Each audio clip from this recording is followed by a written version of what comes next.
Hi everyone, I am back with another video. So this video I will do another trial paper. This is Addmaths paper.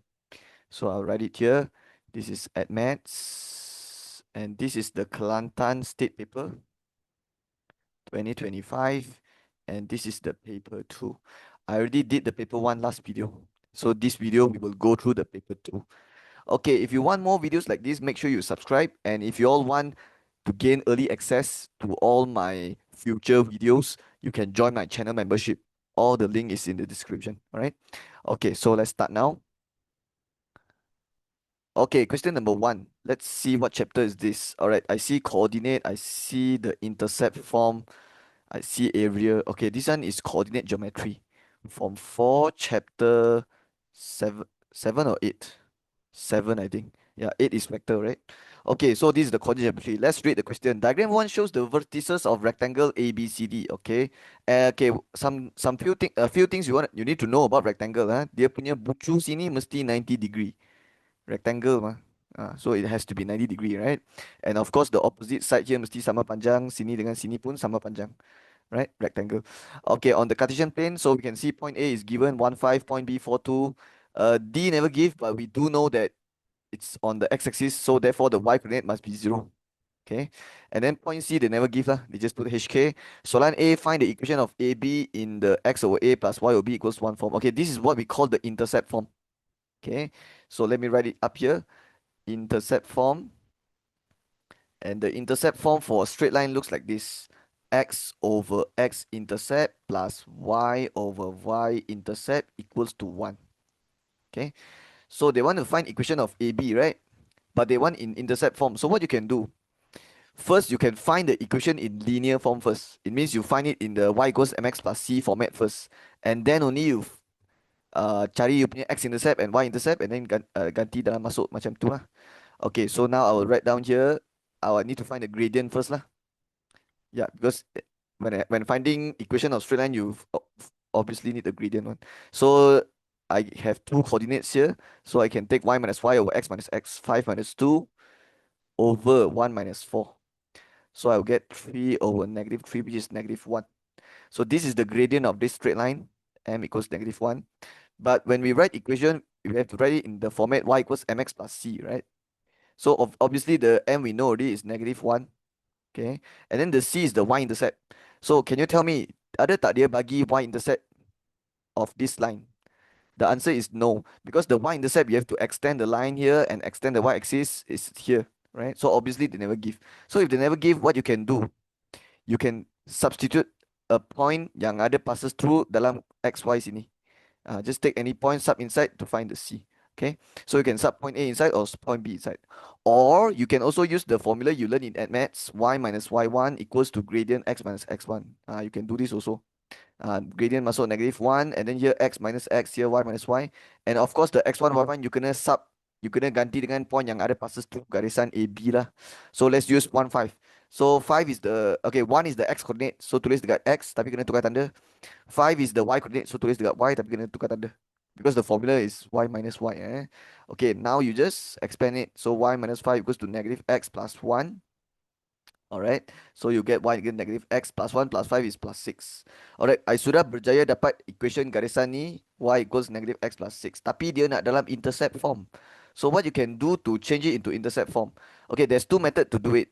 First method is you will do ganti x kosong and ganti y kosong. And the reason of doing this is because you want to find the x-intercept and y-intercept. And after you do this, you just put the x-intercept number here and put the y-intercept number down here, and then the rest all stay the same, equals to 1, then done already. That's one of the way to do it lah. But the way I'm gonna do it now is I will do it like this. I will susun x, y on one side, number on the other side first. It means the x, I will bring it over here, x plus y like that, right? It means I want the x and y on the left side and then the number on the right side. And then the next step is I will try to change the number on the right side jadi 1. I want to change this number to 1. So what I can do, I can divide by 6. Okay, divide by 6. So if you take every number, divide by 6, you will get x over 6 plus y over 6 equals to 1. Right? And as you can see, this is already the intercept form. So this is the answer. it means if you extend the line, the y-intercept will be 6, and if you extend down here, the x-intercept will be 6 also. That's what it means, right? Okay, so it means the x-intercept is 6, y-intercept is 6 lah. Okay, this is only worth 2 marks only, so that's all. Let's do B now. Show that the area of triangle ABC is 9 minus 3 over 2h plus k. Okay, and then what else? Hence, find the coordinates of CHK. Okay, if the area of triangle ABC is 30 units square and k equals h minus 2. Okay, this question they ask us to do a lot of things. First, they want you to show area equals to this, and then they say find coordinate C, and then that's all, right? Okay, I think when you find the coordinate C later, you have to take this equals to 30, because they already say area of triangle ABC is 30, right? So this is the area of triangle ABC. So you just take this answer equals to 30. Okay. But now we have to show that the area of triangle equals to this is area of triangle equals to this first lah. Okay, for show question, they will always give you the answer. So this will be the answer. Alright. So I need to do myself and then compare my answer with this answer and make sure it matches, make sure my answer match with this answer lah. Alright, I want to find area of triangle ABC. Where's ABC? So I think I need to draw one line myself like that. A, B, C. So this is a triangle. All right, and it's a right angle triangle. Okay. So what formula I will use to find? Okay, the formula we learn in coordinate geometry lah. So in this chapter, you learn how to find area of triangle. You do 1 over 2 modulus, and then you put in all the coordinates inside, right? Okay, so let's put point A first, 1, 5. Okay, the next point you can choose. You can either put B also can, you want to put C also can. All right. If you put the point in the clockwise direction, if you put a point in the clockwise direction, your answer will come out negative. Later, the number inside the modulus will come out negative if you put in the clockwise direction. But if you put it in the anti-clockwise direction, then it will come out positive. Okay? So let me tell you what I will do. I will put it in the anti-clockwise direction. The reason is because later my HK don't have. And we want to write our answer like this, right? So and also if you look at the one they asked us to show here, there's no modulus. Do you realize that? There's no modulus. So what I will do, I will write it in the anti-clockwise direction. It means I'll write point A followed by C followed by B. Because if I write it this way, it means I write it in the anti-clockwise direction. That means later, whatever inside the modulus, that uh, number inside the modulus will be positive. That means we can straight away remove the modulus without changing any sign here. You understand me? Yeah, because if you write it in this order, automatic, because modulus positive number is the same thing, right? So you can just remove the modulus, okay? But don't worry, I will show you using the other way also. Later, after I do this, I will show you what happens if I do the clockwise method. Don't worry, later I'll show you.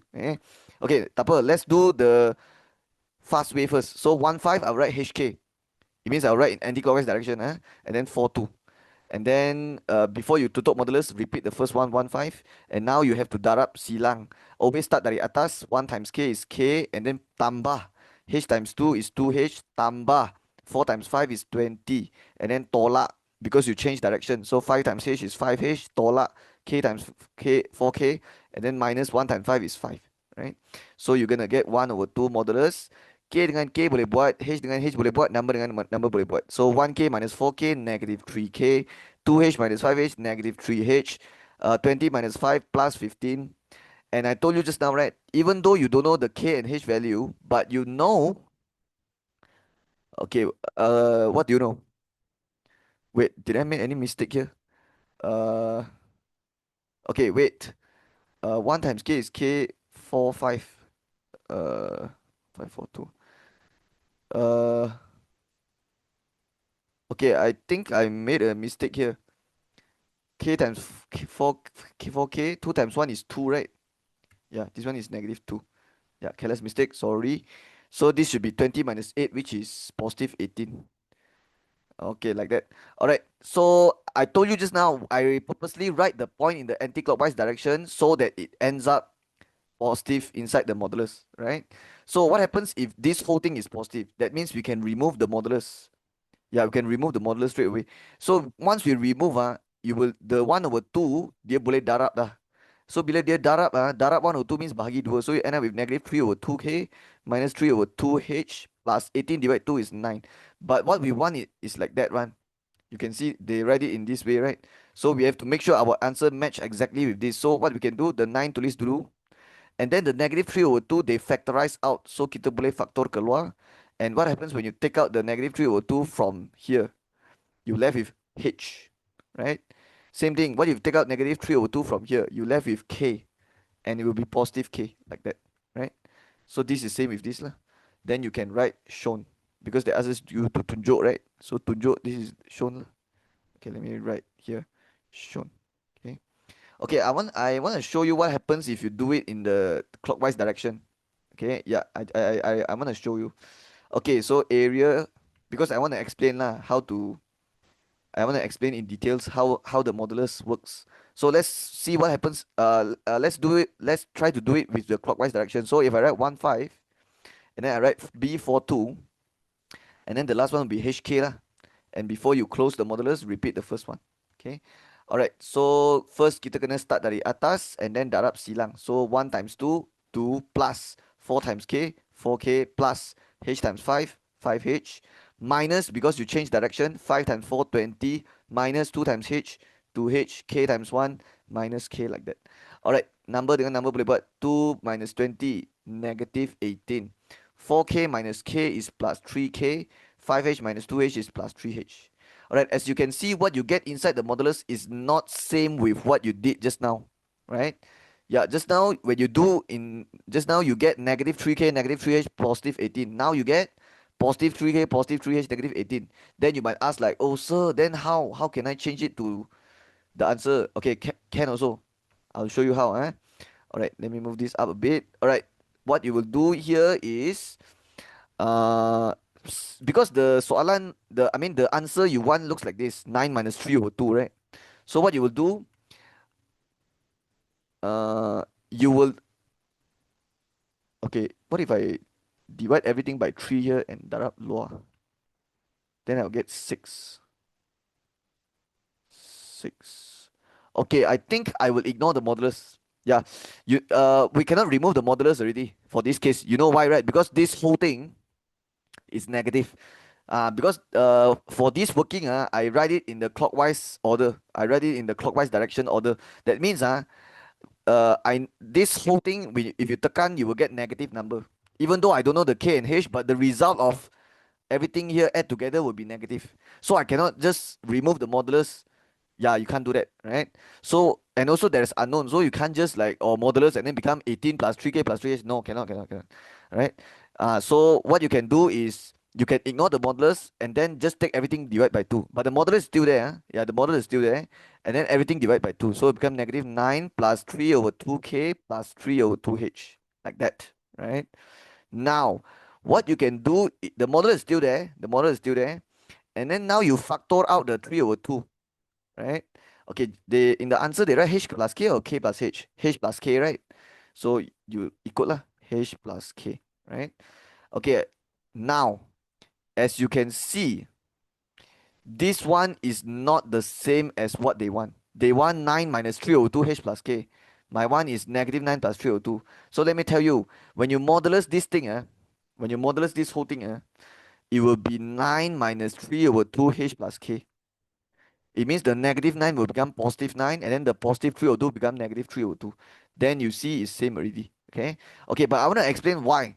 I want to explain why the positive, why you can, why after modulus the negative 9 become 9, and then why the plus here jadi minus. Okay? Okay, I'll write shown here. Okay, so I'll explain now why the plus jadi minus ini. Okay? Alright, to understand this, okay, first you need to understand when you modulus negative number, let's say negative 2, you get 2. Modulus negative 3, you get 3. Modulus 3, you get 3 also. That means modulus negative, you get positive. Modulus positive, you get positive. That's why just now when you get, that's why just now when I write in the anti-clockwise direction, the inside number I already know is positive. That's why I can just straight away ignore the whole modulus and then straight away continue like that, right? But for this, I write in the clockwise direction. That means everything inside here should be, after the result of everything inside here should be a negative number. Okay, so let me explain why the negative here boleh jadi plus, plus jadi minus. Alright, I'll give you an example here. So let's say this one is negative 10 plus 8. Right, negative 10 plus 8. So what is modulus negative 10 plus 8? It will be modulus negative 2, right? and then modulus negative 2 will give you 2, right? But you can actually take the 10, negative 10 change to 10 plus 8 jadi minus 8. Yeah, you can do that. Okay, you can do that. When the result inside give you a negative number, you can do like that. Okay, it means change the negative to positive, positive to negative. Okay, and yeah, you get the same result because negative change to positive 10 plus 8 jadi minus 8, and you get 2 also. Okay, that is why the negative 9 become 9, the plus 302 become minus 302 when you look at the modulus. After you look at the modulus, the negative become positive, positive become negative. Okay, yeah. So you want to do, so there's two method to do it lah. Yeah, but of course this is the easier one lah, because this one you straight away do it in the anticlockwise direction, then straight away you can remove the modulus already. Okay, yeah. But they both give you the same answer. Okay, but I explain both lah. I just hope that you can understand both, right? Okay, I will continue now. Hence, find the coordinate of CHK if the area of ABC is 30 units square and the K is H minus 2. Okay, I'm sure this will help me later, right? This information will help me later. So, area of triangle ABC 30 units square means you take the answer just now equals to 30 lah, because the answer just now is for the area of triangle ABC. Okay, equals 30. Alright, I'm trying to find coordinate of C, which is HK. Okay, they got to say that the K is H minus 2. So later the K can sub with the H minus 2 lah. Then we can find H already. Okay. But let's move the 9 over there first. 30 minus 9 is 21. And then this is negative 3 over 2, H plus K. Like that. And then let's pindah the negative 3 over 2. So it becomes 21. Okay, this one becomes times negative 2 over 3. Because ini darab kan, so darab hantar jadi bahagi lah. So the 2 duduk bawah mah, bawah means bahagi 2 jadi darab 2, 3 darab 3 jadi bahagi 3. So it becomes H plus K equals to negative, this one can cut, become 7 and then become 14. Now I sub the K inside, H plus bracket equals negative 14, and then the K is H minus 2, H plus H is 2H, negative 14 plus 2 is negative 12, H is negative 6. And then for the K, I sub back into this lah. So K is H minus 2 and the H is negative 6. So negative 6 minus 2 is negative 8. So they want to find coordinate of C. So your coordinate of C will be HK, which is negative 6, negative 8. So that's the answer lah, right? So I'm done, right? They asked us to show, I show already. They asked us to find coordinate C, I find already, right? Okay, hope you understand. I'll continue. Okay, number 2A, I'll do it up here. What chapter is this? All right, this formula you will only see it in Form 4 chapter 2. The quadratic chapter, because this formula is the quadratic formula. Okay, and when will we use this formula? When the equation cannot be solved using factorization. It means the answer that comes out is like a jawapan yang tak cantik lah. Tak cantik means dia tak boleh tukar fraction. Okay. Tak boleh tukar fraction, then we are forced to use this formula. Okay, let's see what it says. Given a quadratic equation ax squared plus bx plus c equals 0, so this is the general form. By using completing the square, derive the formula. Oh, they want us to derive. Alright, so I will use the space up here to show you. So, how to derive the quadratic formula? X equals negative b plus minus square root b square minus 4ac over 2a. So this is the formula we're trying to derive. Alright, we have to start from the quadratic equation, which is ax squared plus bx plus c equals 0. And then we have to do completing the square. Yeah, and they also mention it here also. Okay, yeah. So to derive this, we have to do completing the square. Right? Okay, how to do completing the square? Before doing completing the square, we have to make sure the a is positive 1 first. Okay, if the a is not positive 1, you have to divide with a to get positive 1. So what you have to do now, divide everything by positive 1. So divide a, this one also divide a, become b over ax, and c also divide a, c over a equals 0. Now that your a is positive 1, now you can do completing the square. When you do completing the square, you will put something here and something here. What you have to put here and here? You have to put plus bracket square minus bracket square. Okay, yeah. So it becomes x square plus b over ax, and then leave some empty space, plus c over a, leave some empty space equals 0. So here you have to put plus bracket square, here you have to put minus bracket square. That's how you do completing the square. Okay, and then inside the bracket you have to do b over 2. Okay, b over 2. Okay, your b is b over a. So you become b over a over 2, which is times 1 over 2. Same thing lah. B over a divide 2 means b over a times 1 over 2. It's the same. So b over a times 1 over 2. Okay. Or maybe some of you want to pinna the COA to the other side and then completing the square can also. But if this one you want to move it over here, then here you have to write plus bracket square, the other side also plus bracket square. Lah. It means this one you write it here. Lah. Can also, same thing. Same thing. Right? Alright, what you do now? You will ignore this. Right? Every time we do completing the square, kita memang tak tengok yang ni, kita tengok sini dengan sini je. Alright, yang ni ada square, ini pun ada square, so I will write a bracket square. So X tulis dalam, square tulis luar. And then yang ini B over A times 1 over 2, which is B over 2A. Yang tu tulis dalam. And then the square I tulis luar. Okay. Okay, and then plus with C over A minus. Alright. Yang ni you darab atas, bawah, you dapat B over 2A. But this one you kena square. So B over 2A when you square, you get B square over 4A square. Ya, sebab atas kan B. So B square dapat B square lah. And then bawah 2A mah. So kalau 2A dia kuasa 2, 2 square jadi 4, A square jadi A square. Equals 0. And do not forget, I'm trying to find X. I'm trying to find X. You see, the X must be single. So I will try my best to move slowly, one by one, to the other side until you left with X. So tell me siapa kena pindah dulu? Mestilah yang paling luar, yang paling jauh, right? So the X plus B over 2A square, that one stays, and then equals, this one have to move, right? Both these two terms have to move there. Okay, move which one first? I think I will move this first. So negative B square, I'll move there, become positive B square over 4A square. And then at the same time, the plus C over A also move jadi minus C over A, right?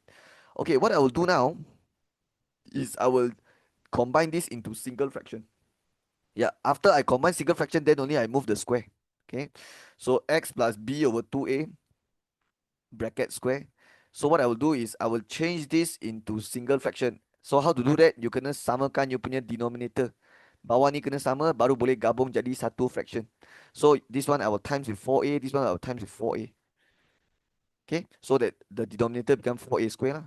Okay, so atas tinggal B square minus, C times 4A is 4AC. Okay, you see the B square minus 4AC already, right? Okay, but it's not done yet. You still have to pinna the square and pinna the B over 2A. Alright, I don't have enough space, so I'm going to continue here. X plus B over 2A. Alright, the square root has to go. Okay, when you square root the whole thing, what's going to happen is the B square minus 4AC also square root, the 4A square also square root, but I'll write it a bit differently. Instead of writing like this, square root semua, I'll write it like this. Atas square root, bawah square root, like that. Yeah. And obviously, we have to put plus minus. Okay, actually, okay lah, never mind lah. I think I'll just write like that. Yeah, like that. It's fine also. Yeah, if you write like this, it's fine also. Okay, and make sure you got put plus minus sign. Yeah, because square root memang ada plus minus. And also the quadratic formula also got plus minus here. Okay, now don't pindah the B over 2A first. Because this one you can square root. So the B square minus 4AC, I will not square root. Okay. Hey, don't forget, you can refer here. Every time you not sure, you can always refer here. Because you are working towards this. So obviously, you want your answer to match with this. So you can actually curi-curi tengok apa you mau sini. So what do you think you do with the 4A square? You square root it, right? So when you square root 4A square, what happens? You square root 4, it becomes 2. And then you square root A square, you left with A. Yeah, because this one square root means you square root atas dengan bawah dua-dua kena square root, right? So now you see that this is 2A already. You see? Same already. Okay. So now the only thing left to do is just pinna the B here. Lah. But when you pinna, I will not write here. I will not write here. I will write it here. And the reason is because, yeah, because of this. Okay, yeah, because of this. So it becomes negative B over 2A because this one is plus, so hantar jadi minus. And then plus with this whole thing here, square root B square minus 4AC over 2A. And since they both, dia punya bawah sudah sama, so I can straight away combine into one fraction. So negative B, oh, I forgot the plus minus here. I'm so sorry.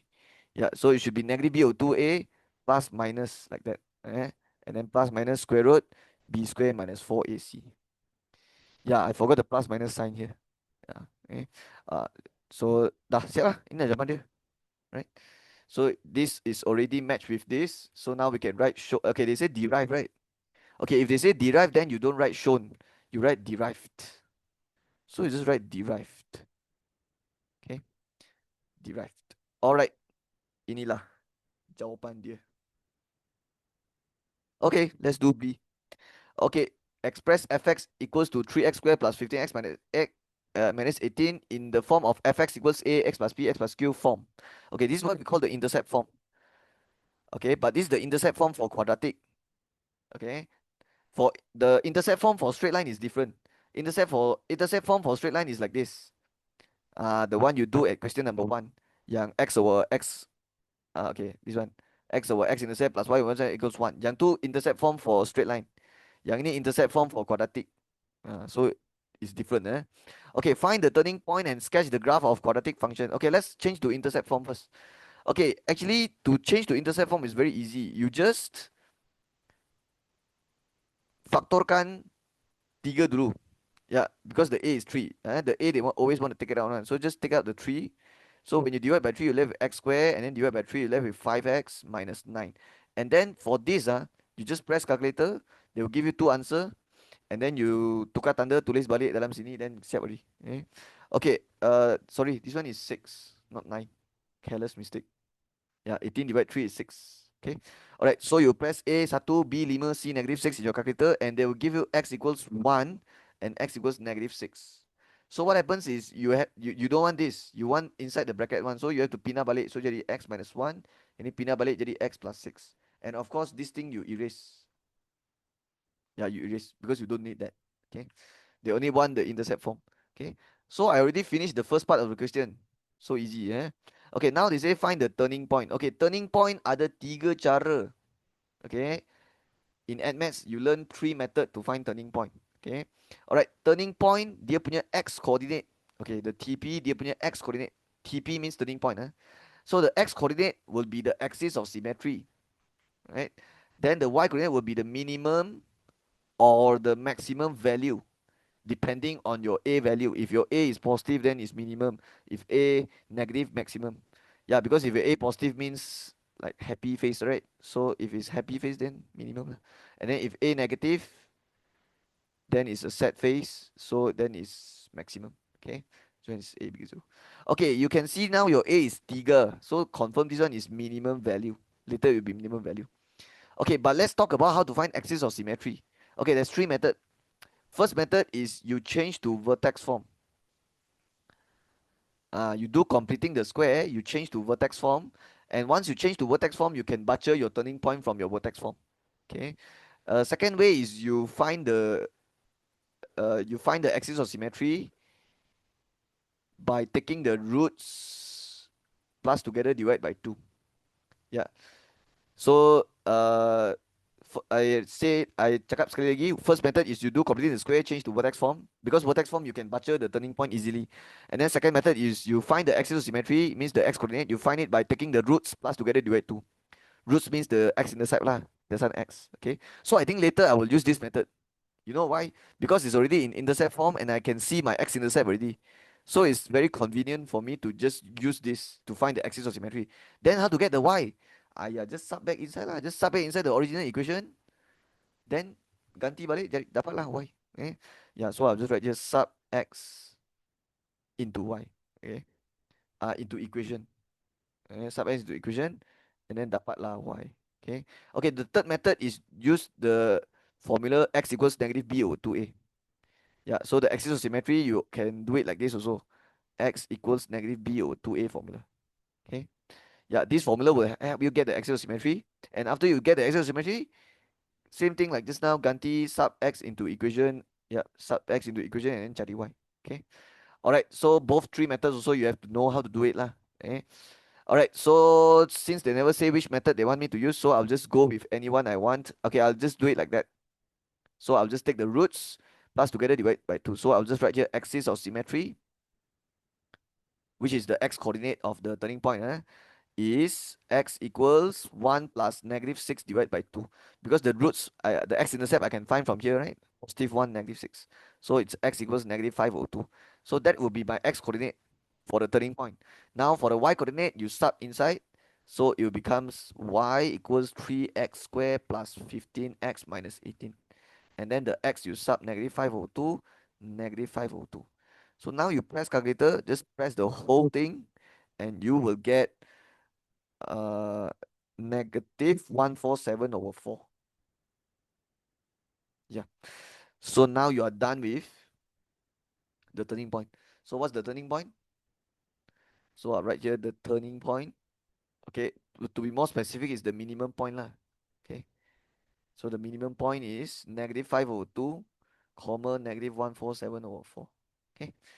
Okay, so the soalan want me to change to intercept form, sudah buat. Find the turning point, sudah buat. Okay, the last part asks us to sketch the graph. Okay, when we do sketch question, any sketch question, doesn't matter it's quadratic or trigo or whatever function, modulus, function punya sketching, whatever. We have to know the shape, right? We have to know the shape before we draw. And then also we have to find important points. Yeah, we have to find some points before we sketch. So let's talk about the shape first. Okay, we already know it's like this because the A is positive, right? But we need to find some points. And if it's a quadratic, there will be one special point you need to find, which is the turning point. Okay, but you have already the turning point. So all you need now is the x-intercept and the y-intercept. Then you are settled. Then you can sketch already. Okay. Yeah, we always find the x-intercept, y-intercept one whenever we sketch. Okay. And also, if they got give you the range for x, the domain, you should find out the domain also. The domain, if they give you something like this, it means they give you the range of x lah. It means they want you to start at a specific x value and end at a specific x value. Then you have to find the first point and the last point also. But this question never say that, so we don't have to worry about it. So let's just sub x equals 0 and sub y equals 0. Find the x-intercept, y-intercept. Well, actually, when x equals 0, the y will be very easy because this will be 0, 0, so it will be -18. So your y-intercept is 0, -18 lah. And then the other one is when y equals 0, and you don't have to do it already because when y equals 0, 0 divided 3 will be 0, and then you left with x minus 1, x plus 6 equals 0. So your x is definitely 1 and -6.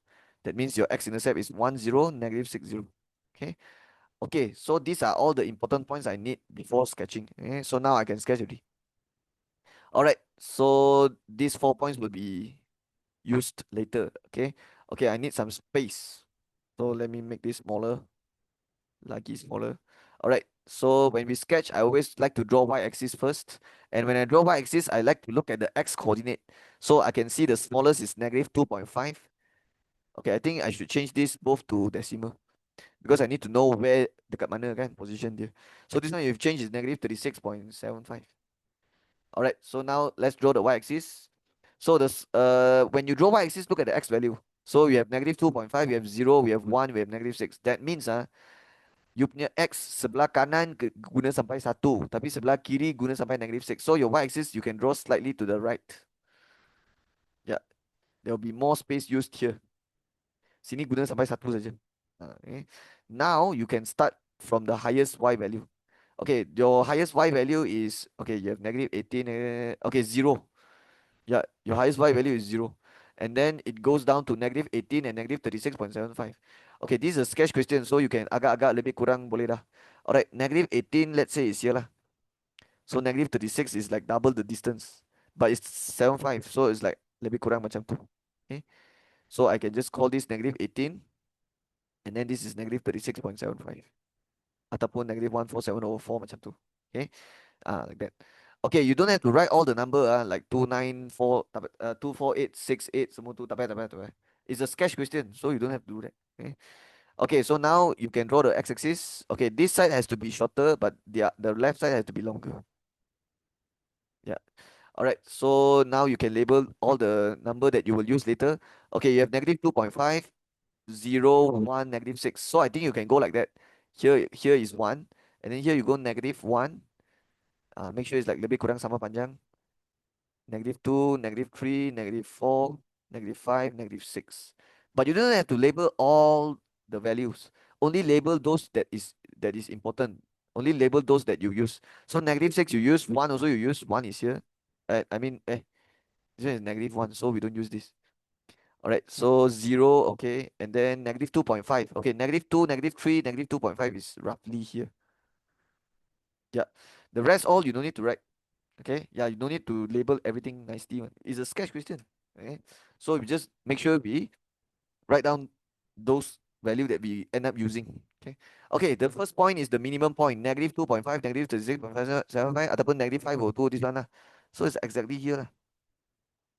Okay, I think it's better I write this in fraction. Yeah, -5/2. Because here I write in fraction also. So let's just be consistent here. This one also right inflection. Okay, this point done already. 0, -18, that's the y-intercept. Okay, 1, 0, that's the x-intercept here. -6, 0, that's another x-intercept. So as you can see, you get a quadratic curve. Okay, you cannot use ruler and draw like that. You have cannot. It's a quadratic curve. It's a parabola. So I have to make sure I have freehand, and it's gonna look. Oh my god! All right. So it's gonna look something like this. Okay, let me draw again. Okay lah, something like that. Okay. And also, if you want to draw beyond the point, can also. You want to draw like outside the point, can also. Because this soalan never give you the domain. They never give you the range of x. That means they never restrict you, so you can draw out panjangkan the line also can. Okay. But I think I'll just do stop like that. Yeah, this is good enough already. Okay, so I'm done with the quadratic, and always write the equation after you sketch. So fx equals, all right, it's very messy up here. The 3x squared plus 15x minus 18. So that should be your sketch. All right, so I'm done. Hope you understand. Okay, let's do number 3. Okay, this one is which chapter? From 5, chapter 3, the integration chapter. Kameran, okay, I need space, so let me make space. All right, this one. Okay, okay, the 3a I'll do up here. So let's see what it says. Given integrate 2 to 5 fx dx is 5. Okay, this one is information. Important information. Integrate 5 to 9 fx dx is 3. This will be another information. Find value of p if integrate 2 to 9 fx plus p dx is 24. Okay, let's write down the soalan. Integrate 2 to 9 bracket fx plus p dx equals 24. Okay, we have two information. Integrate 2 to 5 fx dx. And then we have another one. Integrate 5 to 9 fx dx equals to 3. Okay, let's try to cari P sekarang. So macam mana nak buat? Okay, first thing, you boleh pecahkan yang ni. So this one is a single integral. Satu integrate. Tapi dalam ada dua term macam ni, so you boleh pecah.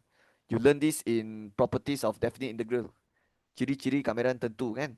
So kalau dalam ada dua term, you boleh pecah. So bila pecah dia jadi dua integration. Two integral. 2, 9, this will be fx dx. And then yang ni tambah.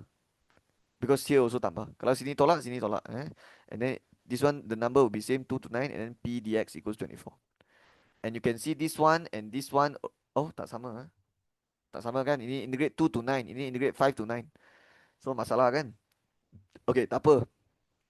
You can pecahkan the 2 to 9 jadi 5 to 9 fx dx tambah dengan integrate 2 to 5. Yeah, this one also you learn. This is one of the properties of definite integral. Kalau dua integration, kalau dua integral tambah, and then kalau nombor silang sama, you can potong. And then atas tinggal 9, bawah tinggal 2. So dia akan jadi 9, 2 macam ni. Okay. But you have to make sure dia tambah. And also make sure dalam kena sama. Kalau dalam tak sama, kalau tak boleh. Dia tak boleh buat macam ni. So yang ni dalam sama. And then also silang sama, nombor silang sini sama. So dia akan dapat 9, 2. That is why integrate 2 to 9, dia boleh pecah jadi macam ni. So later this will become 3 plus 5. Okay, but don't forget about the integrate P. Okay, yang ini integrate P, you cannot use information atas. You cannot use the atas punya information because atas punya information is for integrate fx. This one is integrate P. So you just integrate yourself lah. Alright, one of my student made this mistake. She go and write P square over 2. Yeah, she go and write P square over 2. Okay, this is wrong. Okay, this is wrong. Okay, guys, if this one is dp, then you write P square over 2, then it's correct.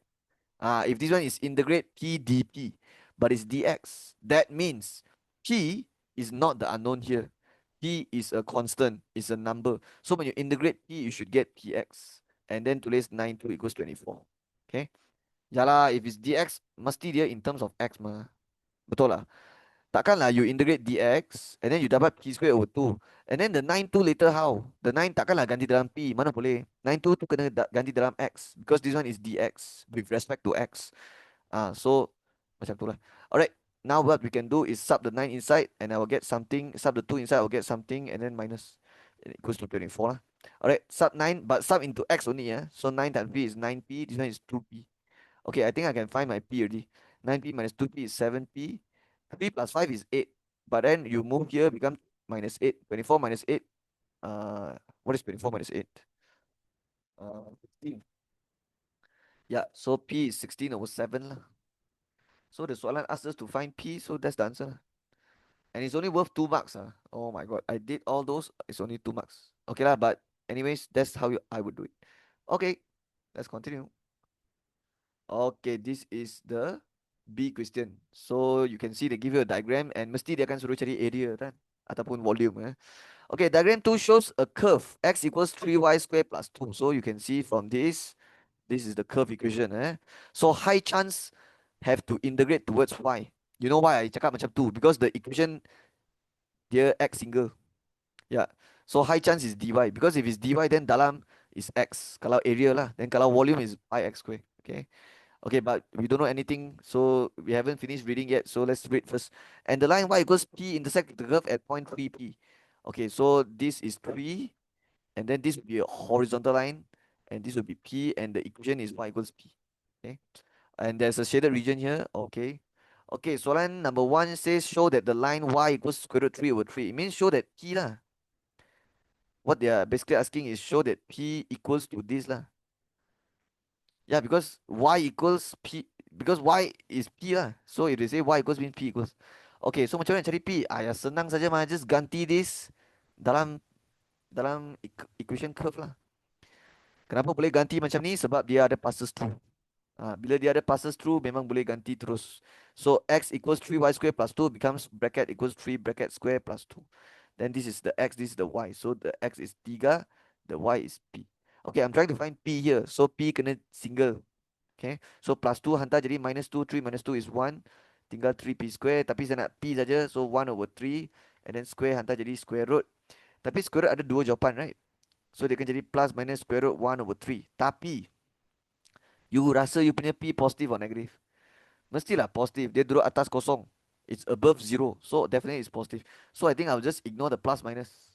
Yeah, just leave with the, just left with the positive answer lah. Okay? But the answer here is different, right? Yeah, my answer doesn't match with the answer here. Okay, let me tell you why. It's because they rationalize already. So we rationalize lah. Okay, what's the meaning of square root 1 over 3? It means 1 have to square root, 3 also have to square root. It means you get 1 over square root 3. Because when you square root atas, square root 1 is 1. That's why the 1, yeah lah, because square root 1 is 1. So that's why I just write 1 only. So the square root, no need to write already. And then 3 have to square root, so it's square root 3. But I have to rationalize. Okay, when you rationalize the denominator, you have to darab with the conjugate cert. And the conjugate cert for cert 3 is cert 3. So you multiply with cert 3. Okay, and the purpose of us doing this is to rationalize the denominator. Rationalize means you hilangkan square root. Yeah, you hilangkan square root dekat bawah sini. Okay, so 1 times atas darab bawah, you get square root 3, and then square root 3 and square root 3 is 3, and there you go. That's the same already. Okay. Okay, but they want to write y equals, right? Yeah, then just write y lah, because p and y is the same. So this one is square root 3 over 3. That means y is also square root 3 over 3. At the same time, p is also square root 3 over 3. So y equals square root 3 over 3. And this is a show question. So we have to write shown lah. Yeah. Show punya soalan memang macam ni. You have to make sure your answer match with the answer they give. Okay, done with that. Now let's do number 2. Okay, find the volume. Alright. Volume, the formula we will use. Kalau dia dx, dia akan jadi pi y square. Kalau dia dy, dia jadi pi x square. Okay, one of these formula. Alright, find the volume of shaded region. Okay, that's good. They want to find this shaded region that generates 4 right angle on the x-axis. Okay, what's the meaning of generate 4 right angle on the x-axis? Right angle means 90 degree. So if you generate 4 right angle, it will be 4 times with 90 degree, which is 360 degrees. That means you want to find the volume of this region after revolve 360 degree or using the x-axis lah. Okay, 360 degrees. Okay, yeah, so we just use this formula lah. No need to times 1 over 2 or 1 over 4, no need, because it's for 360. When you do like that, it's already for 360 already. Okay, when we do this kind of question, we always have to ask ourselves two questions: which axis to use, and also integrate how many times. Okay, so first question, integrate which axis. That one we know already because it's volume question. They already mentioned in the soalan x-axis. So definitely will be this formula, dx. Okay, because integrate towards x means dx. So here will be pi y square. But you have to ask yourself another question, which is berapa kali you kena integrate. Okay, bukan semua soalan boleh integrate sekali dapat. Sometimes sometimes the region requires us to integrate two times. Okay, yeah. So tell me, look at this region. If you want to use the x-axis to integrate, how many times you have to integrate baru boleh dapat region ni? The answer is you have to integrate two times. Okay. Okay, if you use y-axis is a different story. If you use the y-axis, then integrate sekali boleh. Because as you can see, this region is in between the curve and the y-axis, and you can see these two lines are completely straight. Okay, dia tak ada sengit langsung. So you can integrate sekali dapat if you're using y-axis. But if you're using x-axis, that's a whole different thing already. Because if you use x-axis, you realize that this region is not in between the curve and the x-axis. The region that's in between curve and x-axis is this thing, is this red color one. Can you see it? This is the curve, this is the x-axis. So the region that's in between curve and x is this one. But is this what I want? No, I want this. That means we have to take something minus something. We have to take the whole one minus this one. Okay. And the red color, I have to find it by using integration method lah. Okay. All right. So the red color one. Okay. So I have to take the rectangle lah. The rectangle minus with integrate and the red color one. The red color one, I will use this formula dx and then pi y square. And the number I have to write here should be on the x-axis, which is here. Okay, here I can find it. So just ganti y kosong because this is the x-intercept of the curve. So it becomes x equals 2. So this one is 2 lah. So to get the volume of this region, it will be integrate 2 to 3 pi y square dx. So later the pi boleh hantar depan, and then the y square, okay, this one I have to move a bit lah. So 3y square plus 2 equals to x. So 3y square equals to x minus 2. Y square equals 1 over 3x minus 2 over 3. So this is what we have to put inside. Okay, 1 over 3x minus 2 over 3 and then dx. Okay. This one is already y square already. So don't square again. Okay. So later if I integrate this, I'll get the answer for the red color region. But wait, don't forget that here you have to write something. What you have to write? Okay, this one you have to write the region for the rectangle. Okay, for the region for the rectangle. So what you can do is you can use the integration method also. Just integrate pi y square dx and then the pi letak depan, and then for the y square you use this. Okay, you use this equation. Okay, but there's a faster way to do it, which is you use the volume of cylinder. Okay, you use the volume of cylinder formula. Okay, because this rectangle shape when you revolve 360 on x-axis, what's gonna happen is you will get a cylinder. Okay, so what you can do, you can use the volume of cylinder formula. If you don't want, okay, I think I will show you the integration method first lah. Later baru I show you the cylinder. Okay, so yeah, alright. Actually it works also lah. Dua-dua pun dapat sama.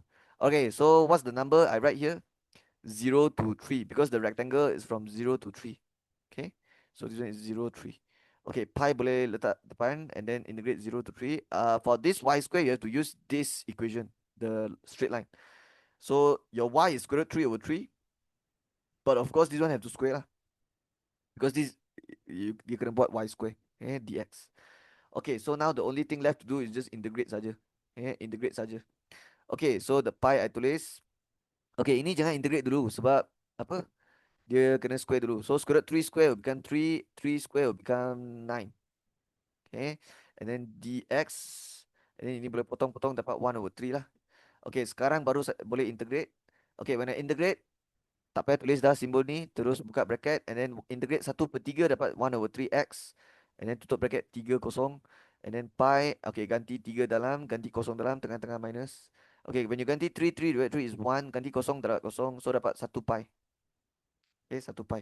Tapi belum siap, you kena tolak, tolak, tolak, tolak. Okay, now let's do the other side, the other one.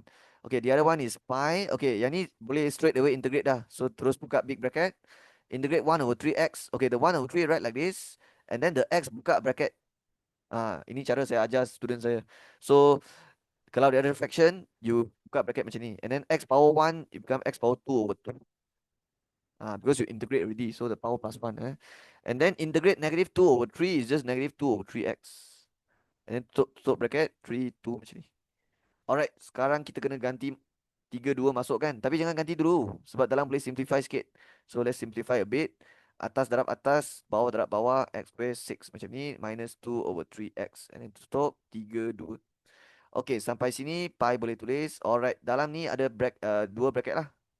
Satu kena ganti 3, satu ganti 2. Okay, ganti 3 first. 3 square is 9, 9 over 6. 3 over 2 lah. And then this one also ganti 3. So the x is 3. 3 and 3 cut already. So left with negative 2. So it's 3 over 2 minus 2.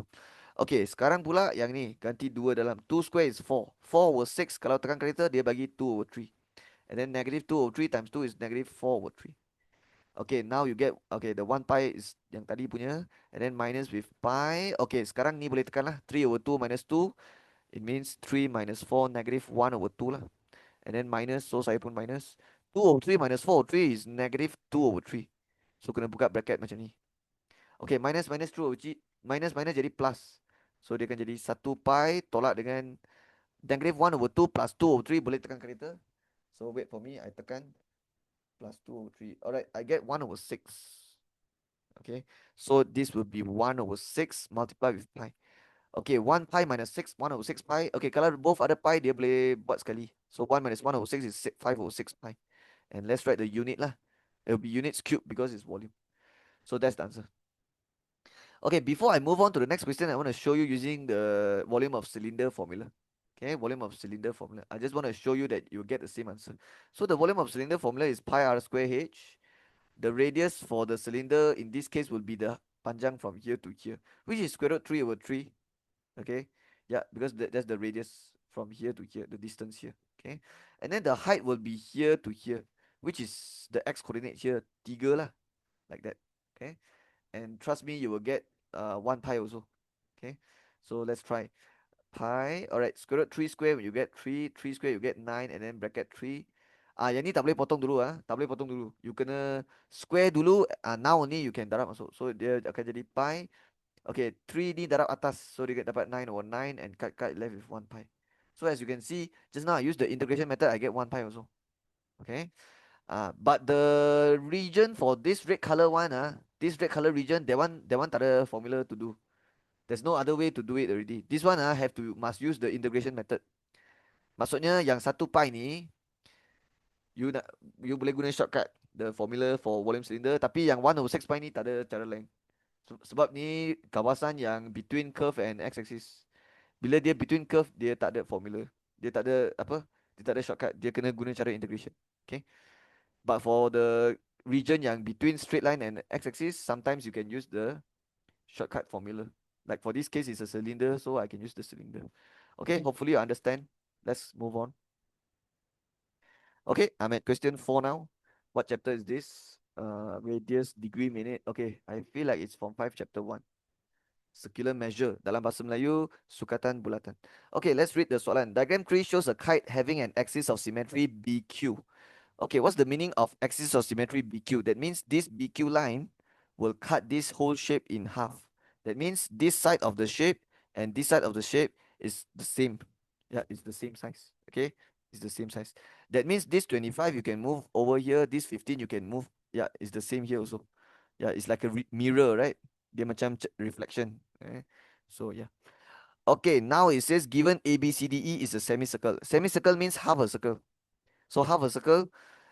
Center on E and 20 cm is diameter. Okay, let's go and find where's the semicircle. A, B, C. Okay, I'll highlight it. So yellow color, let's go. So A, B, C, E. Alright, what's the radius? Diameter 20, so radius 10. So AE is 10, EC is 10, because E is center, right? Okay, the EB should be 10 also. Okay, let me draw extra line, because the D kacau, right? So I draw extra line like that. So like that is 10. Okay, apa lagi? ADC and PQR are curve of circle center on O. Mana? ADC. Oh, this one. Okay, I should use highlight. So ADC. Apa lagi? PQR. They are both curve of circle center on O. Okay, so they both have the same center, but the radius is different. This one is 25, right? Okay, this one I should use different color, right? So let me use blue color. Okay, so blue color for this. So it's gonna look like that. So basically, you have three different sector lah. You can say, three different sector, different size, different radius, different angle, different everything. Okay, so okay, ADC, PQR, a curve, circle. Okay, both same center, and the red color sector is 25 cm, the radius. And then for the blue color one, the radius is 15, with a radius of 25, 15. Okay, I know already. Okay, okay, so far everything looks good. Now we can do A already. Find angle AOC in degree minutes.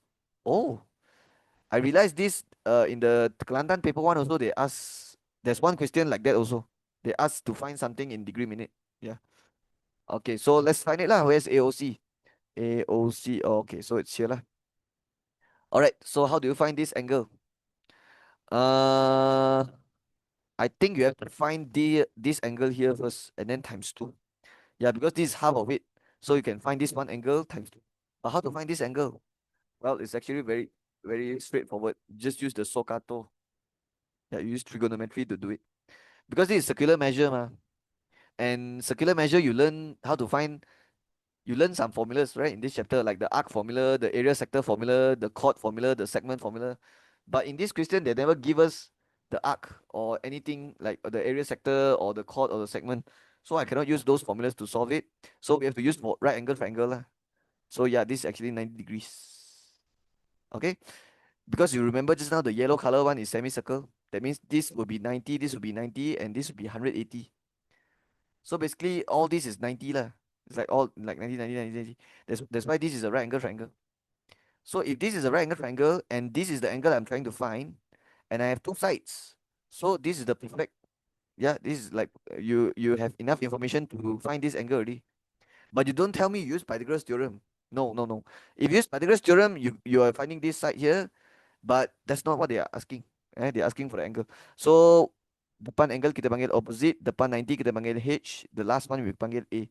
So now we are trying to find angle. We need to have the two sides. So the two side both kena ada, yang both ada is O and H. So O, so kah toa, so kah to. So this one is O. So sine, so sine angle. Let's call it EOC for now. EOC. Ya lah, ini EOC mah. Okay, the formula is opposite or hypotenuse. Opposite is 10, hypotenuse is 25. Okay. Ya. Okay, sekarang kita boleh cari sudut EOC. Just tekan shift sign 10 over 25. And let's make sure we write in degree minutes. Okay, 23 degree 35 minutes. Okay. Alright. Now what? Okay, now. Okay, actually it's 23 degree 34 minutes. But you have to plus 1 because okay, let me explain a bit lah. Takut some of you don't know about this. But if you're my student, mesti you know one lah. Okay, 34 minutes and then this one is 41.44. Okay, this is what the calculator give you, right? So remember, when the number here more than 30, you have to plus 1. Kalau you nak tulis dalam degree minute, you kena tahu benda ni. If this one is more than 30, here you have to plus 1. And if this one is 60, here plus 1. The 23 plus 1. If this one is 60. Okay. So sekali lagi, if the number at the back here more than 30, yang 34 kena plus 1. Tapi kalau yang nombor 34 tu jadi 60, 23 pula kena plus 1. Okay. This one very important. You need to know when you're writing in degree minutes. Okay, now we have to times 2, right? And not only that, we want, oh yeah, just times 2 ni lah. That's all. AOC ma, they want. So just take 23 degree 35 minutes, which is half the angle. And since it's like this, the axis of symmetry, so just times 2 lah. Alright, so what's the answer? Okay, my calculator give me 47 degree 9 minutes. So that should be the answer. Alright, they said it give in degree minute. So inilah dalam degree minute. Okay, B, calculate the area of shaded area. Wait, where's the shaded? Oh, this one and this one. Okay. Okay, I feel like this atas one would be much more harder to find. Yeah, but the bawah one is very easy. This one everyone know how to do. So let's find the easy one first. So let's find the area yang bawah. Okay, let's call this A and let's call this B lah. Okay. Okay, let's find area of A first. Okay, area of the big A, this one is easy because this is just a sector mah. The blue color sector. So just use 1 over 2 r square theta formula to find area of sector. The r radius is 15. And guess what? The theta here will be the same with the theta here. You know why? Because it's a x, right? So when you have x macam ni, this angle and this angle opposite mesti sama. And then atas dengan bawah pun sama. So remember just now the 47 degree 9 minute is the whole angle here. So this will be 47 degree 9 minute also. But you have to convert to radian. Okay. So I think I will do some side working here. Just open a box like that. And then write 47 degree 9 minute times kena tukar jadi radian lah. Okay, when you tukar radian you kena darab pi over 180. Okay, ada tak dia cakap pi guna apa? Okay, dia tak cakap guna 3.142 or 22/7. Okay, usually circular measure we use 3.1421. So I'll just use 3.142 over 180. Okay, tekan this and write in four significant figures. So I got 0.8231 radian, of course. So this one 0.8231 is the sudut dalam radian, masuk dalam formula. And then tekan semua ni, dapatlah dia punya area 92.59. Okay, let me try something. 47 degree 9 minute times 3.142 divided 180. Yeah, 0.823. Okay, if you use the answer button, it will be slightly different. Yeah, if you use the answer button, it will be slightly different. Okay, I'll use the answer button, guys, just to make it more accurate. So if I use the answer button, it's 0.8231 times 15 squared divided to 92.60. Okay, it's actually 92.60 if I use the answer button. So let's do that. cm square. Okay, now we have to find area of B. Okay, this one is a bit harder. Okay, you know why? Because this is not a sector shape. It's like this and then like this. It's like the region is in between two arc, right? Can you see? This is a arc, this is a arc, and the region is in between the two arc. And both these two arc have the different center. The yellow color arc center at E, the red color arc center at O. That's why it's a bit harder to find this. Okay, tapi senang je. Alright, I already know how to find it. First, you find the area of semicircle. Yeah, the area of semicircle, the yellow color one. So the yellow color one, okay, there's actually a red color line here, right? But we don't care. We don't care. We just find the whole thing. Okay. Now you know what to do, right? Minus with what? Now you minus with the red color segment. You minus with this. Okay. Yeah. So find the area of yellow color semicircle, the whole thing like that, and then minus with this one, which is the red color sector punya segment. Okay. And we can use the area of segment for this. Okay. All right. How to find area of semicircle? Okay, you can do 1 over 2 r squared theta. But the r this time for the semicircle is only 10. And the theta would be 3.142. Let me explain. Because the theta is 180 degree ma. And 180 degree, what happens when you take 180 darab 3.142 over 180? You cut that left with 3.142 lah. Sebab tu saya tulis 3.142 radian. Okay, let's tekan this. 100 divide to 50 times 3.142. Okay, I got 157.1. Okay, this is not the answer yet. This is not the answer yet. This is only the area of semicircle minus with the area of segment for this red color one. Okay. Yeah, because I want this only. Okay, so okay, how to minus this? All right, the formula for area of segment is 1 over 2 r square theta minus sine theta. Like that. R square, and then here theta minus sine theta. Okay.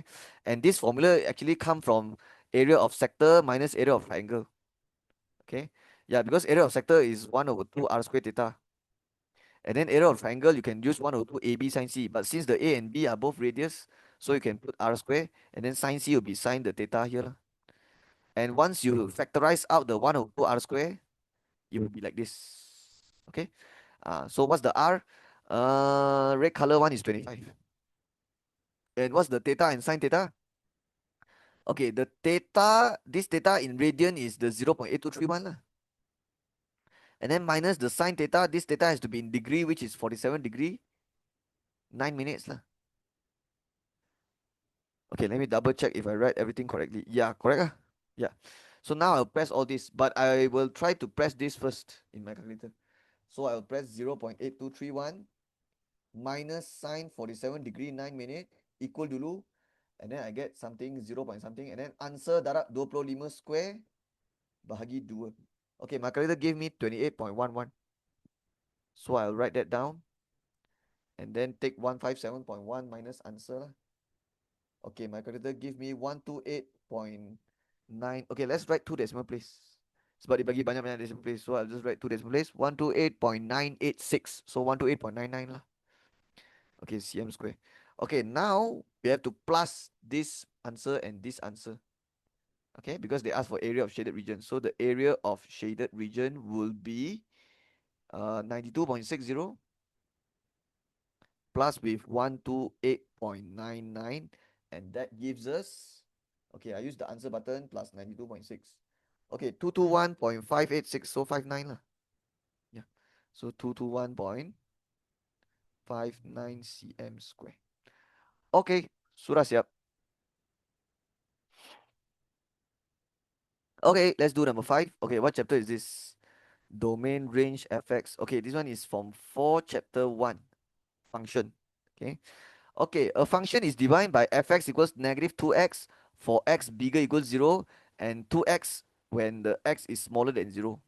For domain negative 3, x between negative 3 and 4. And then A, sketch the graph of this function. Alright, kenapa fx ni ada dua? Satu negative 2x, 2x. It means this graph when you sketch, it will be two straight line. It will be two straight line. Okay. It will be two straight line, and these two straight line will join together at 0. Okay. So let me show you how I'll do it. I'll do it up here. Alright. I told you just now, right? Just now I remember there's one question. I think soalan number 2 tadi dia suruh sketch the quadratic graph. And I told you already, when doing sketch question, doesn't matter is a quadratic curve or a straight line graph or the trigo graph, doesn't matter. The step is always the same. First, you need to know the shape, and then you have to find some points, right? So let's talk about the shape of this. So this is definitely a straight line. Negative 2x will be straight line, 2x will be straight line. Okay, but it will be two straight line lah. And these two straight line, they are connected one. Later, after you draw, they are connected one. Okay? So now, we have to find points. Okay, kita kena cari point. And what points we usually find? The x-intercept and the y-intercept. And also they got give us domain. So we should find out the point, the negative, because if they give you domain means they want the first point, the first x value to be negative 3 and the last x value to be 4. So you have to find out the first point also lah. So I will start my working now. When x equals negative 3, ganti dalam sini. Tapi ganti dah yang mana? Alright, they got say the condition, right? When the fx is negative 2x is for x bigger smaller 0. That means this one is when it's positive. Okay, I should write. Wait.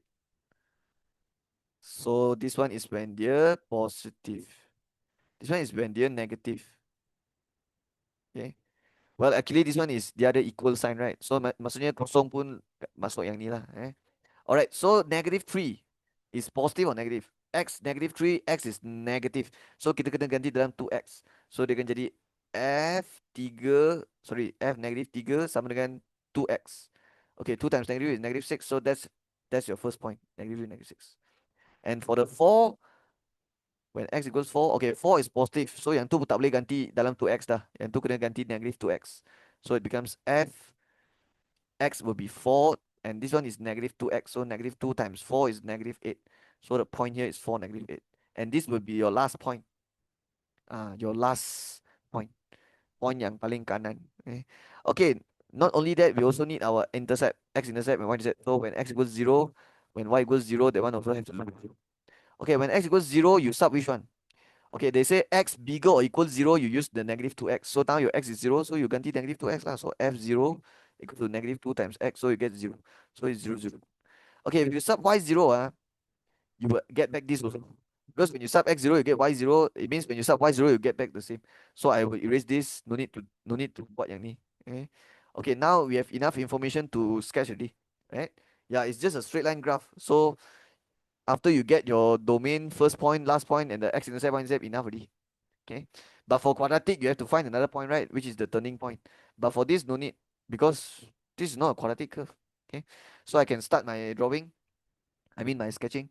Okay, so I always like to draw y-axis, and the way I always teach my student is when you draw the y-axis, look at the x value. So the smallest x value is negative 3, and then the biggest one is 4. So you can draw like y-axis, you draw the position like middle macam tu lah. Okay. Sini guna sampai negative 3, sini guna sampai 4. Okay. And then start by labeling the highest y value. So negative 6, negative 8, 0. So the highest is 0. So negative 6. Okay, I can go negative 2, negative 4, negative 6, negative 8. But you don't have to write all of it. It will look messy if you write all of it. Just write the few the few points that you will use. Okay, negative 2, negative 4, like this better. Okay, I'll use negative 8, negative 6. So I'll just only write these two. Okay, okay, now for the x-axis. Okay, yang ni guna sampai negative, sini guna sampai 4. So lebih kurang macam ni, and then the left side guna sampai 3 saja. So maybe short a bit. Okay, so here I will go 1, 2, 3, 4 lah. 1, 2, 3, 4. Negative 1, negative 2, negative 3. But I will only write 4 and negative 3. The rest I won't write because it's a sketch question. I don't want my diagram to be like very messy. Okay, now we have enough information to plot already. Negative 3, negative 6. So this one is here. And then 4, negative 8. That's going to be here. That's the last point. And then 0, 0 is the intercept, right? And when you join, you can use ruler for this because it's a straight line. Okay, it's a linear equation. So it's just a straight line like that and like that. Okay. Okay. For soalan yang ada bagi domain macam ni, I recommend you to write the point, write the coordinate beside. Okay. Yeah. So this one is negative 3, negative 6. Okay. Yeah. Make sure it's at negative 6. And then this one is 4, negative 8. Like that. Okay. Okay. I'm done with the sketching, but let's not forget to write the equation. So for this, it will be fx equals 2x. And for this, it will be fx equals negative 2x. Yeah, because 2x is when the x is negative. So you can see all the x value negative. That's when it's 2x. But when the x is bigger or equal 0, which is this part, it will be negative 2x. That's why the line is going down because the gradient is negative. Okay, this is how I would do the A. Now B, hence state the corresponding range of the given domain. Dalam bahasa Melayu, nyatakan julat yang sepadan bagi domain yang diberi. So they want to find range. Okay, this is actually quite easy. The range for this will just be here to here. Okay. Okay, the range of x, they already give it to me. Negative 3 to 4, right? Yeah, but that's the range for x. Negative 3 to 4, right? But they're asking the range for y now. So kita kena tengok atas bawah. So the range for y, you kena ambil paling atas punya y coordinate, which is 0. And paling bawah punya point y coordinate is negative 8. So the range will be in between 0 and negative 8. But the kecil punya number kena tulis first sini. And then besar punya number tulis sini. And since it's the range of y, so here you write y. Or you write fx lah. I think write fx better. Okay. Actually, it's the same lah. Y and fx is the same. Okay. Okay, that's the answer for B. Okay, now see the domains. Okay, why got S? I don't know. The domains that correspond to the range fx between negative 6 and negative 2. Dalam bahasa Melayu, cari domain-domain yang sepadan dengan julat fx between negative 6 and negative 2. Okay, whenever they say domain-domain ataupun in English domains, usually it means there will be more than one answer. Sebab tu ada S kan, domain-domain. So let's see. The domains means they want to find X. X punya julat. Okay, domain means X punya julat. And they give you the corresponding range is negative 6 to negative 2. That means we have to erase part of the graph already. But of course you don't erase lah. I will just erase it for now, but you cannot erase it because your A, they will look at they will give you marks based on the A, right? Okay, but now I'm doing C, so I'll just erase it temporarily. Okay, so let's see which part they want to erase. Fx negative 6 to negative 2. So let's go to y-axis, cari negative 6 and negative 2. Okay, where's negative 6? Here. This is negative 4, this one negative 2, right? So what's going to happen is they want only this part of the curve. So let me show you using the box. So they only want this part. Like that. Like that. Okay. Yeah, the rest all gone already. The rest all gone. Okay. Yeah, because that's what it means, right? Negative 6 to negative 2. Okay. Yeah. So that means you have one domain here, which is from here to here, and then the other domain here, which is here to here lah. So that's why got two answer lah. That's why they say domain. Ataupun in English the domains. So later there will be two answer that comes out. There will be two domain. One for here, one for here. Okay. Okay, now I will erase all this and find out what's the domain lah. Okay, so the box looks like this, right? The box look like this. So in order to know what is okay, I already know this one -6 when the y is -6. I already know is -3 already. From this point, yeah, I know already is -3, right? But I need from here until here, right? Until here. And I need to know the x coordinate here. Okay, and I don't know it. I only know the y coordinate is -2, right? So what I will do is I will sub y -2 lah. I will sub y -2 inside here. Okay, so I will do C here when y equals -2, sub this one, so 2x equals -2, x equals -1. Oh, that means this one, if you tarik atas, it will be -1. So the first range I know already lah. X in between -3 and -1. That's your first answer. Okay. And for your second answer, when y equals, okay, you already know the paling kanan. Okay, actually this one both also I don't know. Yeah, yeah, because here I do. Yeah, we don't know, right? This one. Yeah, because we never use the -6 point for this part. So I think I have to ganti y equals -6. And then ganti dalam inilah -2x. So -2x equals -6, x equals 3. Alright, so this one is +3 lah. That means this one if you tarik atas it will be 3. Okay. But the paling kecil punya is here. Then we can sub y -2 lah. Because we want to find x, right? So we sub y -2 dalam -2x. Then we will know what is this number. Okay. Alright, so when y equals -2, and then the whole thing -2x equals -2, x equals 1. So now we know this one is 1, and then this one is 3. Uh, so that means this box left with this line and this line. So for this line, the range will be the range for x, the domain will be 1 to 3. Yeah, so let me erase all the useless stuff. So now you have your answer already. So x in between 1 and 3. And then the first answer just now is in between -3 and -1. Okay. Ya, so ini jawapan dia. Yang ini, yang ini, yang ini. Okay. Okay, let me remove the box also. Yeah, you should remove the box because I put the box because I want to explain lah, but you shouldn't put the box there.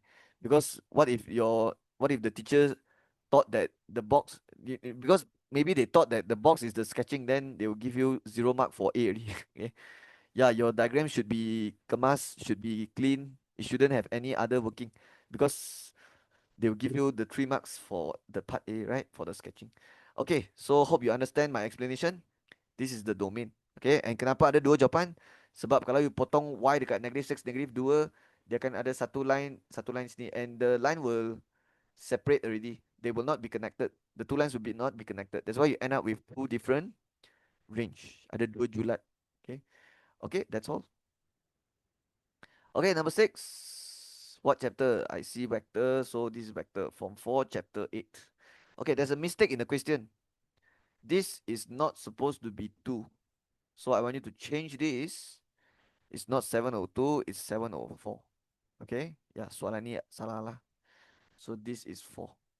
Okay, let's start now. Given OA is HX plus KY, let's go. OA is this label HX plus KY. When we do vector question, always label. Always label. OB is 3HX plus 4KY. Mana OB? Here to here. Okay, this one I will use a ruler. Draw extra line. Because dia punya X kacau sini kan. So I will draw extra line. Okay, O to B, what is the vector? 3HX plus 4KY. So the arrow going to be 3HX plus 4KY. Next one, OC. OC. Oh, this one. Alright, so I'll draw another line from O to C. Draw extra line because the Y kacau kan. So O to C, arrow going that way. HX minus 5KY. Alright, everything they give, I just label saja, nothing much here. Okay, this one, OD. Okay, OD is this one. Okay, so it's here. Okay. Alright, this is the vector 3/2 HX plus 7/4 KY. Okay, that's the OD. Alright, apa lagi? Given that OY, OC 25. Okay, this is the ratio. So, mana OY? OY sini 2, OC 5. Tapi ini YC. So, OC is the whole line. So, 5 minus 2, this one ratio 3 lah. That means I can find OY vector and YC vector later. Because I already have the whole vector. Saya sudah ada the whole line vector, right? So, to find OY, I just take 2/5 times with the whole vector. And then for YC, I'll just take 3/5 times with the whole line vector. Okay. Okay, apa lagi ratio dia bagi? XB is 3. Mana XB? Okay, sini 3. Kena bulatkan lah sebab ini ratio. OX 2. Okay, ini OX. 2 lah. That means I can find OX vector and XB later. XB vector. Ya, macam mana nak cari OX vector? You sudah ada ratio and you sudah ada the whole line mah. You sudah ada vector untuk seluruh. So you boleh ambil 2/5 times with the whole vector lah to get OX. And then to get XB, you take 3/5 times with the vector. Okay. Okay, last one. AB is PQ. Mana? AD is P. And then AB is Q. Tapi ini DB. So kena ambil Q minus P lah. Tapi tak mau lah. Tak mau label lah. Sebab dia tak bagi nilai kan. So the P and Q, they never give it to us. So if I label also it's useless because we don't know what's P and Q. So I tak mau label dulu. Okay. I'm sure later they will give me some information to find the PQ. Yeah, you can see in part B they say find P and Q, right? So yeah, later they want to find. Okay, tak apa. Yang tu nanti later we worry about it. Okay, now let's do A. Express in terms of H, K, X, and Y. Oh, they want the answer in terms of H, K, X, Y. But if you look at the diagram, already have. Memang automatic is like all these vector memang ada H, K, X, Y. Okay, so we don't have to worry about the answer not having this alphabet. All the unknowns will automatic be there. So let's just do the AB now. Automatic when you use the diagram, do AB automatic. Your answer will have all this H, K, X, Y. Okay, how to find AB? AB is this line right here. So you can go AO plus OB. And you have both line. So no problem. Just go AO plus OB. Alright, what's AO vector? Okay, OA is HX plus KY. AO will be negative HX minus KY.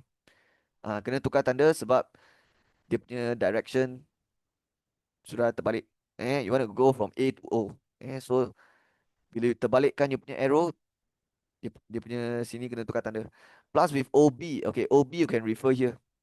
3HX plus KY. So just write that down. Okay, after you're done with this, actually you shouldn't stop here. Don't stop like that. You should always write, when you do vector, you should always write your answer like this. 1x, 1y macam ni. So you can faktorkan dia lah. So x dengan x, kita boleh faktorkan negative h plus 3h. Tapi negative h plus 3h boleh buat kan? Okay, nanti saya buat. And then this one y and y factor will negative k plus 4k. And then k dengan k boleh buat. So let's do it now. Negative h plus 3h, that's gonna be 2h. And then the bracket gone already. Yeah, the bracket also no need to write already. Okay, negative k plus 4k will be 3k, positive 3k. So the bracket also can erase. Just write 3ky. Alright, that's the answer. Yeah, remember when you write vector punya jawapan always write like that, 1x, 1y. Sebab apa tahu? Sebab dalam vector you selalu akan banding. You will oftentimes take the vector answer, always compare, always banding. So it's always recommended to write your answer 1x, 1y, so that when you compare, you senang compare lah. You boleh nampak terus. Kalau you ada banyak-banyak x then susah. So tak cantik. Okay, now let's do number 2. Dia nak cari xy pula. Alright, xy vector. Okay, x to y dekat mana? X is here, y is here. So you can go xo plus oy lah. XO plus OY. Alright, so XO vector tambah OY vector. Alright, XO vector walaupun tak ada tapi sudah cakap boleh cari tadi. You can use the ratio. Okay. Because X to O, dia punya ratio, dia punya portion adalah 2/5, 2/5. Okay. And then 2/5 you have to times with the whole line. Okay, but the whole line, you cannot take 3HX plus 4KY. You have to take negative 3HX minus 4KY. Kenapa kena tukar tanda? Sebab you nak cari XO sekarang. So XO tengok you punya direction. You punya arrow going this way. But the 3HX plus 4KY is going the opposite way. Sebab tu kena tukar tanda. Okay. Yeah, that means XO is actually 2/5 darab dengan BO. Tapi yang ni OB. That's why kena tukar tanda. Okay, dapat apa? Negatif. Belum set lagi. Kena tambah lagi dengan OY. So OY, okay, yang ni ratio dia 2/5. And then darab dengan whole line vector. And since you are finding OY, you can see the arrow, and this arrow is the same direction, is facing the same way. So when we darab with the whole vector, we don't have to tukar tanda. It will just be hx minus 5ky. So now kebang lah. Negative 3h times 2 will be negative 6 over 5 hx. And then 2 over 5 times negative 4 is negative 4 times 2 is 8 over 5 ky. And then tambah dengan 2 over 5 times hx is 2 over 5 hx. And then this one is negative 5 ky times 2 over 5 is negative 2. Because 5 potong dah kan. So tinggal 2 ky macam ni. Okay, sekarang kita boleh buat macam tadi lah. Takkanlah you nak stop macam ni. Don't stop here. You always write single x, single y macam ni. Okay. Alright, yang ada x ni dengan ni. So bila kita faktorkan, dia tinggal negative 6 over 5h tambah 2 over 5h.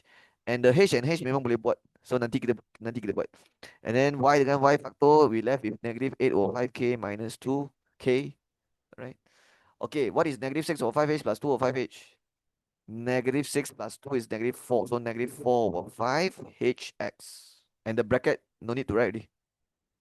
And then negative 8 over 5k minus 2k is negative 18 over 5k. Okay, so that should be the answer for question number 2. Alright, now it's time to do B. Find the values of P and Q. Okay, when you do vector question, memang selalu you punya jawapan A guna dalam B, and then jawapan B guna dekat C, jawapan C guna dekat D. So when I'm doing B, confirm I'll be using the answer from A later. Okay, so let's look at what's my A answer. So this is the two answer, right? But they are both for different vector. One is for AB, one is for XY. But I'm trying to find PQ now, right? So if you look at your this answer, tak ada P dekat sini pun. You look at C here also, tak ada PQ, right? So actually this PQ is referring to what? Remember just now there's one information that I never label. You see all the information I potong already, right? Except one information yang saya tak potong. And you remember just now why I said I never label this? Kenapa I tak label tadi? Sebab dia tak bagi nilai P dengan Q. So we don't know the ratio. So if you label also tak guna juga. That's why I never label. So I think now when I find the PQ, I need to focus on this. Ya, saya punya mata kena fokus dekat line ni. AD, AB. Because PQ is the ratio for AD and AB. So macam mana nak buat? Alright, saya tahu nak cari PQ. P over Q is actually AD over AB, right?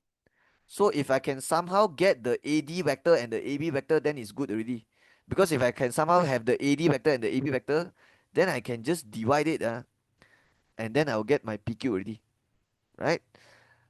And also, okay, ataupun another method to do it is you find AD and AB and then you letak lambda. Because AD and AB dia mesti parallel, okay? Tapi AB dia lebih panjang kan? So that's why kena letak lambda. So AD equals to lambda AB. Like that can also. Because when two vectors are parallel, you can take the two vector equal letak lambda. Okay. And later the lambda will tell you what is the P and Q. Okay. Because lambda, that lambda will be the ratio. Okay. For example, later your lambda is 3 over 5. Contoh lah, 3 over 5. What's the meaning? It means AD over AB is 3 over 5 lah. And guess what? AD over AB is P over Q. So your P over Q is 3 over 5 and then P is 3, Q is 5. Tapi ini contoh saja lah. Ini 3, 5 saya main tulis saja. So now let's do the actual hooking. So is it possible for me to find AD, AB? Oh, AB I have already from my A. Wow. So I don't have to do anything. The lambda AB straight away write this 2hx plus 3ky. Okay, the AD I don't have, but I can find it. Just do AO plus OD. And as you can see, you have both vectors. So not hard to do. AO plus OD.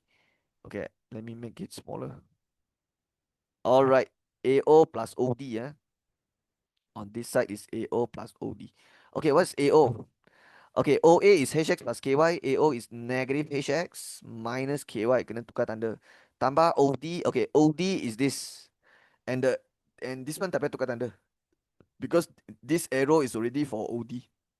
So 3 over 2 HX tambah 7 over 4 KY. Okay, this lambda kena darab masuk. And then after you darab, later kena banding kan. Banding coefficient of x and coefficient of y. So banding, darab dulu 2 lambda hx plus 3 lambda ky.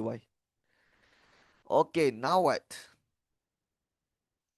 Kalau nak banding, you kena make sure yang ni kena single x single y juga. Because now on the right side is already satu x satu y.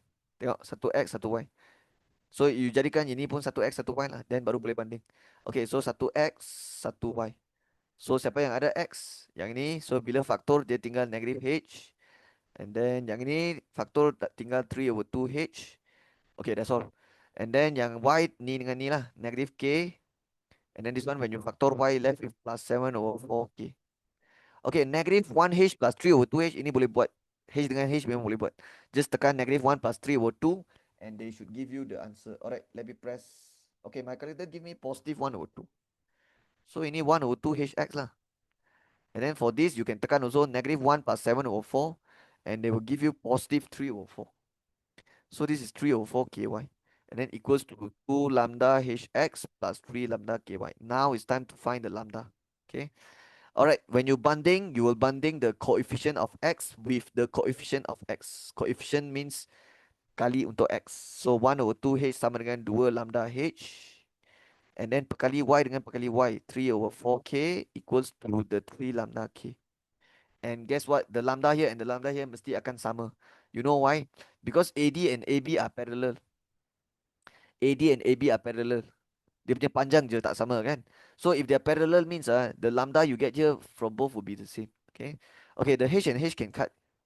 Because when you pindah h jadi bahagi h, dia boleh potong. Okay. So now your lambda left with 1 over 2 divide 2 which is 1 over 4. Okay. Okay, same here k and k can cut. And then how to find lambda? 3 over 4 divide 3 you get 1 over 4. So you can see the lambda on both sides same. And mesti same one because they are parallel mah. If not same then you cannot sum inside here already. And also it means they are not parallel already. Then you cannot find the ratio already. Okay. So nasib baik dia sama lah. So 1 over 4 masuk sini dapat AD sama dengan 1 over 4 AB.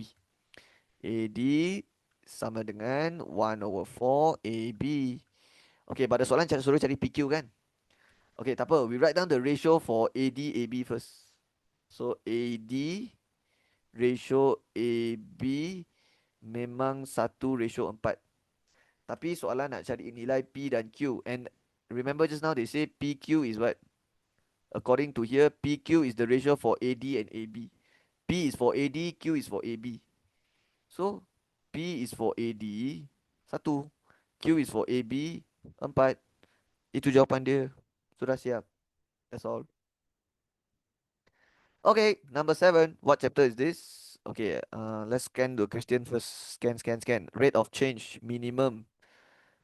Okay lah, this one differentiation, confirm. So form 5, chapter 2. Okay. Alright, let's read the question. Diagram 5 shows a composite solid. Composite means dia sudah combine dua solid. Dia sudah combine, composite. So it's a combined solid consisting of a hemisphere and cylinder. Hemisphere means half a sphere. Sphere yang sudah separuh. Cylinder means cylinder lah. Okay, dia ada bagi diameter cylinder is 2R. Maksudnya radius akan jadi 2R bahagi 2, so R lah. And the R is also the radius of hemisphere. Yeah, you can see the hemisphere have the same radius. Okay, the diameter of both hemisphere and the cylinder is 2R. Okay, I sudah tahu. Total surface area is given by this. So maybe they want me to show. Show this. When heated or no okay, no. So they straight away give us the surface area. I thought they want me to show and do myself and then tunjukkan sama dengan ni, but I guess not because the A never say like that. The A actually mentioned about rate of change, right? But I think I will expand this first. Okay, yeah, I should expand this first because we are doing differentiation. So guys, you all know, right? When you're doing differentiation, mesti you kena differentiate dia punya equation. And before differentiate, kalau boleh expand, kena expand dulu. And yeah, I should expand it. Okay. And trust me, even if you don't expand now also, later you have to expand. Okay, so kembang masuk, cert 3 times cert 3 will give you 3. Pi times R square will just pi R square. And then cert 3 times 18. Okay, ini tak boleh darab. So just 18 cert 3 saja. And then the pi will be beside like that lah. And the R duduk bawah, right? You can letak atas jadi R negative 1.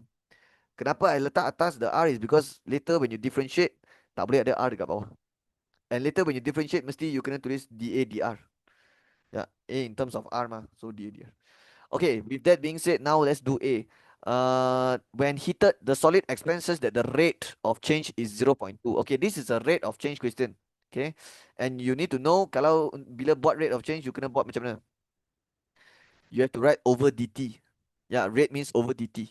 Okay, and since it's a rate of radius, so it will be dr over dt is 0.2. Okay, okay, I think I'll do it down here. So my A working, dr over dt equals 0.2. That's what it means by rate of change of radius, dr dt. Okay, and it says expand. So expand means increase, so positive 0.2. Okay, find the rate of change of total surface area of the composite solid in terms of pi. All right, rate again, so over dt again, but it's the rate of total surface area, and they use big A to represent surface area. You remember? Tengok total surface area dia guna big A, so we use big A also, and then equals to question mark, because this one nak cari.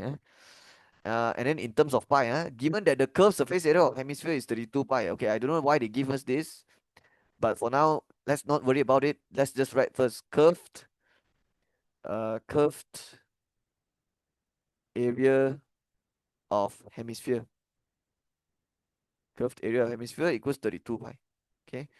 Okay, tak apa. So yang ni dia bagi macam ni, and then that's all lah. Itu je soalan dia. Sudah habis. Okay, when we doing rate of change question, we should, I always teach my student, kosongkan satu tempat sini, and then draw this line equals to line darab line. And then yang ni bawah mesti tulis dt dt. And then yang ni dengan yang ni sama, yang ni dengan yang ni sama. Okay. So you can see from the information already, dt dengan dt sudah tulis. So tinggal dA dengan dr je lah. So it's either you write dA here, and then dA here, dr dr, ataupun dr dr dA dA, right? But it should be like this, dA dA dr dr, because your equation just now is A in terms of R. So if it's A in terms of R, then here should be dA. Sebab dia A equals, bukan R equals, dia A equals. So this automatic will be dA. If I write dr here, then this will be dr dA already. That means later after you differentiate, you get the dA dr, you have to terbalikkan your jawapan. So, but can also lah, but I will not do that. Okay, sampai sini dAr dt sudah ada, boleh masuk 0.2. dA dt is question mark, so that will be our final answer. This is the final answer yang saya mau cari. So dA dr tu you kena cari sekarang lah. That's why I say kosong satu tempat sini, and you use that. Sir, what about this curved area hemisphere? Okay, I'm sure this will help me later. Okay, yeah, I'm sure this will help me later, but it's okay. Let's find out the dA dr first. Okay, and you can find it. The equation is here already. So just tulis the equation here and then differentiate. A sama dengan 3 pi r square plus 18 square root 3 pi r power negative 1. Okay, when you differentiate this, it will be dA dr. And how to differentiate? Power darab depan, power minus 1. So 2 times 3, 6 pi r power minus 1 is power 1. And then negative 1 times 18 is negative 18 square root 3 pi r kuasa minus 1 is negative 2. And then the power negative 2 boleh letak bawah. Jadi negative 18 square root 3 pi, letak bawah jadi r square. Okay. And always sub the r first. Sub the r first, then only put it inside here. Okay. Okay, but the r nak sub apa? Okay, the soalan mesti akan bagi. Okay, I know the soalan tak bagi now. They bagi the curved area of hemisphere instead, right? But I'm sure this 32 pi can help me find the r, the radius. We just have to scroll up and then use the curved area of hemisphere formula. Okay. Okay, let's talk about the total surface area for hemisphere. So imagine this is, okay, let's talk about sphere first. Sphere. So this is a whole sphere, and the formula for total surface area is 4 pi r square. For volume is 4 over 3 pi r cube, but I will not write the volume formula because we are not talking about the volume now. We are only focusing on total surface area. So let me tell you why is it 4 pi r square, because this curved part, this curved area is 2 pi r square. So the top half is 2 pi r square, the bottom half will be 2 pi r square. That's why the total surface area is 4 pi r square. Okay. But imagine if it's a hemisphere, what will be the total surface area? Alright, it will be 3 pi r square. Okay, it will be 3 pi r square. If you want to include the bottom surface here, it will be 3 pi r square, because the curved part is 2 pi r square. But do not forget, when you cut it in half, this bottom one we actually count it as pi r square. So that's why the total surface area is 3 pi r square. Unless this is covered lah. Unless this surface is covered. Like if you look at this case, this surface is covered, right? It's inside, it's covered. So if it's covered, then we don't count it, right? And also the question got mentioned here, the 32 pi is only the curved area. The curved area. That means it's only the curved area. And I told you already, the curved area of hemisphere formula is 2 pi r square, right? So what we can do? We can use 2 pi r square equals to 32 pi and then find r from here. After find r, sub inside and then ganti inside, then get the answer. Now everything makes sense already. Okay, so now how to find the r? So let me scroll up. Okay, so pi and pi you can cut because pi divide pi, right? Yeah, both sides divide by pi. Huh? So r square equals to 16.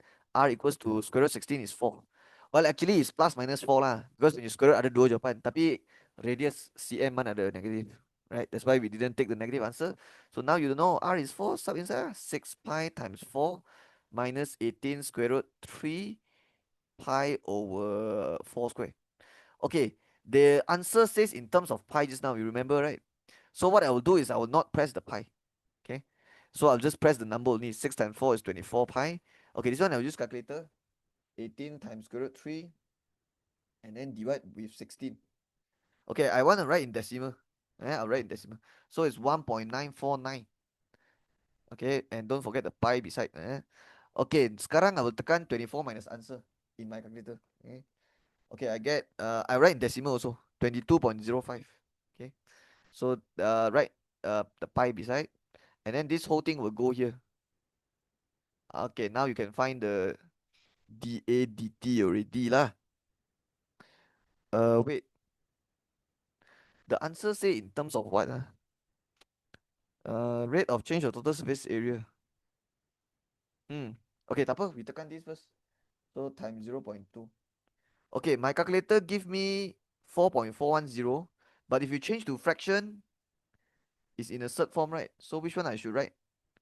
Okay, I write the decimal first. 4.410 pi. Okay.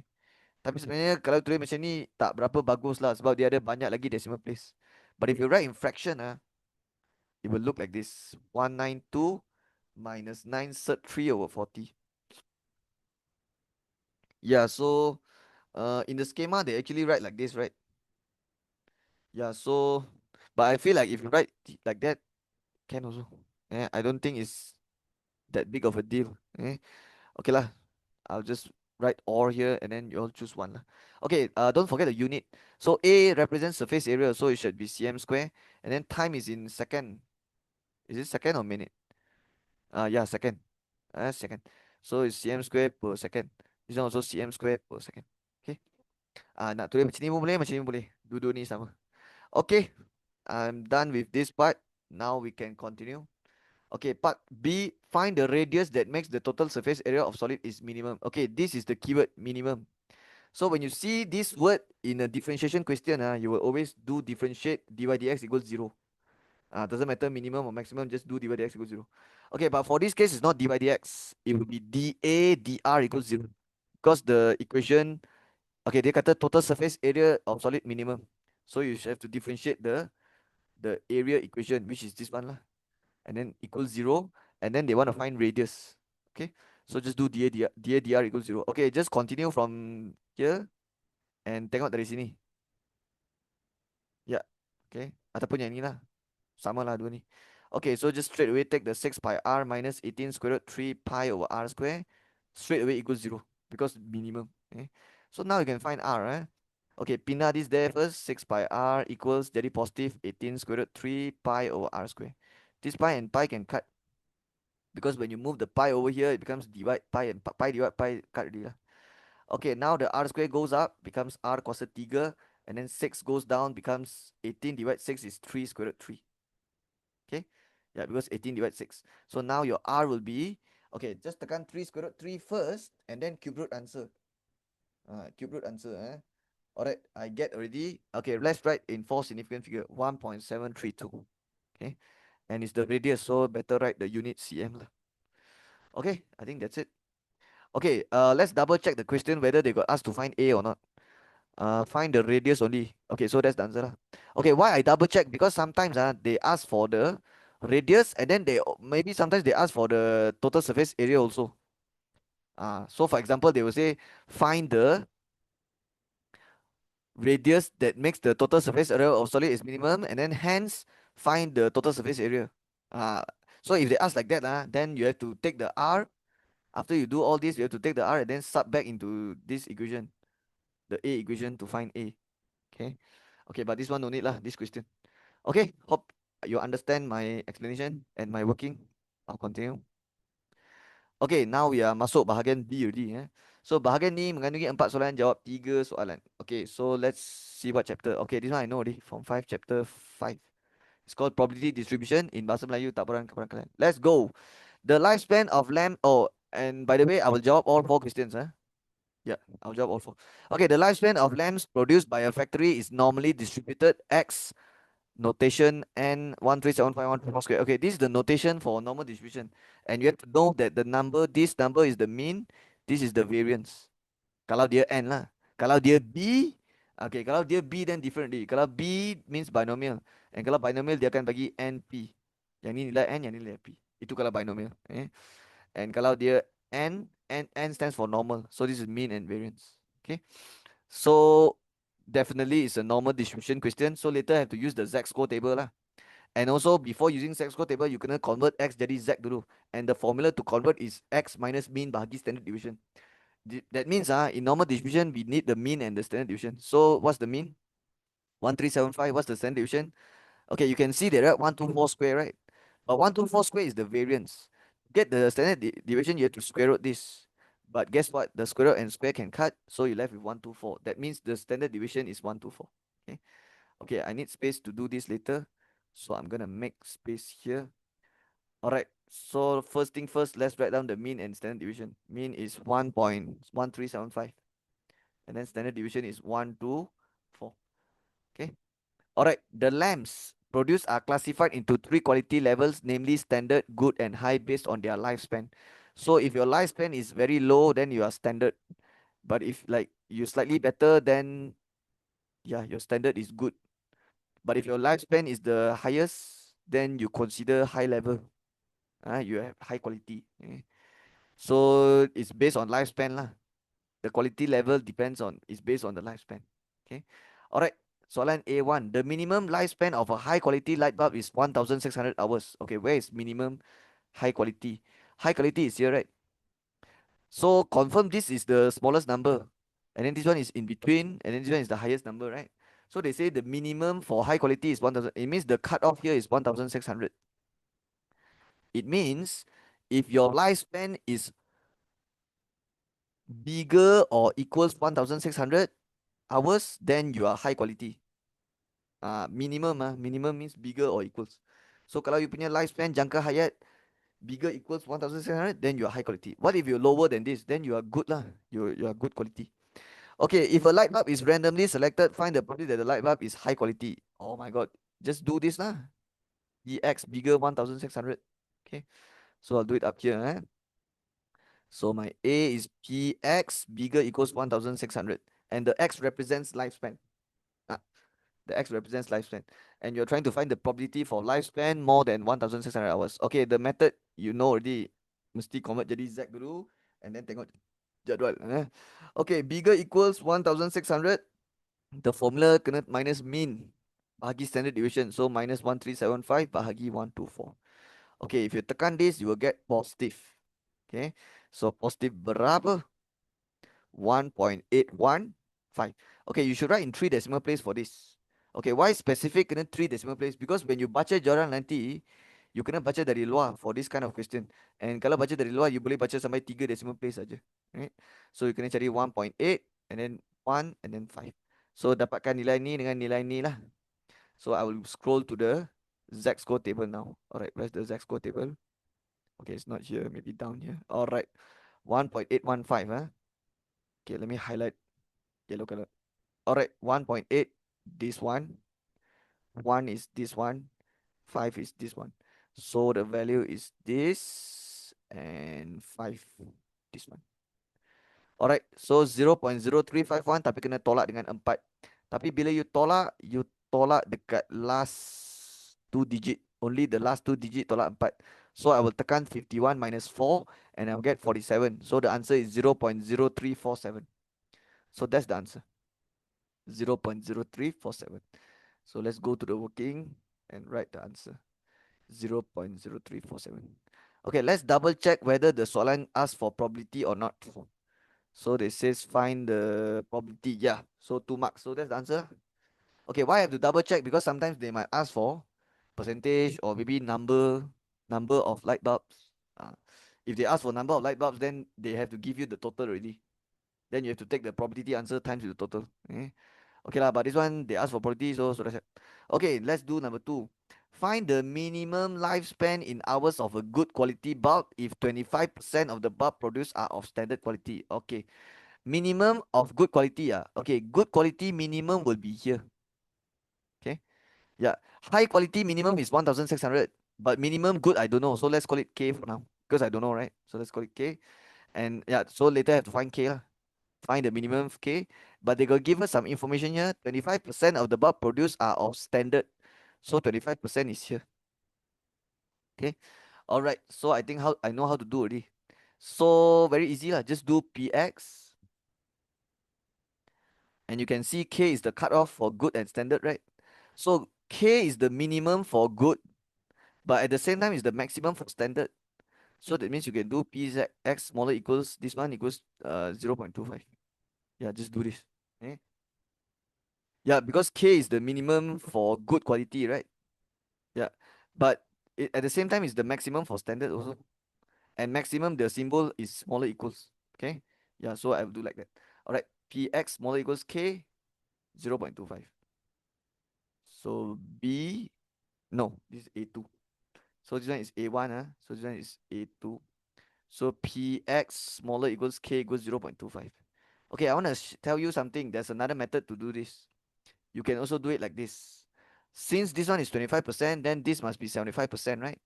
So the other way to do it is like this. PX bigger than K equals to 0.75. Okay, nak buat macam ni pun boleh. Okay. But the easy way is use the 25% lah. That's the easy way. Okay. Kalau nak senang, buat guna 25%. Okay, now we will start. So have to change to Z value lah and then use jadual. Okay, but this time when you use jadual baca nanti you kena baca dari dalam already.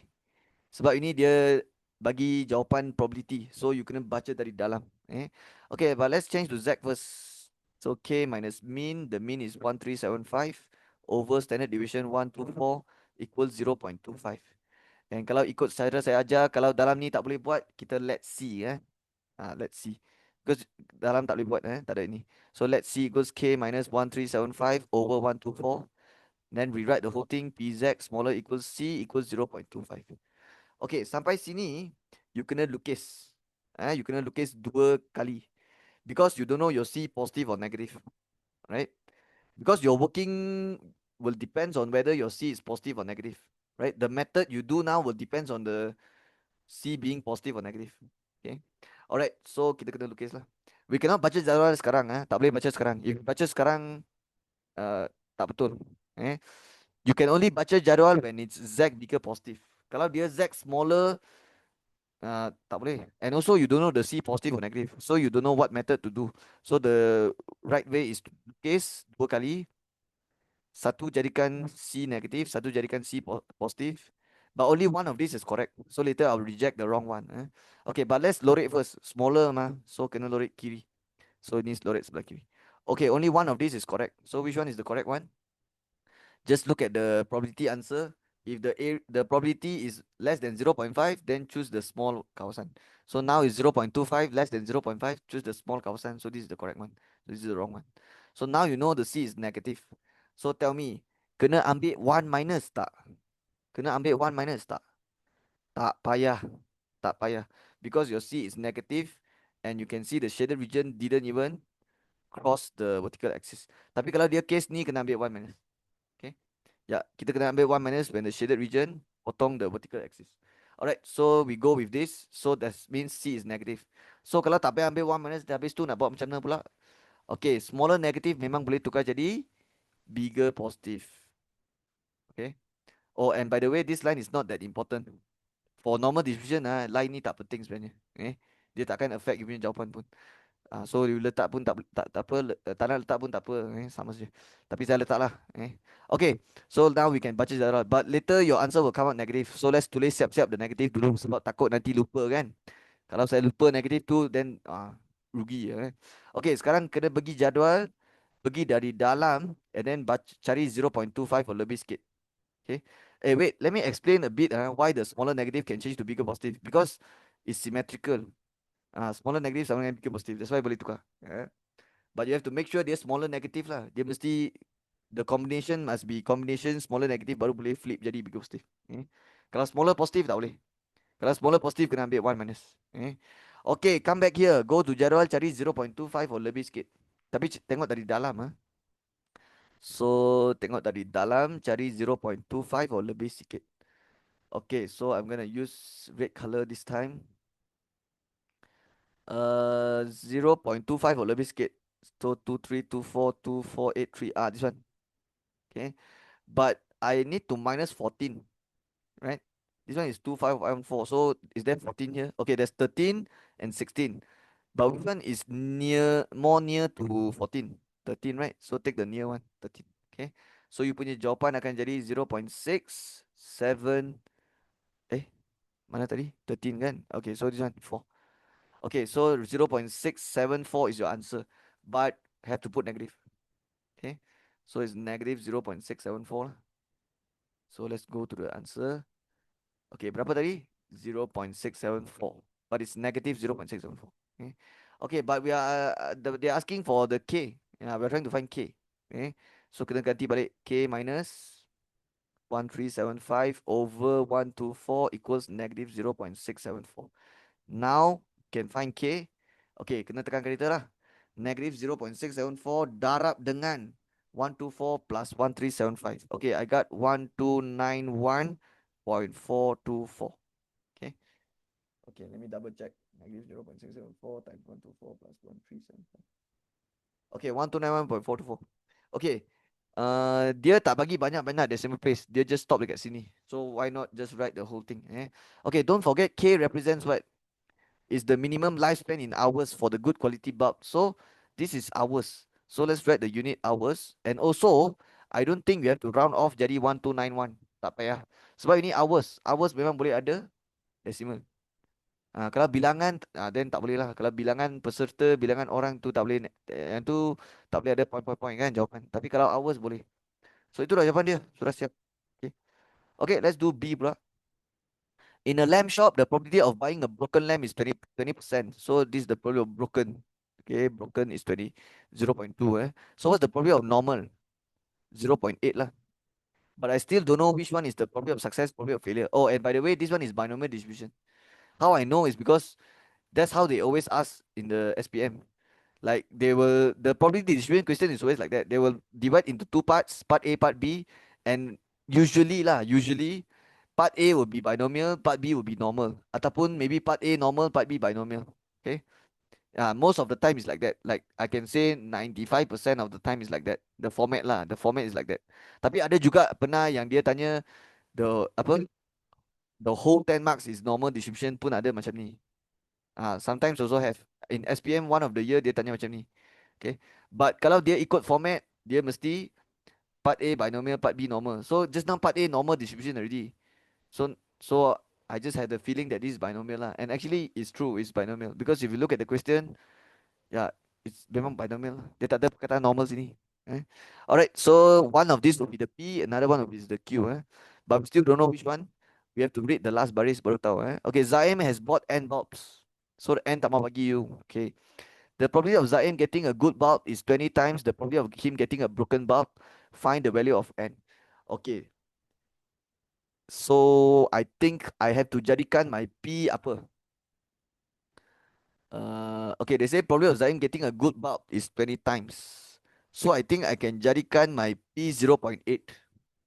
It means my probability of success is the normal bulb, a good bulb lah. Let's call it good. Yeah, we follow what they say here.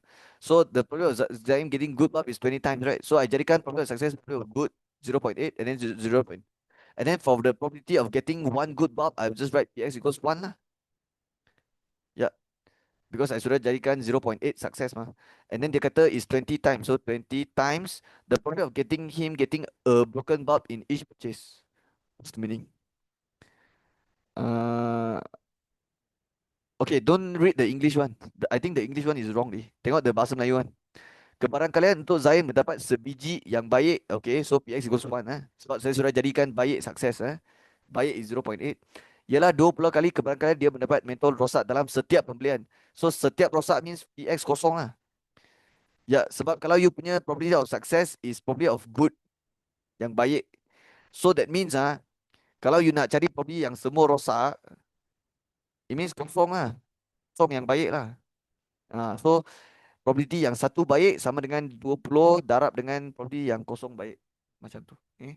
I just realize ada satu lagi cara untuk buat. Yeah, I just realize you can actually do P equals 0.2 also. Ya.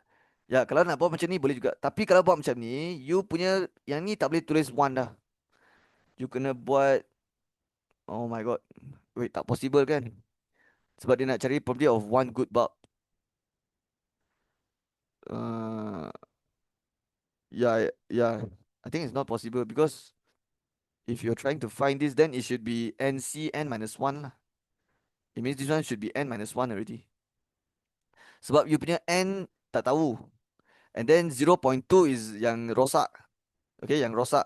Tapi you nak cari probability of satu good bulb. Satu good bulb. So rosak berapa? N tolak 1 lah. So you have to do like that lah. Okay, can also lah. Tapi sebenarnya boleh juga kalau nak buat macam ni. Okay, so dia akan jadi macam ni equals to 20 times. And then for the probability of apa? Rosak setiap pembelian. Okay, yang rosak ini buat PX equals N. Sebab you dah jadi rosak sukses kan. So nak rosak semua buat macam ni. So if you do like that, can also. Tapi you punya P kena make sure guna 0.2, 0.8 lah. But I feel like do like that better. Okay, like the one I did here is better, right? Yeah, so I prefer this one lah. But I just want to mention that, maybe some students do it like that. So cannot lah. Okay, let's continue from here. The formula we'll use is the binomial distribution formula. The probability for binomial distribution formula we learn. So it will be NCX. So N nak cari C1 bracket P 0.8 Q 0.2. The power here is same with down here 1 1, and then N minus 1 is N minus 1 equals 20 times. Okay, this time is 0. So NC 0 bracket. This is P 0.8 Q 0.2. Power same with number down here 0 N minus 0 N. Okay, ini boleh potong, ini boleh potong. Sebab NC 0 1, ini power 0 pun 1. And then yang ini NC1 is N, 0.8 power 1 is 0.8. 0.2 power N minus 1, yang ni tak boleh buat. Sebab dia N tak tahu. So biarkan dulu. 20 yang ni pun nanti dulu. 0.2 power N, yang ni pun tulis je. Okay, I perasan this 0.2 and 0.2 dia adalah same base.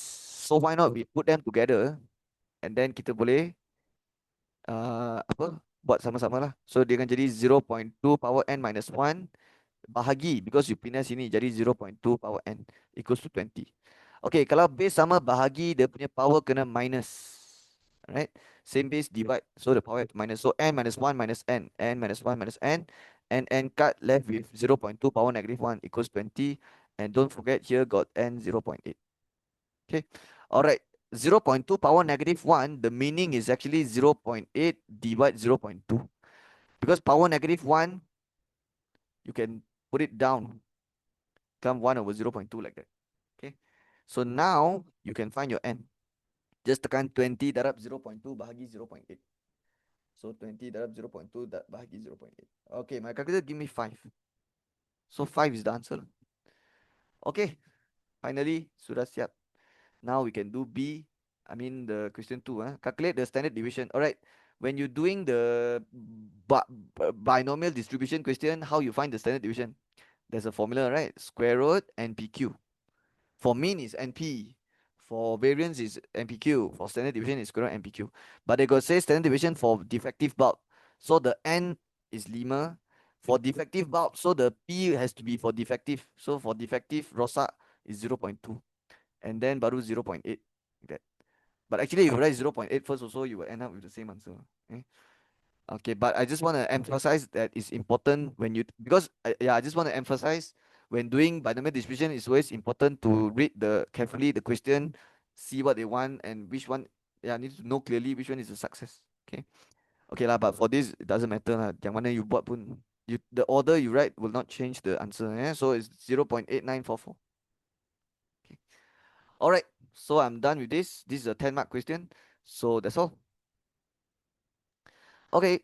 Number 9. What chapter is this? Looks like progression to me. So let's write down the chapter from 5. Chapter 5. Okay, progression. The janjang. Okay, let's read. A piece of wire is cut into several pieces with the length of first piece being x plus 3, second piece being 5x plus 3, third piece being 11x plus 3. So it's clear that all the piece is different lengths. First piece is like very short, x plus 3 only. This one is x times 5 plus 3. So the second piece is longer. Third piece is like even longer, right? It's like x times 11 plus 3. So it will be even longer. And the length of each piece forms a geometric progression. So yeah. So I think I can form the, so this is the first three terms lah. So the T1 is x plus 3 lah. The shortest piece, the shortest piece. The second shortest piece is 5x plus 3. And then the third shortest piece is 11x plus 3. And of course ada lagi banyak-banyak piece yang kita tak tahu ada berapa. And then they say the length of each piece form a geometric progression. So the ratio here will be the same with the ratio here. Okay. Yeah, geometric progression means you cari dia punya ratio, bukan dia punya difference. Itu kalau arithmetic. Okay, number 1, find the value of x which x cannot equal 0. Okay, I don't know why they mentioned this. Okay, I'm sure it will make sense later. Okay, mesti ada sebab kan dia cakap ni. Tak apa, kita biarkan dulu. Nanti kita buat, nanti dia akan make sense. And hence calculate the length of the shortest section of, means cari A lah. Shortest section means A lah. The T1 lah. Okay, tapi cari X dulu. Cari X dulu. Okay, actually it's very easy. Just now I already said the ratio here and the ratio here is the same. And I always teach to my student, I always tell them, kalau you punya progression ada unknown, ada satu unknown. Maybe ada X or ada K or ada C, ada F. You can take T3 bahagi T2 sama dengan T2 bagi T1. Kalau geometric lah. Tapi kalau arithmetic, you tolak. Okay, so ini ambil 11x plus 3 bahagi 5x plus 3 to find the ratio here. Sama dengan 5x plus 3 bahagi x plus 3 to find the ratio here. And since it's a geometric progression, dia mesti sama mah. So boleh equal lah. Okay, this one you can cross multiply, darab silang. Okay, so x plus 3 times 11x plus 3 is going to look like this. 11x plus 3, x plus 3. And then for the other side, it will be 5x plus 3 times 5x plus 3, which is 5x plus 3 square lah. Alright, the correct way to explain this is 11x times x, 11x square, 11x times 3, 33x, 3 times x, 3x, 3 times 3, positive 9, equals. Okay, this one you can use a special way to expand. Okay, a plus b square, you get a square plus 2ab plus b square. Okay, so you can expand like this. 5x square is 25x square. And then 5x times 3 times 2. Okay, so it'll be 30x. And then plus 3 square is 9.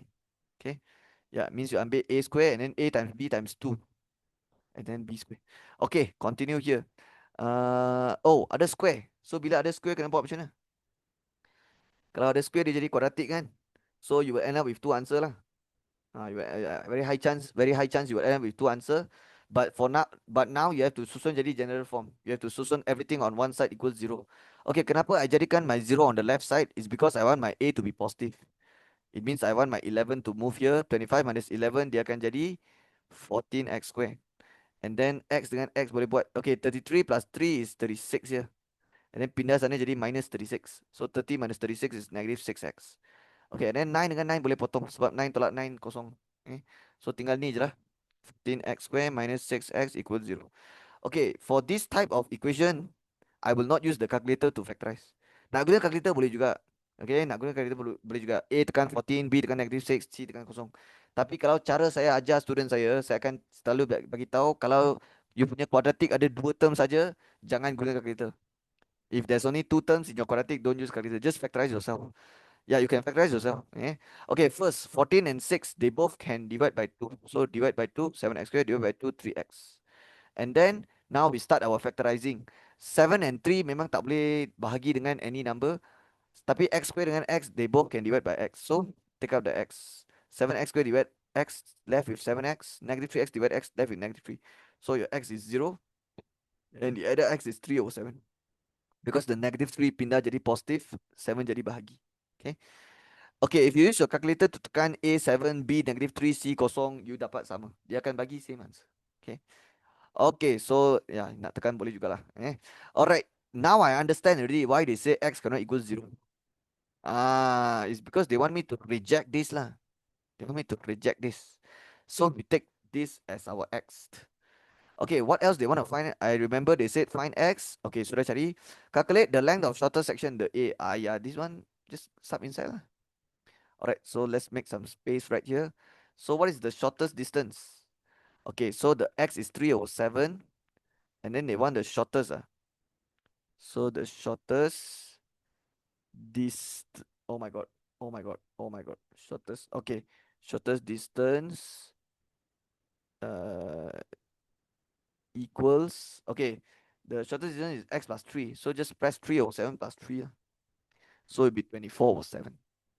So just write that and write the unit also kalau boleh sebab dia distance, right? So yeah, this is my final answer. Sudah siap.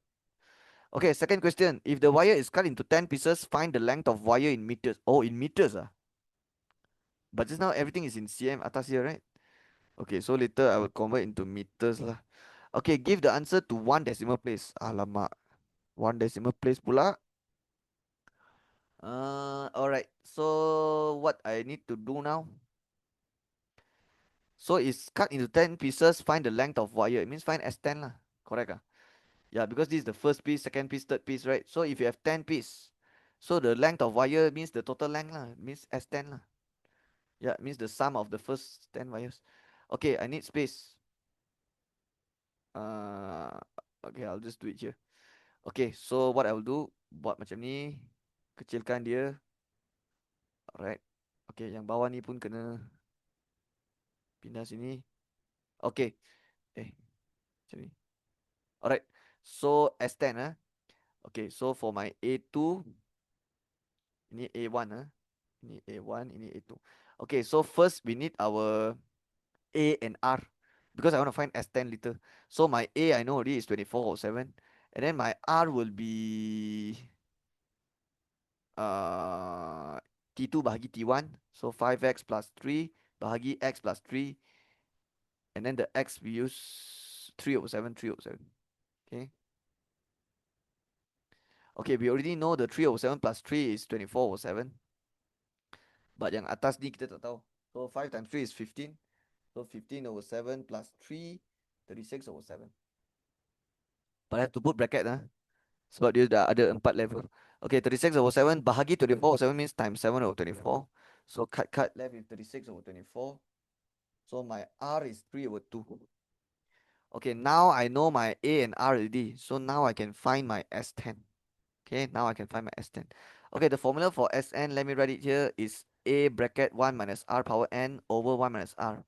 Ataupun A R power n minus 1 over R minus 1. Okay. And you will use this when your R is smaller than 1. But when your R is bigger than 1, you use this. Okay. Okay, what is your R now? 3/2 is 1.5. So 1.5 is bigger than 1. So kita kena minus 1. So kita guna yang ini. So okay, satu line. Bawah buat R minus 1. So 3/2 minus 1. And then atas A R power n minus 1. So A is 24/7. And then big bracket R power n. So 3/2 power 10. And then minus 1 to top bracket. Okay, now it's time to press. So I'll press 3/2 power 10. Okay, I get a very ridiculous number. And then minus 1, answer minus 1, and then answer times 24/7. And then answer divide with, okay, 3/2 minus 1 is 1/2. So answer divide with 1/2. With the bracket lah. Okay, my calculator give me 388.56. Okay, 388.56. But of course, the soalan got say right in one decimal place, right? Okay, tak apa, write in two decimal place first because this one is in cm. This one is in cm. They say write in meters, right? Write in meters and then give the answer to one decimal place. Okay, everything here is in cm. Yeah, even the BM version also cm, English also cm. Okay, so now to change to meters. Okay, 1 meter is 100 cm. So you have to divide 100. So you get 3.8856 meter. But if you want to correct to one decimal place, it's just 3.9. Yeah, this is 3.9. Okay. So it's 3.9 meters. In cm is 388.6 or 388.56. Okay. Yeah, but in meters is this one lah. Okay, I think I'm done with this. Now I will continue. Okay, B, I'll do it down here. Okay, I feel like B and A is not related. Yeah, just looking at the question also, I know it's like it's different. So we will not be using the information from A. Okay, given that the nth term of geometric progression is this. Okay, they already give you the formula for Tn. So later, this formula, we will use this formula to find Tn. Okay, 5/2 r power n minus 1. A means 5/2 is the A lah. Because we all know Tn formula is ar power n minus 1. And you can see the r power n minus 1 is already same with this. So automatic the A is 5/2 lah. So we know already the A is 5/2. Okay, R cannot equals to K. So K is like the undefined case lah. And then number 1 says state the value of K. Alright, so K is the value for the common ratio. So you guys, you have to know common ratio memang tak boleh sama dengan kosong, tak boleh sama dengan 1, tak boleh sama dengan negative 1. You know why? Because imagine if your T1, imagine if your R is 0. What happens if you're to your T2? You times with 0, you get 0 and then 0, 0. So it's no longer a geometric progression. Because you just end up with the first term a random number and then the rest all 0. So yeah, that's why cannot 0. One also same. One also cannot, because let's say this one is the first term is 5, and then you times 1, you just get 5, 5, 5, 5, 5, 5. This is not even a progression. It's just all same numbers. It's not a sequence. Okay. Sebab tu tak boleh lah. Okay. Negative 1 also same. Negative 1 also cannot, because when it times with negative 1 it's just like it's like 5, negative 5, 5, negative 5.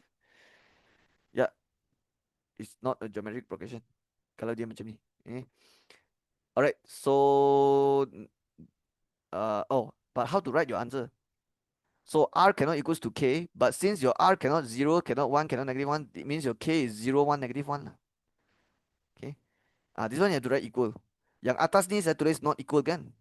Yeah, but when you bunding with this, R not equals to K, R not equals to 0, that means K is 0. Same with this, R not equals to 1, R not equals to K, bunding, compare, K is 1. That's why your K is equals to 0, 1, negative 1. Okay, okay, second question. Find the first term of the progression. Yeah, 5/2 lah. Okay, okay, let's show some working also lah. I can prove to you also, because first term is T1 mah. You just ganti the N1. So T1 equals to 5/2 R power n minus 1. So it becomes 1 minus 1 here. But 1 minus 1 is 0. And what is R power 0?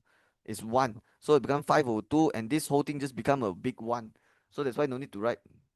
Yeah, so it's 5/2 lah. Okay, last one. Number 3, the sum to infinity if the third term is 1/10 and R is greater than 0. Okay, if I want to find sum to infinity, the formula is A over 1 minus R. So I need my A and R. Okay, I have the A. I have the A, which is 5/2, but I don't have the R. That is why they give us some other information here to help me. So I'm sure this one, the third term 10, I can use this to help me find R lah. And they also say something about R being greater than 0. I don't know why they say that. Maybe your R got 2 answer later, and then you choose the one that positive. Maybe that's why. You never know. Okay, let's do it now. T3, use this formula. 5/2. R nak cari, and then the n minus 1 is 3 minus 1, so 2 lah, 1/10. So your R square will be 1/10. Okay, 2 duduk bawah means bahagi, so hantar jadi darab, so tulis atas. 5 duduk atas is darab, darab hantar jadi bahagi, so tulis bawah. So R square is 2/51/5, so 1/25. Okay, when you square, hantar jadi square root, so ada dua jawapan, plus minus square root 1/25, and you will get plus minus 1/5. Okay. Yeah, square root 1/25 is 1/5. Tapi dia cakap R greater than 0. So now we know lah. Since R is greater than 0, R must be 1/5. So this is 1/5. And this is 4/5. And this is 5/2. And then 5/2 darab dengan 5/4. Bahagi 4/5 means times 5/4. Okay. So 5 times 5 is 25/8. That's the answer lah. Right? Okay, how come I know from reading the question, I already can know the R got 2 answers? It's because usually when they mention something like that, you can feel it one. Mesti maybe ada dua jawapan, right? Takkanlah dia mention something for no reason, right? So that's why when they say R greater than 0, I can already feel it. Okay, maybe got 2 answer, then take the one that's greater than 0. So yeah lah, 1/5, and the sum, cari sum to infinity, and you get the answer. Alright, I'm done with this question. Okay, let's do question number 10. Okay, what chapter is this? Form 5, chapter 6. Because you see, sin cos tan confirm it's the trigonometry chapter. Okay, it's a proof question. So they say prove that bracket m cos x plus n sin x square plus bracket m sin x minus n cos x square equals m plus n square minus 2mn if m and n are non-zero uh, and real numbers. Okay, so I think I will start from the left hand side. Okay, yeah, because the left hand side is much more complicated and there's much more things I can do if I start from the left hand side. The right hand side, not much I can do. I can just expand it. But if I change from right hand side to left hand side, it will be harder because, yeah, imagine the right hand side don't even have the sin and cos. And you try to make it square other sin cos, I think it's a bit harder. So it's always recommended to start from the more complicated side. So I will start from the left hand side. Let's write out the left hand side bracket m cos x plus n sin x tutup bracket square tambah bracket m sin x minus n times cos x bracket square.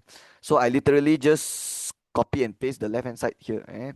And I will try to change this so that in the end it becomes this, right? Okay, before I start, I just want to mention about this.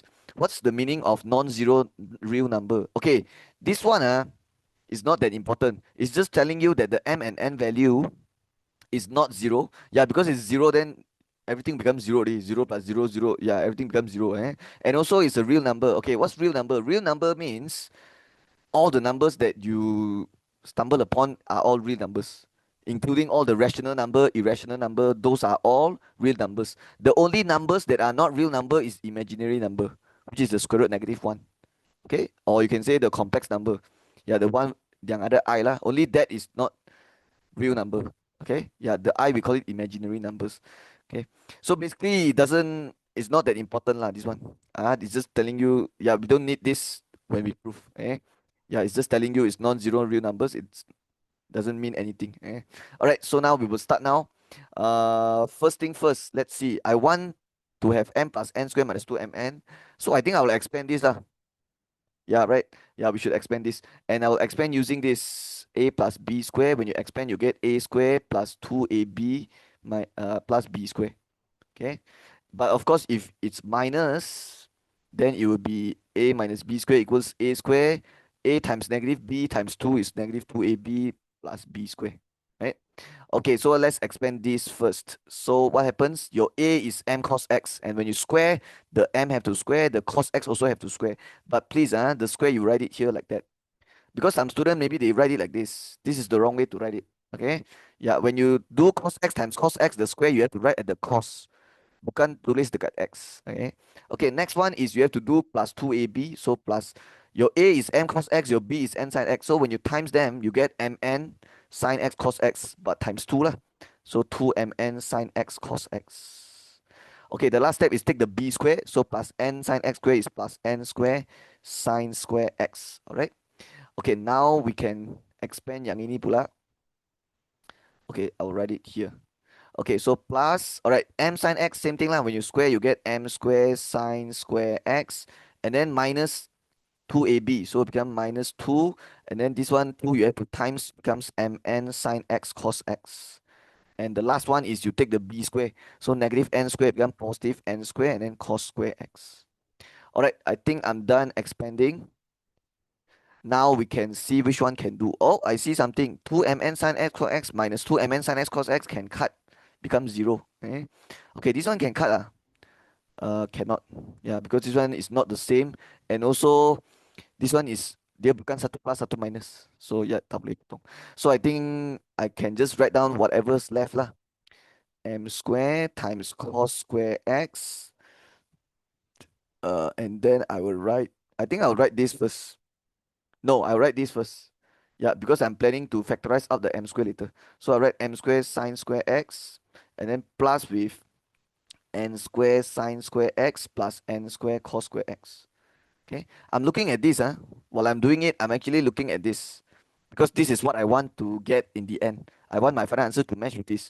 So actually, when I'm doing it, I'm actually looking towards this. Okay, saya bukan buat, and then I don't know what I'm doing. Bukan macam tu kan? I'm looking at this. Okay, I realize I can factor out the m square, And when you factor out, you're left with cos square plus sine square. Okay. And kenapa saya buat macam tu is because I know I can use the basic identity formula. Sine square plus cos square can cut jadi 1. So then is because the answer I want tak ada sine cos punya. That's why I factor out the m square and then cut jadi 1 lah. So it's good that I can get rid of the sine and cos altogether. So this one also take out, it becomes sine square plus cos square x. So you realize you actually just left with m square plus n square. Because this one is become 1 already. And then 1 times m square is m square lah. And then this one also sine square plus cos square is 1. But sir, why is it not the same? Well, actually it's the same.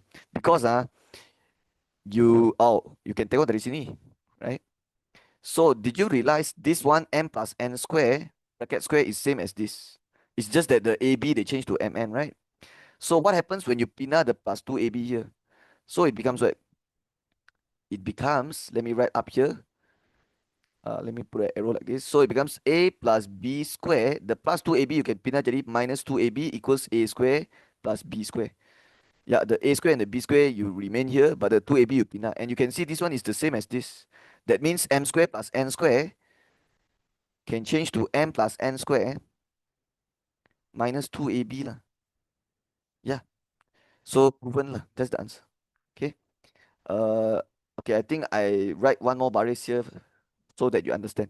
So m square plus n square, it actually comes from f plus n square, which is m square plus 2mn plus n square. Yeah, because when you expand this, you get this minus 2mn. Yeah, it means you will plus 2mn here and then minus 2mn here.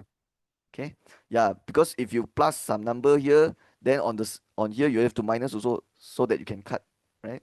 Yeah, but of course you don't cut it because you want to change to this, you want to write it in this form. So that's the answer lah. M square plus this one when you put it like this, it becomes m plus n square. Okay, and then minus 2mn. Okay, all right. Hopefully you understand. It's the same with this formula lah. It's the same. It's just that they change the AB to mn. Okay, all right. So that's all proven. Okay, so I can write dot dot dot proven. Okay, so that's how I would do A. Okay, let's do B. On the same graph sketch, all right, so it's a sketch question. All right, they want to sketch y equals cos x. All right, this is very easy graph to sketch because it's just 1 cos 1 x and then the c is 0. So it's just a regular cos graph. It's very easy. Negative sine x. Okay, this one is also very easy to draw. As long as you got memorized the sine x graph coordinate, then it will be very easy for you to draw this. Because negative is just, you just terbalikkan saja. But they want for the values of negative pi in between. This is where they make it difficult for you lah, the range. So usually they ask us to draw from 0 to pi or 0 to 2 pi. But this one they want to draw to the negative. Okay. So what I will do now, I will draw the axis straight away. Okay, first of all, we need to talk about the shape first. Of course, we know the cos graph is like this, and then the sine graph is like this. But since it's a negative, so it has to be like this, right? But guess what? You draw until pi only. That means you have to cut it in half. Like that. That means this is how it will end up looking. But wait, the left side have to draw until negative pi. That means you have to extend this line, and draw until negative pi, right? Now, the problem is how will it look in the negative pi? Okay, some student maybe they draw like this. Some student maybe they draw like this. Okay, no, no, you don't do that, come on, no. All right, I will teach you a way to know how the shape look like on this side. So do you know that pi is negative 180, right? Pi is positive 180. So do you know that negative 180 is actually positive 180? That means the positive 180 is here, right? So the negative 180, the point must be here also. Okay, and then when it's at 90, it's at 0, right? For the cross graph, 90, 0, right? But do you know negative? Okay, sorry. Let me explain one more time.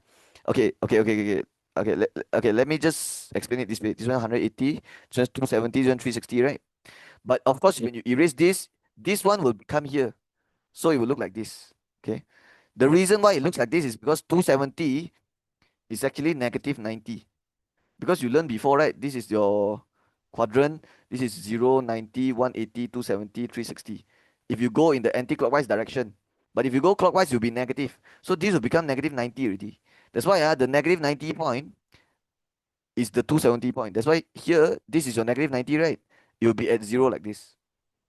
Macam ni. And then for the 360, that will be negative berapa?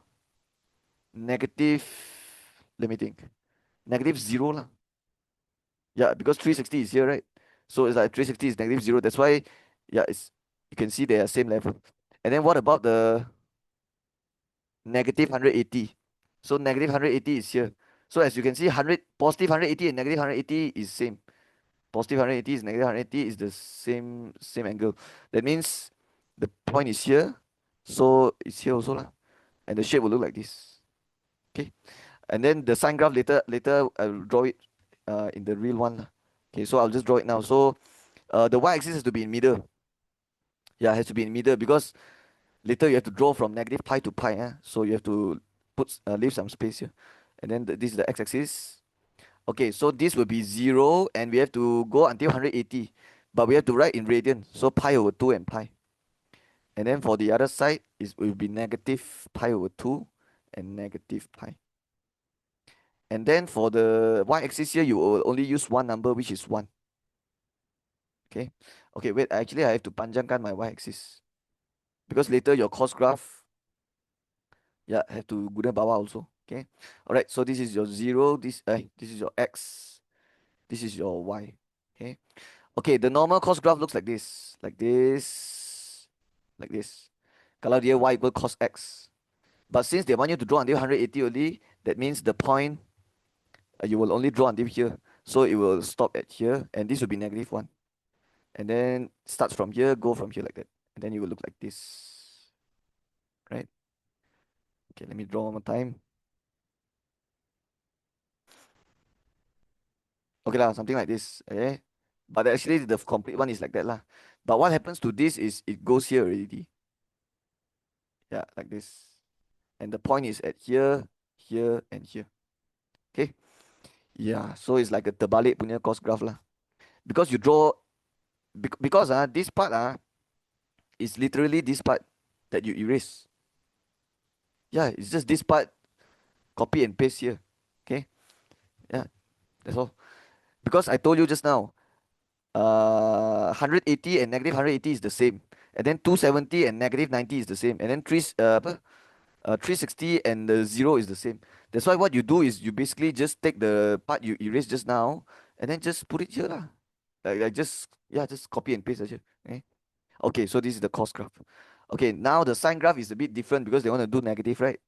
Okay, let's draw the normal sine graph. Normal sine graph is like this, like this, like this, like this, and then it goes like this, and then ada lagi lah. But since you draw until 180 only, so that means you will just plot here, and then there's one point at here and here. So we'll just go like this, and then like this. Okay. Okay, what happens to this part? You will drag this to here lah, to the negative, like that. Okay. Yeah, so let's draw it nicely. So it will go down later to here, and then just join. Yeah, so this is how the negative sine x. Hey, wait, I haven't terbalik yet. Sorry, I forgot the one step. So this one is positive sine x, guys. This one is positive sine x, but I'm trying to do negative sine x. So what I should do is terbalikkan everything. Okay, this one when you reflect using the x-axis, it will not change. This one when you reflect using x-axis, it will not change. But this point up here, when you reflect using the x-axis, it will go down here. So it become like this. So if you keep going until 360, it will look like this. The negative sine graph will look like this, right? But I told you this one, they want you to draw until 180 only, and the left side have to draw until 180, so you can just move this over here. So what happens is it will go like this, and then it will go up like that, okay? So the point will be like this, and then like something like this. Okay lah, good enough lah. Alright, let's write the equation. Y equals negative sine x. Okay, so this is how you how you sketch the full graph. Okay, so it's only worth 4 marks, so I'm done, right? Sketch the graph. Okay, so that's it. Now let's do the next one. Part C, Okay, part C says solve the equation negative sine x equals cos x. Okay, let's write it. And then they say for the value of angle x between negative pi and pi, give the answer in terms of pi. Okay, do you realize this is the equation for the graph that you just sketched just now? Right? Negative sine x. And then the cos x is also one of the graph that you sketched just now. right? And they want you to do both equals. What it means is basically you just find out the intersection point of these two lah, because you are taking the two equation here and doing simultaneous. So what you're basically finding is the intersection point here. But only want you to solve, means they only want you to find the x. So you need to find the x coordinate here and here lah. And I'll tell you straight away now, the coordinate here will be -45, here will be 135. Yeah. How come I know is because I remember teaching this to my own student. Yeah, I even tell them to memorize the y coordinate. Yeah. The sine graph and the cos graph intersection will be at 45, and then the y coordinate will be 0.7071. Yeah, I remember telling my students to memorize it. Okay. And then for this one will be 135 -0.7071. Okay. But of course, there is 3 marks, so let's just do some working lah. Okay. All right. So I will show you the working also. Okay. Okay. The working will look like this. You have to pin out the cos here. Yeah, you have to pin out the cos here because sine over cos is tangent. So when you pin out the cos here, here left with 1, and then this one I can change to tangent x. Now you can solve for x already because the negative move there become -1. And this one is normal case or special case. Okay, this is normal case. Okay, so normal case you have to find out the reference angle and then check the quadrant. Okay, when will it be special case? Special case is when your sine cos answer equals to 0, 1, -1, ataupun you punya tangent answer equals 0. And for those special case, that one you don't have to find reference angle because your angle is not in any quadrant. Your answer will be 90, 182, 73, 60. So for those case, you have to memorize all the answers lah. Yeah. Alright, so for this is not special case because tangent -1 memang you boleh tekan. Tapi jangan tekan negative. The negative is only trying to tell you which quadrant. Alright, so let's talk about the quadrant. Add sugar to coffee. Tangent negative is 2 and 4. So quadrant 2 and quadrant 4 is your answer. But you have to tekan shift tangent 1 and they will give you 45 first. But this one is just quadrant 1 answer. And don't tekan the negative. Okay, now only you change to the quadrant you want, 2 and 4. Okay, how to change to quadrant 2? 180 minus. How to change to quadrant 4? 360 minus. So 180 minus 45 is 135. And 360 minus will be 360 minus is 315, right? Okay, but takkanlah yang ni 135, right? So yeah, because the answer they want is in between -pi and pi. So what's gonna happen is the 315 have to reject. Yeah, the 315 cannot take, have to reject. Then what happens? Okay, the 315 is actually here. This is 270, this is 360, right? And the 315 is in the middle, right? But I told you just now, the graph on this side will transfer, the graph on this side will transfer here, right? So tell me, if it's 315, where will it be on this side? It will be -45, right? Because, yeah. Betul lah. Okay. Let me explain it using the way I explained it just now. You remember I wrote this? 270 is -90, 360 is -0, 180 is negative. So imagine if it's 315. It's actually here, right? 315 is like this. Okay. But if you want to convert to negative, it's actually -45 lah. Yeah. Why is it 45? Because 360 minus 315 is 45. And why is it negative? Is because the direction is clockwise. So that means this positive 315 angle, if you write it in negative, is actually -45. Okay, so you can cut this and write -45. But they did mention they want your answer in terms of pi, so I'm going to convert to radian. Okay, -45 when you convert to radian is going to be -pi/4.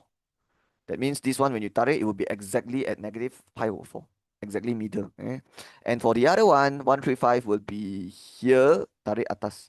And this one will be 3pi/4. Yeah, positive 3pi/4. Okay, or you can use the calculator method also can. Just tekan 135 darat pi/180. But don't tekan the pi lah, because they want in terms of pi, right? Okay, so this is how you do the C. So it's 3 marks. So yeah, that's all.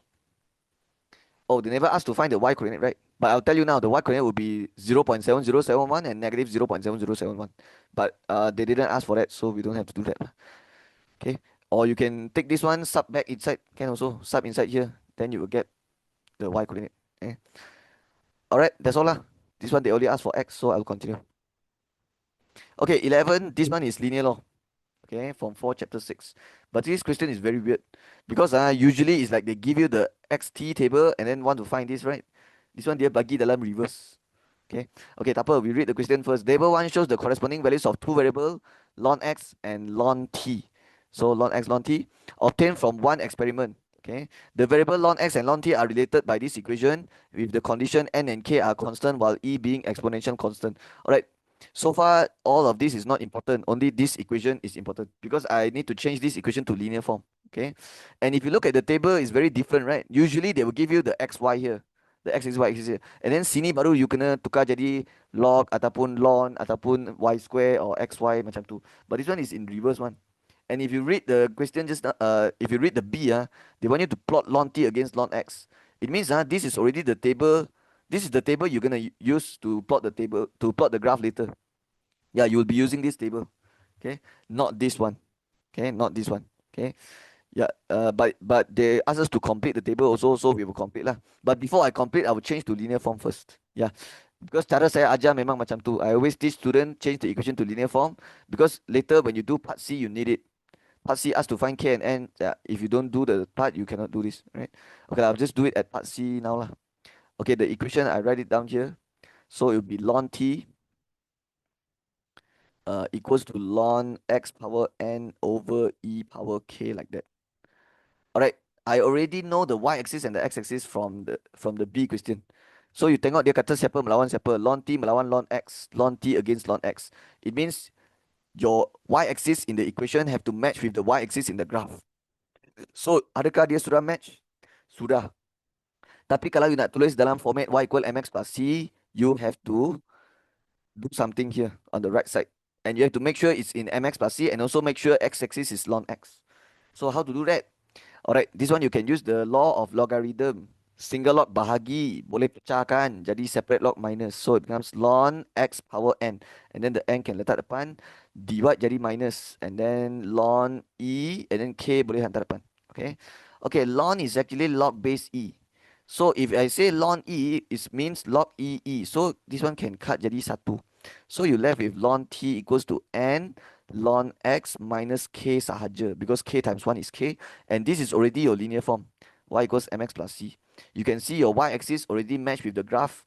And the x-axis also matched with the x-axis in the graph. So the gradient n will be the gradient from the graph also.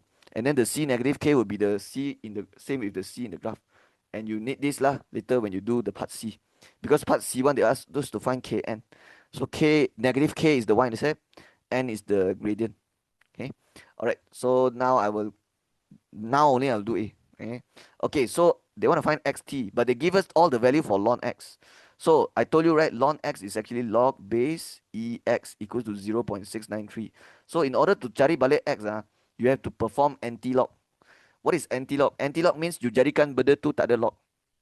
Sekarang ada log, tapi nak jadikan dia tak ada log. So macam mana? You buat anti-log. So anti-log is you tendang the log base to the other side. And when you move it there, the log base will become the number base. And then this whole thing just becomes the power like that. So now you press this. And let me teach you how to press. You have to tekan Shift LN. Yeah. When you tekan Shift LN, the calculator will give you the E. And then you press the power 0.693. Okay, this one you should write in 2 decimal place. Because they said it. Yeah. Correct your answer in 2 decimal place. So the answer I get is 1.999. So 2.00 lah. Okay. Alright. So the next one also same. You tekan Shift LN. Then you will means you tekan E power this. And then the rest also same lah. E power, E power, E power, all this. And how you tekan E is you tekan Shift LN. Alright. So E power this, you will get 0.40.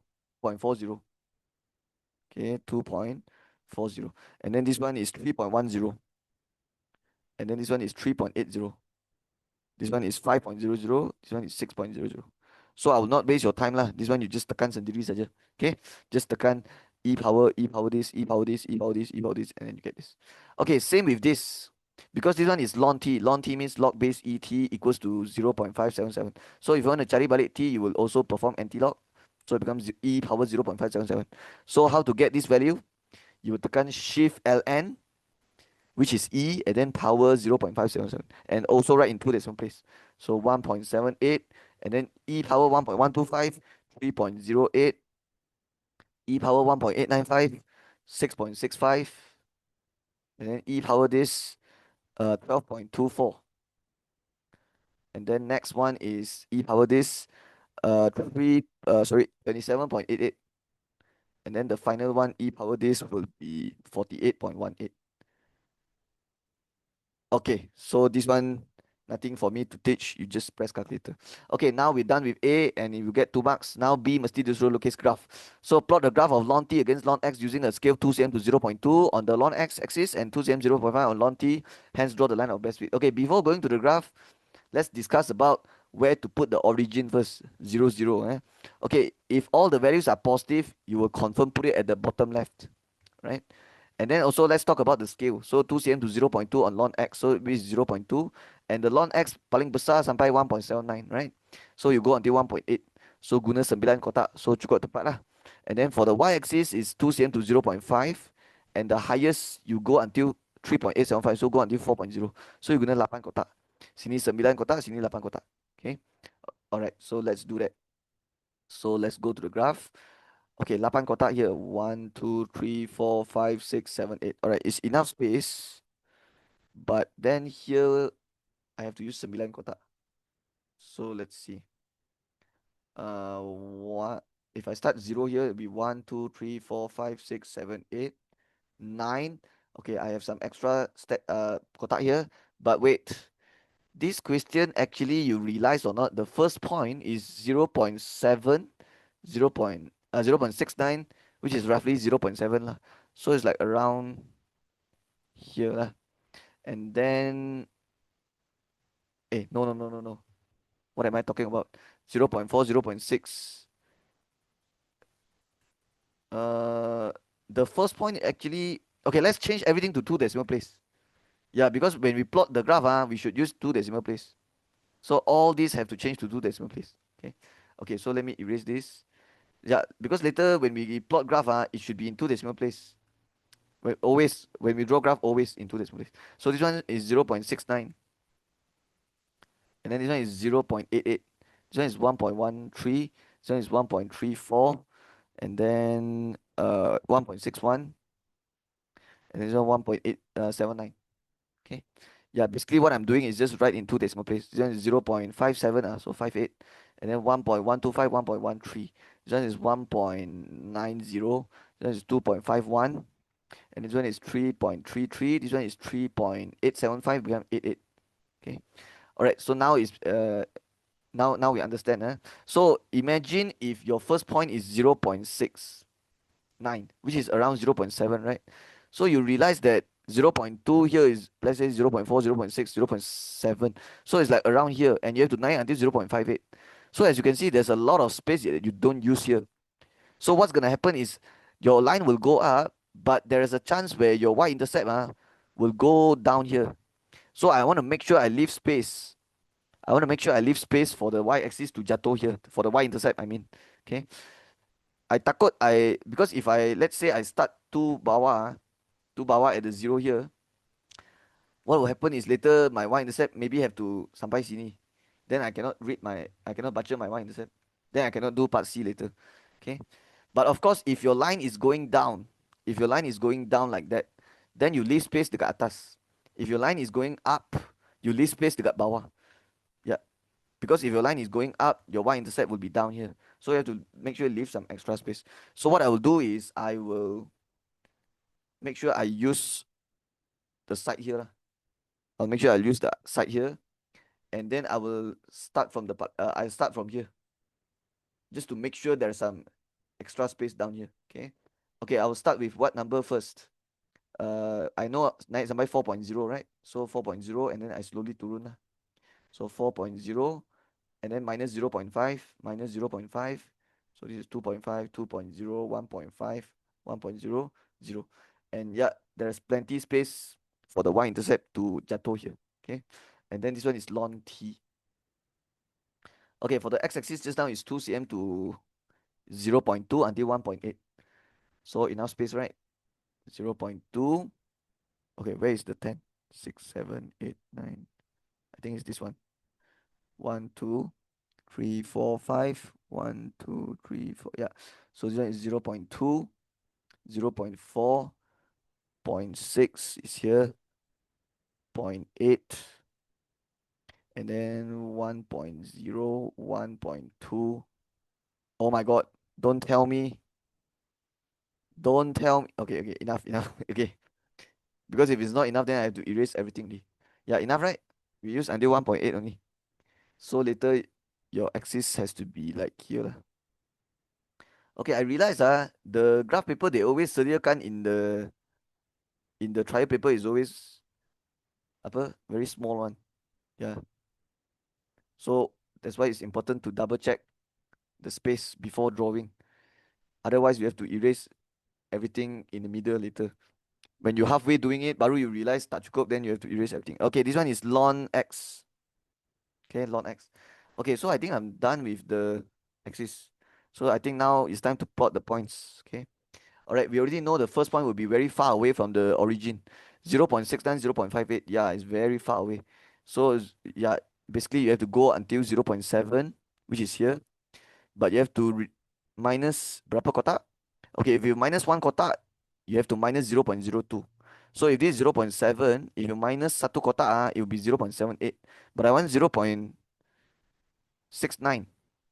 This one is 0.68. So 69 will be middle lah. So it will be 0.7 minus half kotak. And then you have to naik until 0.58. And 0.58 is just, oh my god, Junhao, are you okay, bro? I leave out the 0.5. Oh my god. Okay. Can I do this? Okay, I'm so smart. Okay, let's go. Okay, so this one I have to go down here lah. Okay, 5, 6, 7, 8, 9, 10. All right, correct, right? Yeah. Okay, so this one should be ln x. This one should be 0. This one should be 0.5. Okay, guys, you all realize, right, what careless mistake I did? I forgot the 0.5 here. Okay, this one all correctly. Okay, so let's come again. 0.7 tolak half kotak is 0.69. But I want 0.58. So you can go until 0.5. Naik satu is 0.55. Naik lagi satu is 0.60. So 58 is like lebih kurang here. Okay. Yeah, because here satu kotak is 0.05.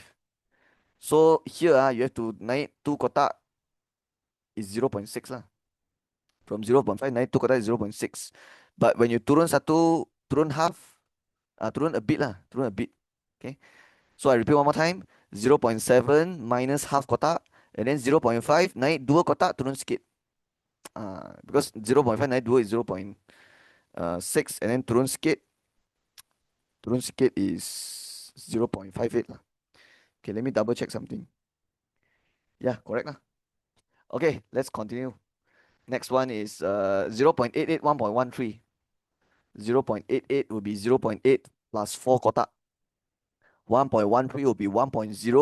Naik 2 kotak is 1.1. And then naik lagi satu is 1.15. So 15 turun sikit.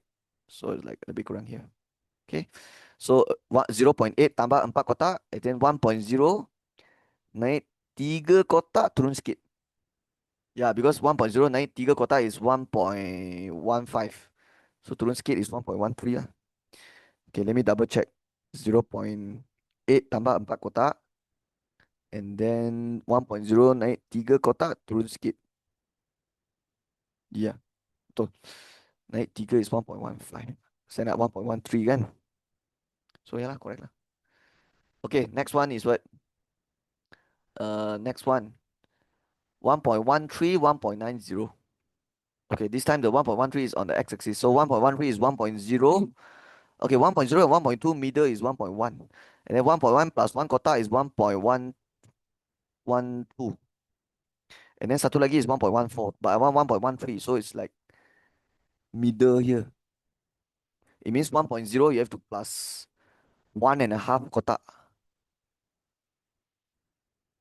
Oh my god, it's so small, it's so hard to see. Okay, let me zoom in for you.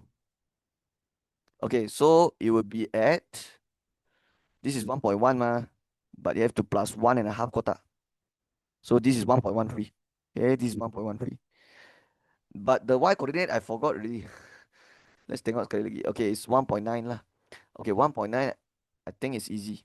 It's just 2.0 turun 2 kotak. But you have to plot at here.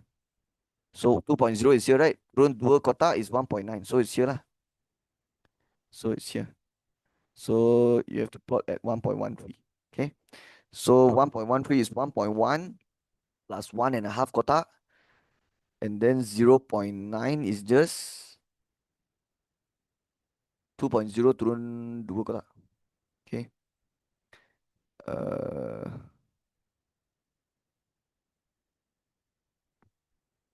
so yeah, that's the answer. Okay, wait, let me check something. 1.13, 0.9. Okay. Yep. All right. Now what? Now the next point. Okay, the next point, 1.34, 2.51. 1.34, 2.51. Okay, 1.3 is here. 1.2, 1.4 middle, and then 34 will be tambah 2 kotak lah. Because tambah 1 is 32, tambah lagi 1 is 34. So this is 1.34. And then berapa tadi? 2.51. Okay, 2.51 is 2.5. Kalau 2.5 naik 1 kotak is already 2.55. But I want 2.51 only. So it should be 2.5 naik sikit je. So this line naik sikit. But make sure you plot at here. One kotak, kotak like this, and then naik sikit. Oh my god. So it's here, and then 2.5 naik sikit. Yeah, so around here lah. So let me repeat one more time. 1.3 tambah 2 kotak, and then 2.5 naik sikit. 1.3 2 kotak, 2.5 naik sikit. Yeah, correct. Okay, next one. 1.61, 3.33. Let's go. 1.61. Okay, that's gonna be 1.6. If I tambah 1 kotak, it's 1.62 already. So I want 1.61. So it should be half kotak lah. So it should be like half kotak like this. And then dia punya y coordinate is 3.33. So 3.33 you go until 3.5. And then turun 2 kotak is 3.4. And then turun lagi 2 is 3.3. But what if 3.3 naik 1 is 3.35, right? But I want 3.33, so turun sikit. 3.5 turun sikit. That means 3.5 turun 3 kotak and then turun sikit. Because 3.5 turun 3 kotak is 3.35. So turun lagi sikit is 3.33 lah. And make sure you plot at 1.6 tambah half kotak. Yeah, because that's 1.61. So 1.6 tambah half kotak, 3.5 turun 3 and then turun sikit. Yeah. Okay. I think I have one more point. So let's habiskan dia. 1.79, 3.88. Okay, 1.79 is just 1.8. Okay, 1.8 if you minus 1 kotak is 1.78. But I want 1.79. So it should be half kotak lah. So half kotak here. And then the y coordinate is 3.88.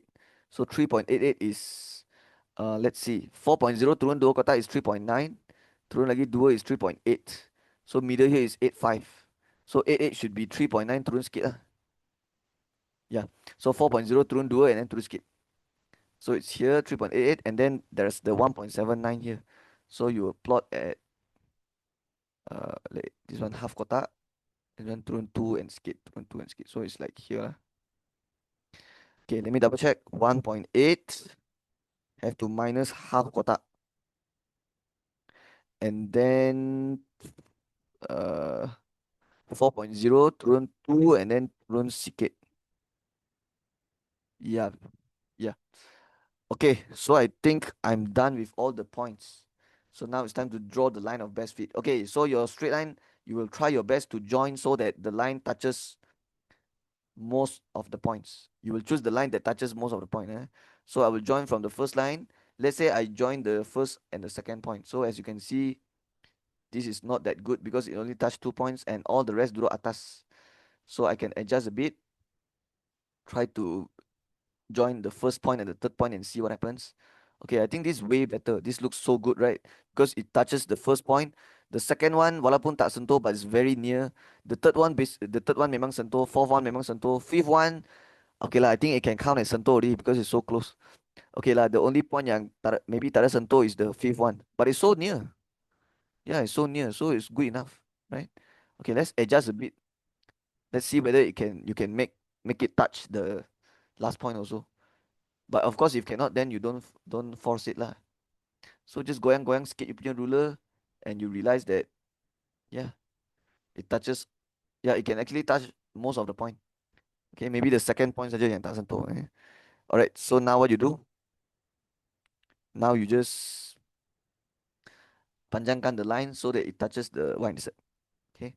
Alright, so let me just do this.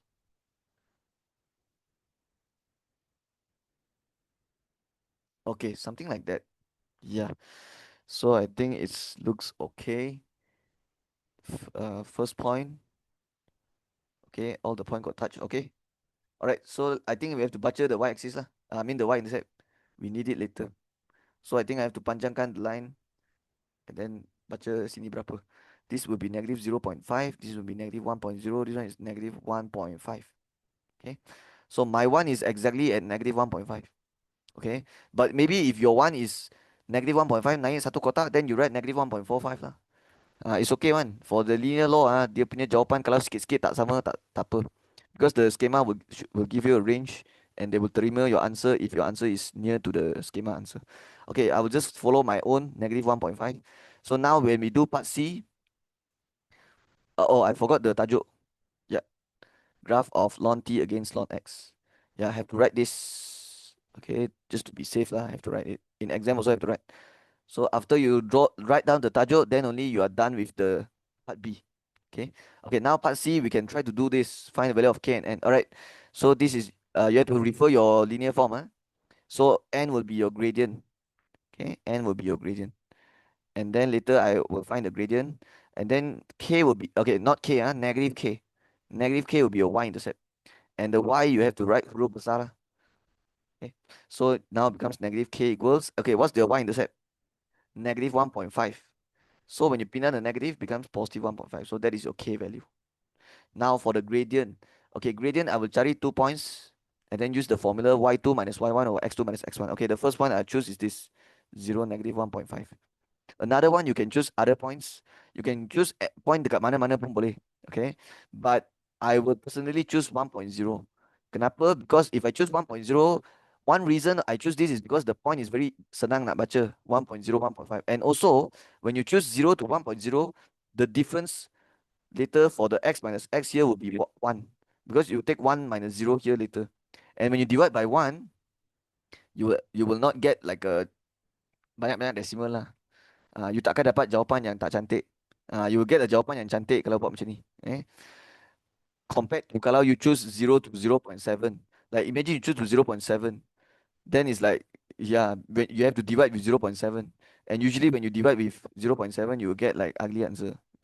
Jawapan yang tak boleh tukar fraction. So okay, now we have to join using dotted line. And then put a 90-degree here.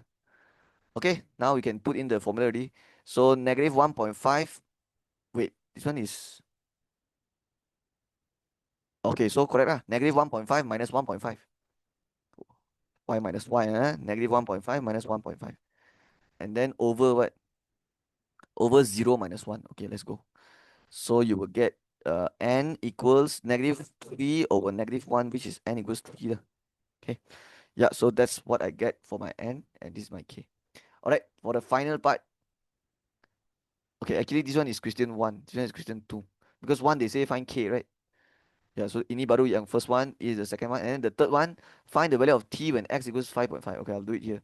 So I write when x equals 5.5, but they're looking for t, right?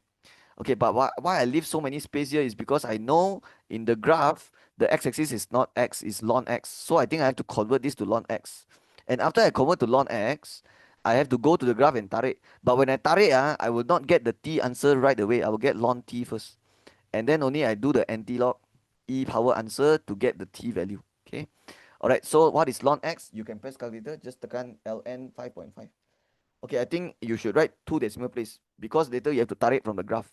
Okay, so yeah, this one write 2 decimal place. So now go to 1.70 and start to tarik. Okay, which one? Ln x is 1.70. So you should be going to the x-axis lah. And then cari 1.7. Okay, 1.6 and 1.8 middle is 1.7. So it's here. So now I have to tarik a line to the graph. So if you tarik bawah, tak logik kan, because bawah tak ada graph. So you have to tarik atas until it reaches the straight line that you draw. So when you reaches it, okay, I realized that it's here. So now you can tarik to the y-axis. But the y-axis is not the answer for t. The y-axis is ln t. So you still have to do something later.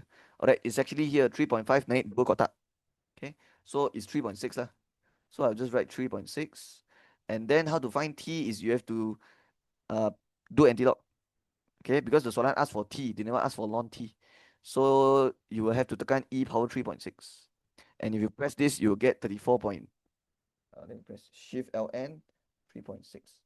So 36.598. So it's like 36.60. Okay, this one I'll write 4 significant figure. 36.60. Okay. Yeah, this is how I would do it. Hope you understand. Okay, let's continue. Okay, now we are finally entering bahagian C. Okay, bahagian ini mengandungi 4 soalan jawab 2 soalan. Okay, in this video I will jawab 3 questions for bahagian C. I will not do the kinematics. Okay, yeah. So let's start with number 12. Okay, this one is linear programming from 5 chapter 7 because I see the bigger symbol already. Okay, so this one I have to use graph paper later. Okay, let's go. An early acceleration workshop for the additional mathematics subject will be held involving Form 5 and Form 4 students from SMK Sri Delima. Okay, when we're doing this chapter, we always want to know siapa X, siapa Y dulu. Because if you don't know siapa X, siapa Y, it's very hard for us to write the inequalities. So we still don't know yet. The number of selected Form 5 and Form 4 students are X and Y. Okay, now we know already. And the way I teach my students is I will tell them to draw the arrow. Okay, so we have Form 5 and Form 4. Separate X. X is Form 5. Number of selected Form 5 is X. So Form 5, arrow X, and then Form 4, arrow Y. And since the XY is the number of selected student, so you can put hashtag. Hashtag means they represent bilangan lah. Okay, the next line says the number of Form 5 student must not exceed, so smaller equals lah, twice the number of Form 4 students. So I think from here you can write your first inequality already. And you already know what your XY represents. So let's write it now. So your A answer, I will do it here. Okay, like here. Alright, so number of Form 5 students is X, must not exceed, so smaller or equals twice the number of Form 4, so 2Y. So that's your first inequality. But later when you draw this line, you cannot shade. Okay, now it's smaller, right? So smaller, kalau ikutkan smaller, you kena lorek bawah garisan. But later for this inequality, you cannot lorek bawah garisan. You cannot shade bawah garisan. You have to shade atas. Because you have to make sure the Y is positive on the left side. Baru boleh tengok. So now is Y positive on the right side. So what you have to do is you have to jadikan 2Y and X. Jadikan 2Y tu dekat left side.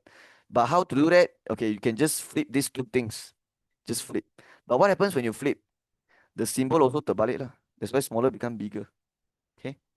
Yeah. And I think it's important to write this in the part A, because sometimes when we shade the region, we look for it, we forget to check whether the Y is positive on the left side or not. So if we forget about that, then we straight away see, then yeah, it's wrong already lah. Okay. Yeah, so it's better to do this to remind ourselves later have to lorek atas, bukan lorek bawah for this line.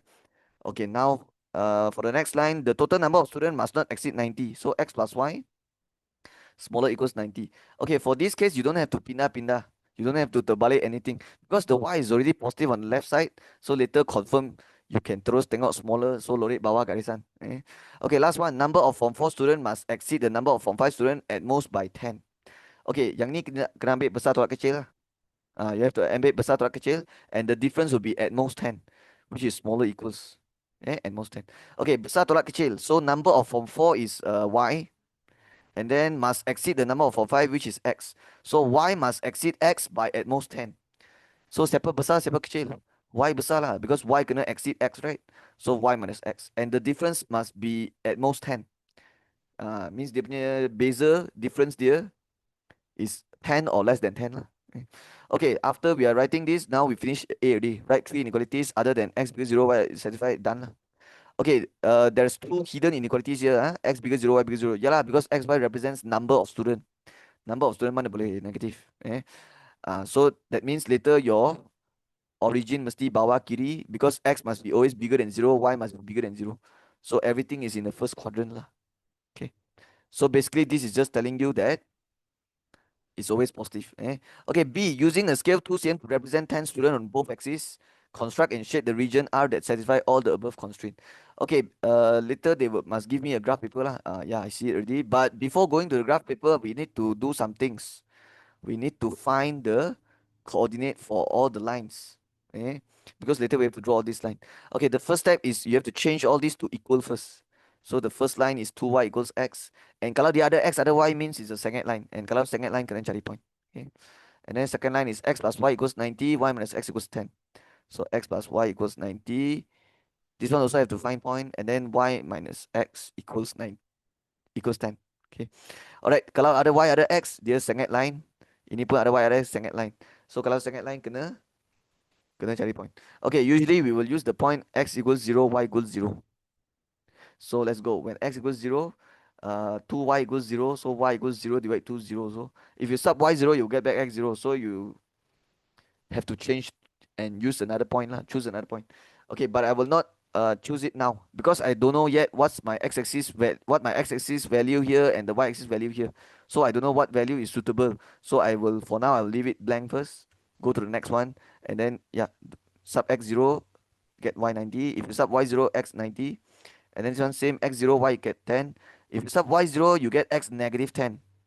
But this in this topic in this particular topic, we don't use the negative punya point. Yeah. So later the negative point also we have to change to another point.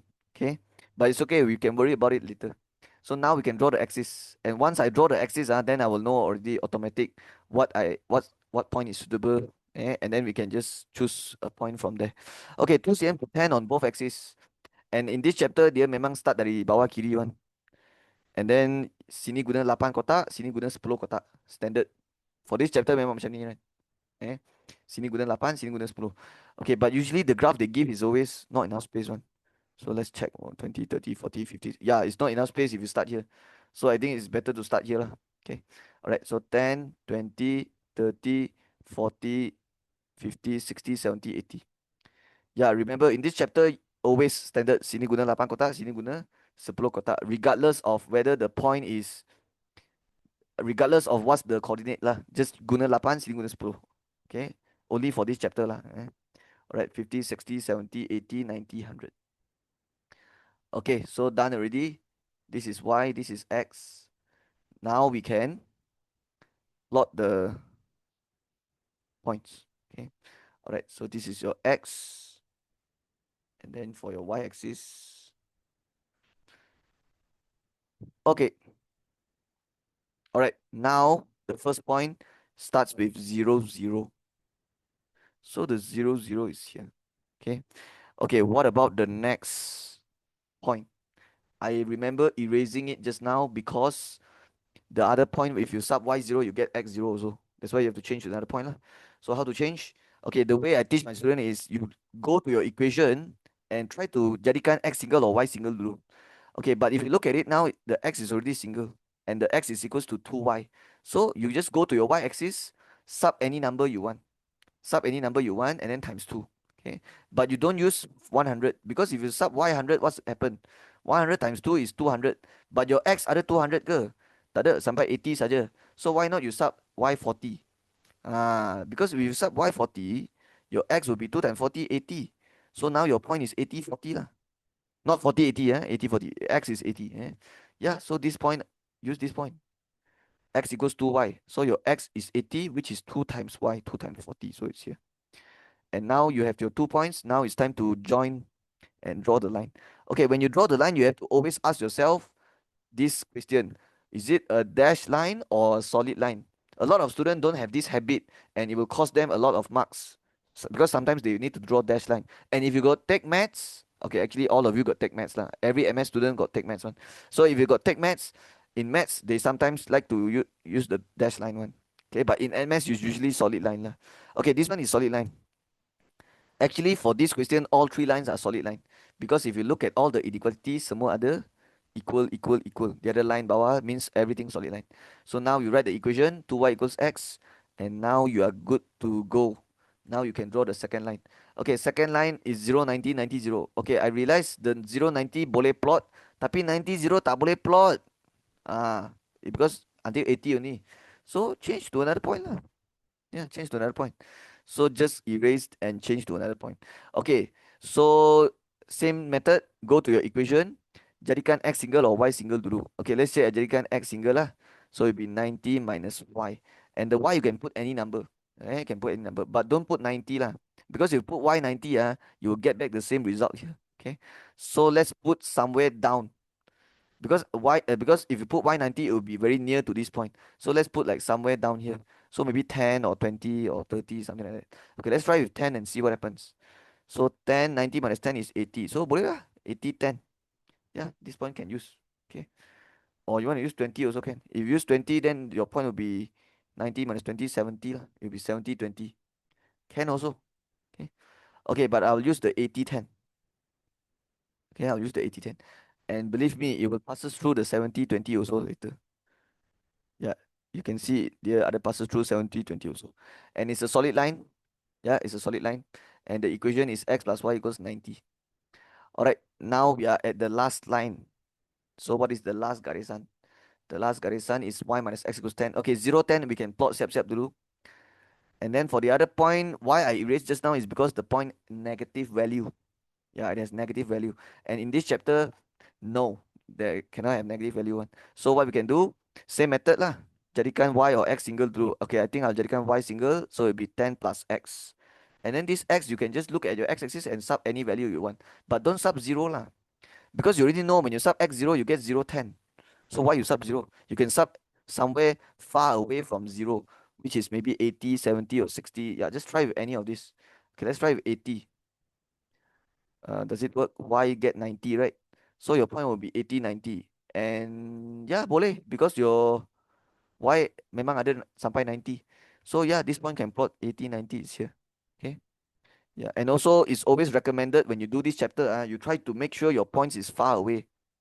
Because if it's very near, it will be less accurate and it will affect your part C later. Okay. The further it is, the more accurate your line will be. Okay. So you can see I always try to make sure it's like very far away one. Okay. And this chapter, they very strict one. Like let's say your answer sikit-sikit tak sama dengan skema pun they give you wrong. Like let's say your answer is 25, but the schema is 25.1, consider wrong also. Yeah, for linear programming memang macam ni. Yeah, it's not like linear law. Linear law, they will give you a range, right? This one tak ada range one. It has to be exactly perfect. Picture perfect. Okay, this one is y minus x equals 10. All right, now I'm done with the lines. Now it's time to shade the region. Okay, when you shading region, you have to look at the bigger, smaller symbol lah. So this one, you cannot tengok yang ini, you cannot tengok yang ini. Because the y has to be positive and it's has to be on the left side. So it's bigger lah. So bigger, we have to take the above region. We have to lorek atas garisan. But which garisan? The 2y equals x garisan. There's a lot of garisan here, so don't confuse it. It has to be the 2y equals x garisan, which is this line right here. So imagine shading above this line. It can be here, can be here, can be here, can be here lah. But you cannot shade now because you have to check for the other two inequalities. Okay, the second one is x plus y smaller 90. So the y is already positive on the left side. So boleh terus tengok, so smaller. So we have to shade bawah garisan. But you have to take bawah x plus y equals 90, which is this line. So if you take bawah garisan ni, that means this and this is wrong already. Okay. So it's either this one or this one lah. So you just have to check for this third inequality, which is the y minus x equals 10 punya. So the one you check y minus x, okay, smaller. And the y is already positive on the left side. So smaller, lorek bawah lah. So y minus x equals 10 is this one, lorek bawah. So you're left with the triangle. This one wrong already lah. So this is the correct one. Oh, it's not a triangle. It's a quadrilateral. Yeah, it has 4 sides. Okay. Yeah, so just shade. Okay. Something like that. Okay. Done. Okay, don't be like me. Shade nicely. Don't shade until outside the region. Okay, so this is the shaded region. Okay, the Solan wants me to construct and shade the region R. So I've done that already. Finished. Now we can do the part C. Okay, part C, they says using the graph constructed in 12B, find number 1, the range of number of Form 4 student if the number of Form 5 is 20. Okay, this one, you have to use the shaded region to get the answer. Okay, but let's think about this first. They want to find range of Form 4. It means they want to find range of X or range of Y. All right, if you forgot already, you can look back to your arrow. From 4 is y, right? It means they want to find the range of y. Okay, the range of y. And then the 20 is the form 5, that one is the x. So when x equals 20, find the y punya range. Okay, when you find y range, you have to find the y minimum, and you have to find the y maximum, and you have to write y in between, and then here you have to put the minimum, here you have to put the maximum. Okay, so let's go and look for the answer. Go to x20, and then start to draw a dotted line. And the moment you touch the shaded region, this is the first contact point with the shaded region, you tarik to the y-axis. That's your y minimum. And then for the maximum, you will keep going until the last contact point. So this is the last contact point with the shaded region, and then tarik sini. So that is your maximum. So the answer is 10 and 30 lah. Okay. But one thing you have to check, you also have to check where you have to check also, make sure this line is a solid line. Because if let's say this is a dash line, then you cannot take this point already. You have to maybe take the point before this. Maybe you have to turun sikit. Yeah, because kalau dia dash line means dia tak boleh sama dengan. Then you have to take maybe down bawah 1 point or bawah 2 point or something like that. And also you have to make sure the point yang you ambil ni tak boleh ada decimal. Because XY represents bilangan student. Mana boleh ada point kan? Okay lah, but for this one is solid line and dia tak ada decimal, so boleh ambil 10, 30 ya. So the range will be this one 10, this one 30, and the range will be y between 10 and 30. So that is the answer. Okay, now for the last question, and this one confirm is the sliding one. Yeah, I call this the sliding question because you have to slide the ruler. Okay, number 2, the maximum total participation fee that can be collected if the fee for Form 5 and Form 4 is 120 and 100. Okay, so this one later have to slide lah. So the way I teach is write down the total fee first. Don't find the maximum first. Find the total fee first. So the fee for Form 5 is 120. Okay, Form 5 is X or Y. If you lupa tengok balik sini kan, Form 5 the arrow is X. So it's the total fee will be 120X plus 100Y. And then what you can do, write down this again, 120X plus 100Y, and then choose the LCM, the lowest common multiple of the 120 and 100. Okay, so 120 times 1, 120, but that one cannot divide 100, times 2 is 240, cannot divide 100, 120 times 3 is 360, cannot divide 100, 120 times 4, 480, cannot divide 100, 120 times 5 is 600, and 600 can divide 100, so 600 is the LCM. Okay, now you can open 2 points and then cari x kosong, y kosong, and later you have to draw this line in the graph. Okay, you sub x0, your y will be 600 divided 100, which is 6. If you sub y0, your x will be 600 divided 100, which is 5. Okay, but, wait, let me double check something.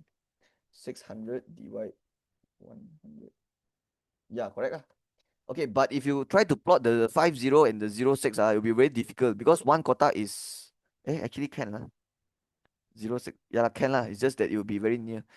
But I think I will add another 0. Yeah, I will add another 0 because we will add another 0, it will be 0, 60, 50, 0, and it's much more easy to draw the line because the point will be further away and it will be more accurate also.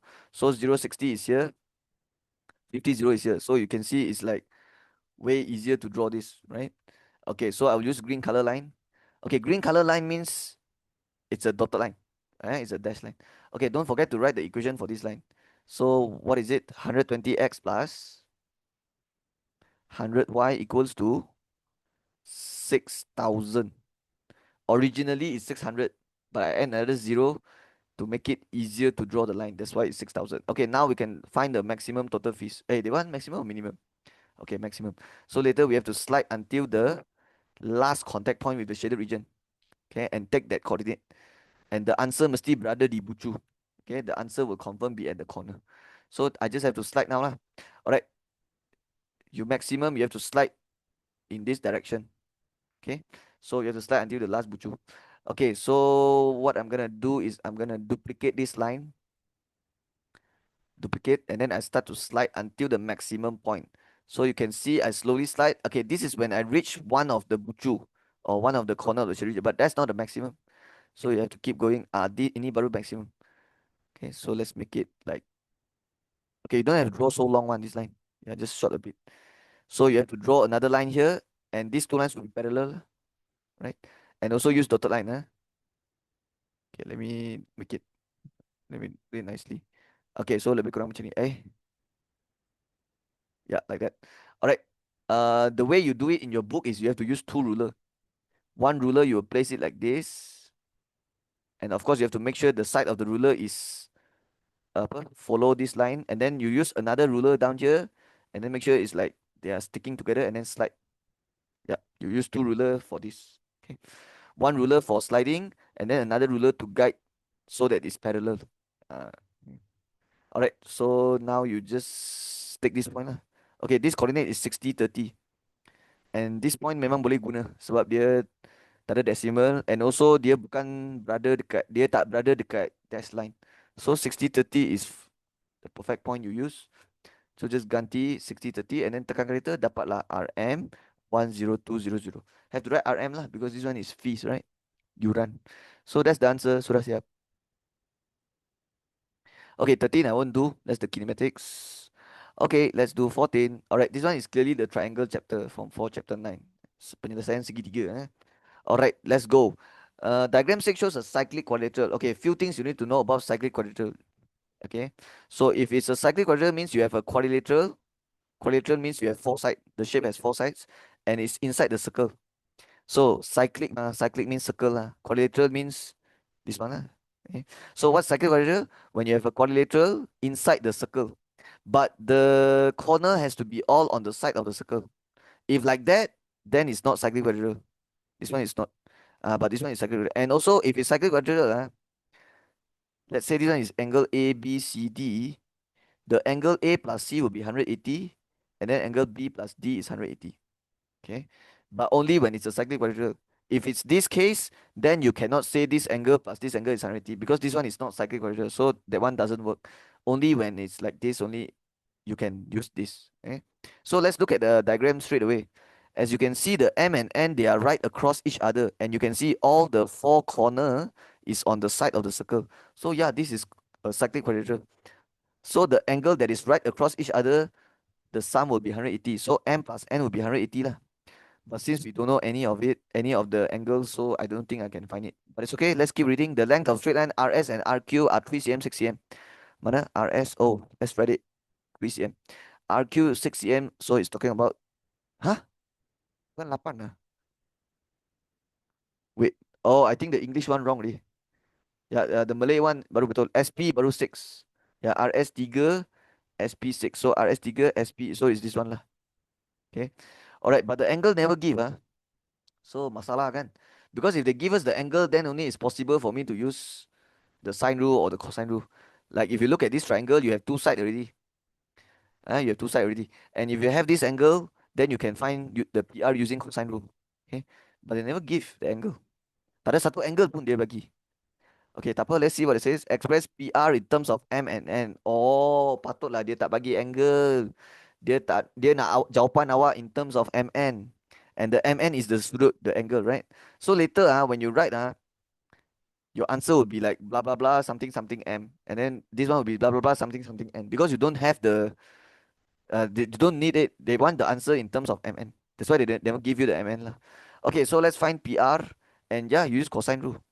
Okay, but the first one you have to do in terms of M. So that one you have to do cosine rule using this triangle. But then for the other one, you do cosine rule using the other triangle lah. Okay. Okay. So let's start. PR square equals, okay. The cosine rule formula is A square equals B square plus C square minus 2BC cos A. Okay, for the B and C, kalau you terbalik tulis pun tak apa. Itu you silap tulis tak apa. Because B and C is not important. If you terbalik tulis also is the same. Yang penting is the small a you jangan silap. Kalau small a silap, then the whole thing wrong. And the small a will be which side? Okay, the small a will always be opposite the angle. Dia akan selalu opposite of the angle. So the angle is M, right? So the opposite is PR. So PR is the small a. And then equals to B square plus C square, which is 3 square plus 6 square minus 2 times 3 times 6. And then cos the angle, which is cos M. Okay, I'm just applying this formula. Okay, they want in terms of M, right? But I don't think it's a good idea to stop here. I think you should solve this, because this one can tekan, this one can tekan. But make sure you do this separately.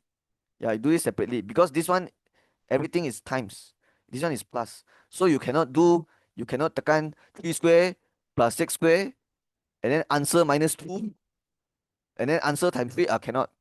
Because this one is together one. Because this one, they are all darab, darab, darab. So this one you have to do separately. You cannot mix them up. Huh? Okay, 3 square plus 6 square will be 45. Okay. And then negative 2 times 3 times 6 is negative 6 times 6 is 36. And then cos m. Right? And don't forget there's a square here. Lah. Okay. Okay, but they want PR only. So the square needs to go. So the square I erase and then becomes square root already. Lah. Okay, actually square root are the plus minus. But I don't think you have to write the plus minus lah. Because PR is the panjang, is the side.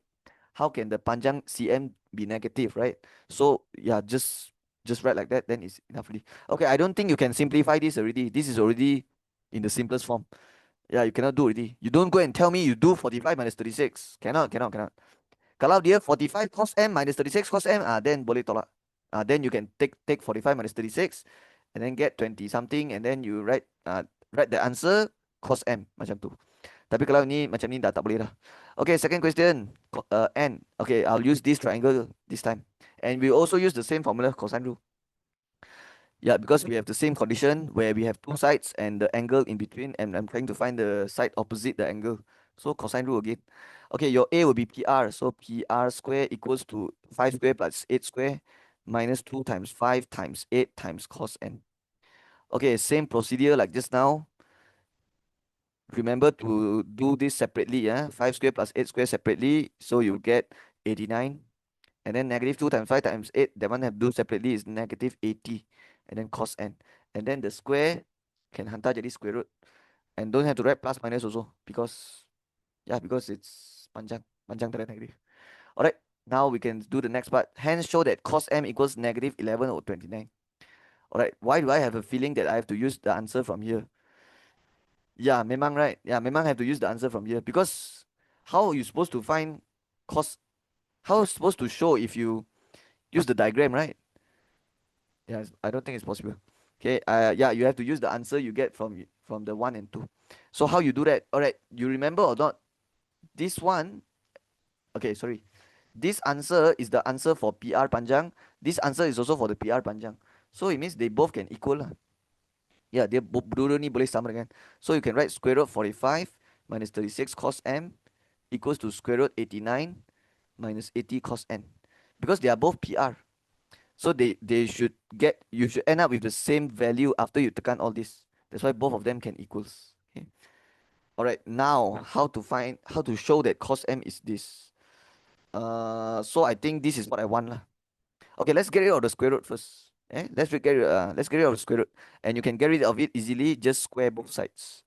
Because when you square both sides, the square root and square got cancelled. This one also cancel. You left with whatever inside lah. And since I'm trying to find cos m, so what I will do is I will slowly pindah. Tapi pindah siapa? 89 minus 45. Okay, so I will press that 89 minus 45. So I get 44. Okay, 44 minus 80 cos n here. And then here you left with negative 36 cos m. But the n will kacau lah. Because I want to show that cos m is this, right? So ada satu unknown yang kacau sekarang, which is n, right? So how? Because even if I pindah this also, the n, yeah, because even if I pindah the negative 36, it's not gonna equals to this because the n kacau. So I have to try to maybe find another equation yang n in terms of m so that I can sub inside. So let's think about it. Oh, remember they say cyclic quadrature, right?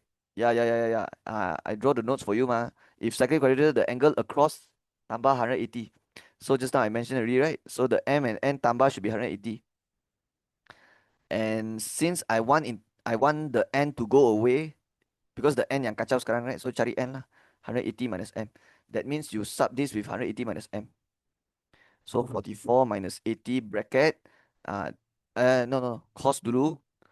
And then walaupun n saya tak tahu, but I know it will be 180 minus m. And then here will be negative 36 cos m. And kenapa saya buat macam tu? Supaya saya punya equation ada m sahaja. Okay. And later you have to use addition angle to pecahkan this. Yeah, the addition angle formula, which is the cos A plus minus B formula. Okay, I already memorized this formula. It's cos A cos B minus plus sin A sin B. Yeah, that's the formula. Alright, let's use the addition angle now. So it will become negative 36 cos m equals to 44. Okay lah, the 44 memang tak ada function. For now lah, for now the 44 memang tak ada function sekarang. The 80 also tak ada function. Okay. Yang kita kena fokus sekarang is this one. So we have to change this, right? Okay, so the formula is cos A cos B, but your A is 180, so cos 180, and then cos B will be cos M. Okay, minus plus means you have to you have to do the opposite sign from here. It means if this is plus, this is minus, this is minus, this is plus. So now it's minus, so you have to do the opposite, which is plus. And then sine A, sine B will be sine 180, and then sine M lah. Alright, now cos 180 boleh buat, it will be negative 1. And then negative 1 times cos M is negative cos M. Okay.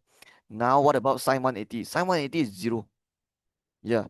And then 0 times anything is 0, right? So 0, that one tak payah tulis already lah. So you left with this. But the left side is still negative 36 cos M. Okay. Okay, now what? Cos M dengan cos M boleh buat. Tapi darab dulu. Darab dulu. So negative times negative will be positive 80 cos M. Okay. And then this is still negative 36 cos M. Okay, sekarang cos M dengan cos M boleh buat.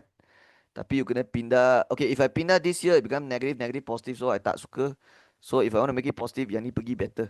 So the 44 will go here lah, negative 44. And then here will become 80 cos M plus with 36 cos M, which is 116 cos M. And the soalan asks us to show that cos M equals to this, right? So yeah, let's tekan this and let's hope that you get same as this. So just press 44 divided 116. Okay, my calculator give me 11 over 29 with the negative, huh? So like that. Okay, as you can see, this is already matched with this. So that's the answer.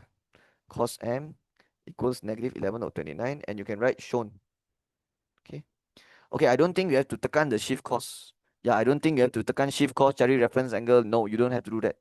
The soalan asks us to you to show that cos M equals to this. Show means you want your final answer to match with them. So it already matched, means you are done already. Don't go and do some extra step. You go and tekan shift cos, do the reference angle. No need. No need.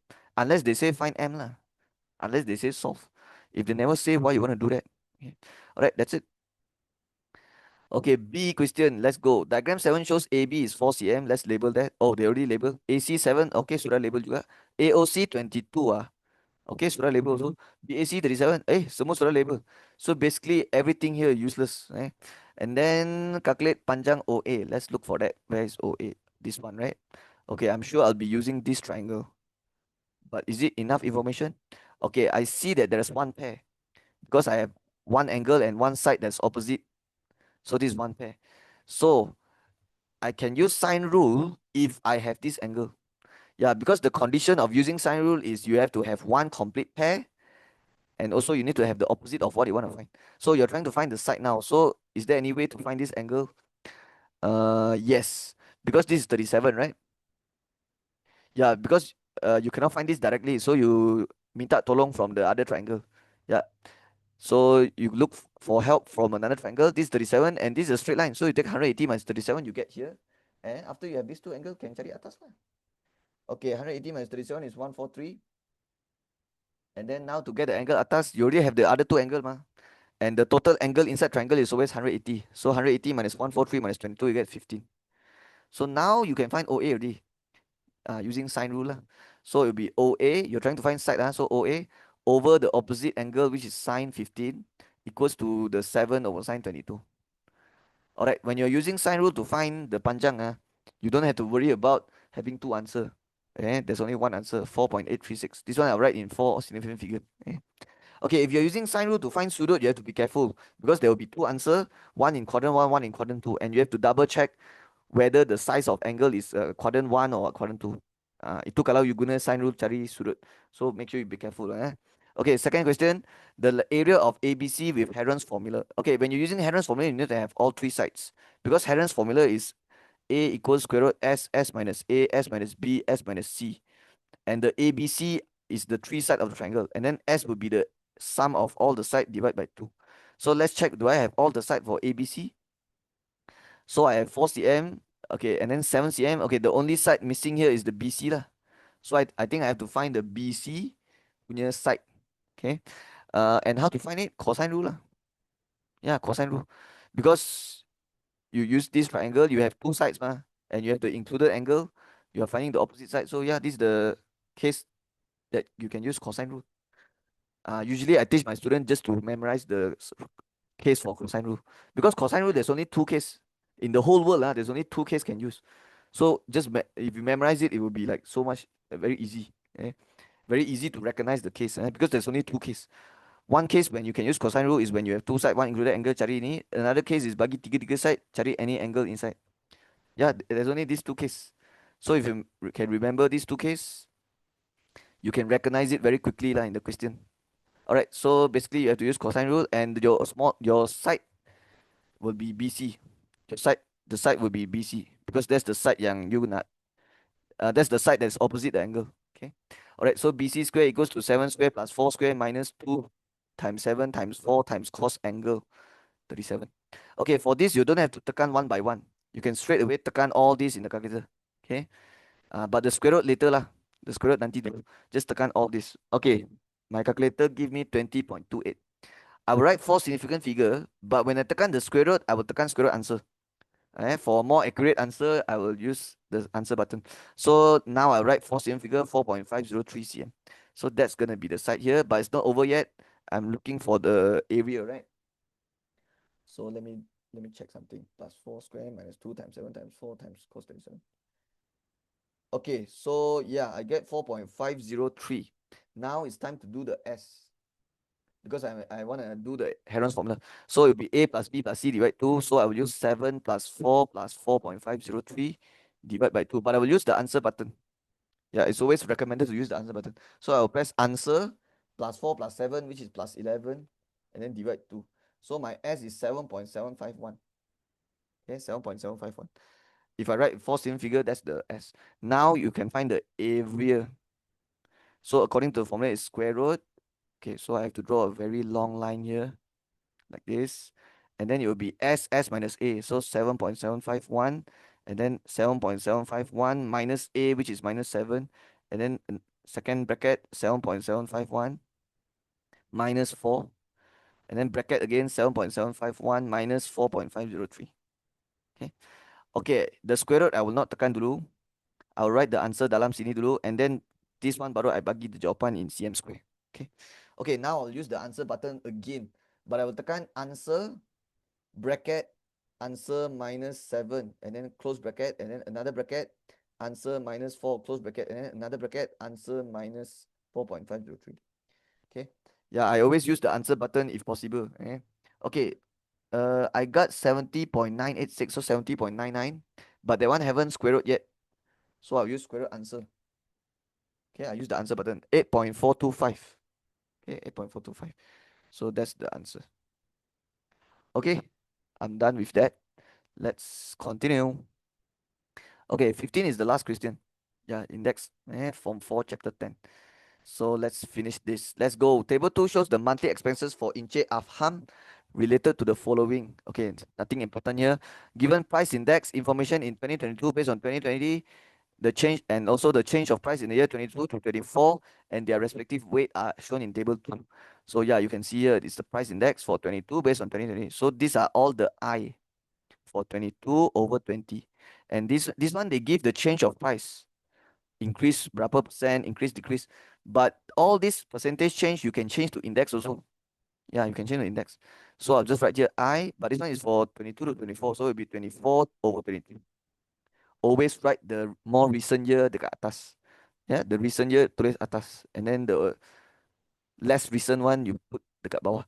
Okay, increase 20% means 100 plus 20, 120. Increase 10 is 110. Decrease 5, you have to take 100 minus 5, so 95.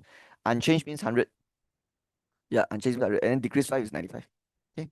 So remember, your index formula is P1 over P0 times 100. So imagine if your P1 and P0 is the same value. That means you can cut. That means you left 100. That's why when remain unchanged, you have to write 100. You have to write 100. Because the P1, P0 same, so the I will be 100. And then kalau increase, mesti you punya I will be more than 100. Kalau decrease, less than 100. That's why kalau increase, you have to take 100 plus with the percent. You need 100 plus. And then kalau decrease, you 100 minus. Okay. Okay lah, this one is just to make you understand. So I'll just erase this. Okay, so now I'm done with this. Now we can look at this Okay, this one is weightage. So we need this for the composite index later lah. Okay. Alright. So but they never give us the M, so maybe they will, how to say? Maybe they will ask us to find the M later. Okay, let's see A. Okay, scroll down. Based on information for 22, based on 20, it was found that okay, this symbol means sum, the jumlah. So the jumlah W is 15 and the jumlah of I times W is 1830. Find the value of M. Okay, so it's very easy lah. Okay, for the A1, I'll do it up here.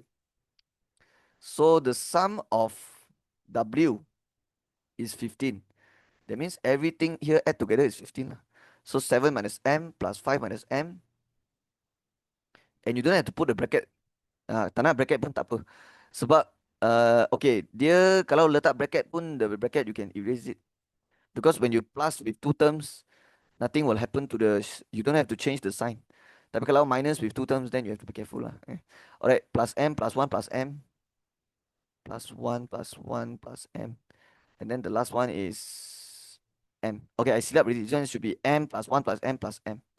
So it should be M plus 1 plus M again equals 15. Alright, M dengan M boleh buat, number dengan number boleh buat. So negative M plus M is 0. And then negative M plus M is also 0. So just left with 1 M here lah. And then number dengan number boleh buat. 7 plus 5, 12 plus 1, 13. Move there, become minus 13. 15 minus 13 is 2. So now that you know your M is 2, you should sub inside and then write the actual weightage. 7 minus 2 is 5. 5 minus 2 is 3. M is 2. 1 plus 2 is 3. M is 2. Okay, sudah siap the first part. Now let's see what they want. Alright, question 2. Composite index for the year 22 based on 2020. So I'll do it up here also. So I will do it here. So second question, they want composite index for 22 based on 2020. So the formula for composite index is you have to take the price index times with the weightage. It means the I times with the W. Okay, the I times with the W. But you have to make sure the I has to be same year with this year, 22 based on 20, which is this one lah. 130, 115, all this. But you have to times with the weightage. So 130 times 5, and then times, and then jumlahkan, divide with total weightage, right? But wait, they already tell you the sum of IW for 22 based on 20. It's 1830. But of course, you want to do again, can also. I already try it. Yeah, on my first try doing this, I already tried it. If I take this one, tambah semua, I get this also. So let's not waste time. Just straight away take the value yang dia bagi. 1830. And then total weightage is 15. Yeah. So now we can tekan and then get the answer. So it's 122. Okay. Yeah, because they give already ma. They give already. This is already the jumlah total for I and I darab dengan weightage punya jumlah dia sudah bagi. So don't have to do yourself. Okay. But if you do yourself can also. You'll get same also. Okay. Okay, B. Based on table 2, find the composite index for monthly expenses for the year 24 based on 2020. So B, this one I think you have to use the composite index formula. Okay. So this one is 24. Okay, berapa tadi? 24 2020. Let's double check. 24, yeah, 24 2020. Okay, as you can see from the table, oh, you don't have, yeah, you don't have the price index for 24 20. You only have for 24 22 and 22 20. So we have to find out the I for 24 20 lah. So I will open a new column, find out the I for 24 20, and then find all this, and we have to use the smiley face. And basically you have to do 5 kali smiley face, get all this. And then after get all this, take all this number times with the weightage, and then divide with total weightage. Right? Okay, I know mesti ada student yang akan tanya saya, Sir, kenapa you tak buat macam ni? Just cari composite index here, and then cari composite index here, and then buat satu kali smiley face. Okay, tak boleh. Tak boleh. If you use this method, if you just do the composite index here, and do the composite index here, and then do satu kali smiley face, memang betul you akan dapat satu jawapan, tapi jawapan tu will be slightly different with the with the schema answer. So it will be wrong. Okay. And you know why tak boleh buat macam ni? It's because ada yang naik, ada yang turun, ada yang naik, ada yang turun. Bukan semua yang remain unchanged. Kalau semua remain unchanged, baru boleh buat cara yang satu smiley face. Okay. So the correct way is actually do 5 times smiley face. 5 kali smiley face and then baru guna composite index formula. Cannot do like, oh, just do composite index here, and then buat satu kali smiley face. Tak boleh. Okay. So it means when you can choose between doing one time smiley face or banyak kali smiley face, always do the banyak kali one. Uh, if you want to get a more accurate answer, that's the way. Okay. All right. So we have to find out for all this lah. Okay. So the first one, okay, let's do a smiley face. And then I'm trying to find the I. So the year involved is 2020, 22, 24. So 2020, 22, 24. And I'm doing for the transport now. Okay, yeah, the I for transport. So the 130 is 2220, 130 is 2220, and then the 120 is 2422. So this one is 120.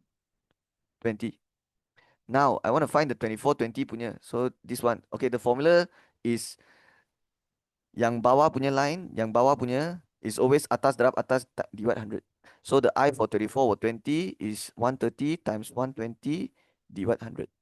So this one you can cut, cut. So it'll be 13 times 12, which is 156. Okay, 156 is only the transport price index.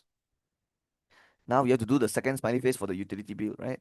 Okay, but if you're lazy like me, if you're lazy to do another smiley face, what you can do is you can recycle this because you already know the second smiley face will look the same. It's just that the 130 will be replaced by 115. Yeah, because for utility, and then the 120 will be replaced with 110. And you know already the formula to get yang bawah is atas darab atas divide 100. So why don't you do it fast? So for the utility bill, UB, straight away just take 115 times 110 divide 100. Okay, because if you do the smiley face, it will be the same result also. Okay, yeah, you get the same also. So the I is for what year? 24, 20. Yeah. All right, so just tekan this, darab this, bagi 100. Okay, you get 126.5.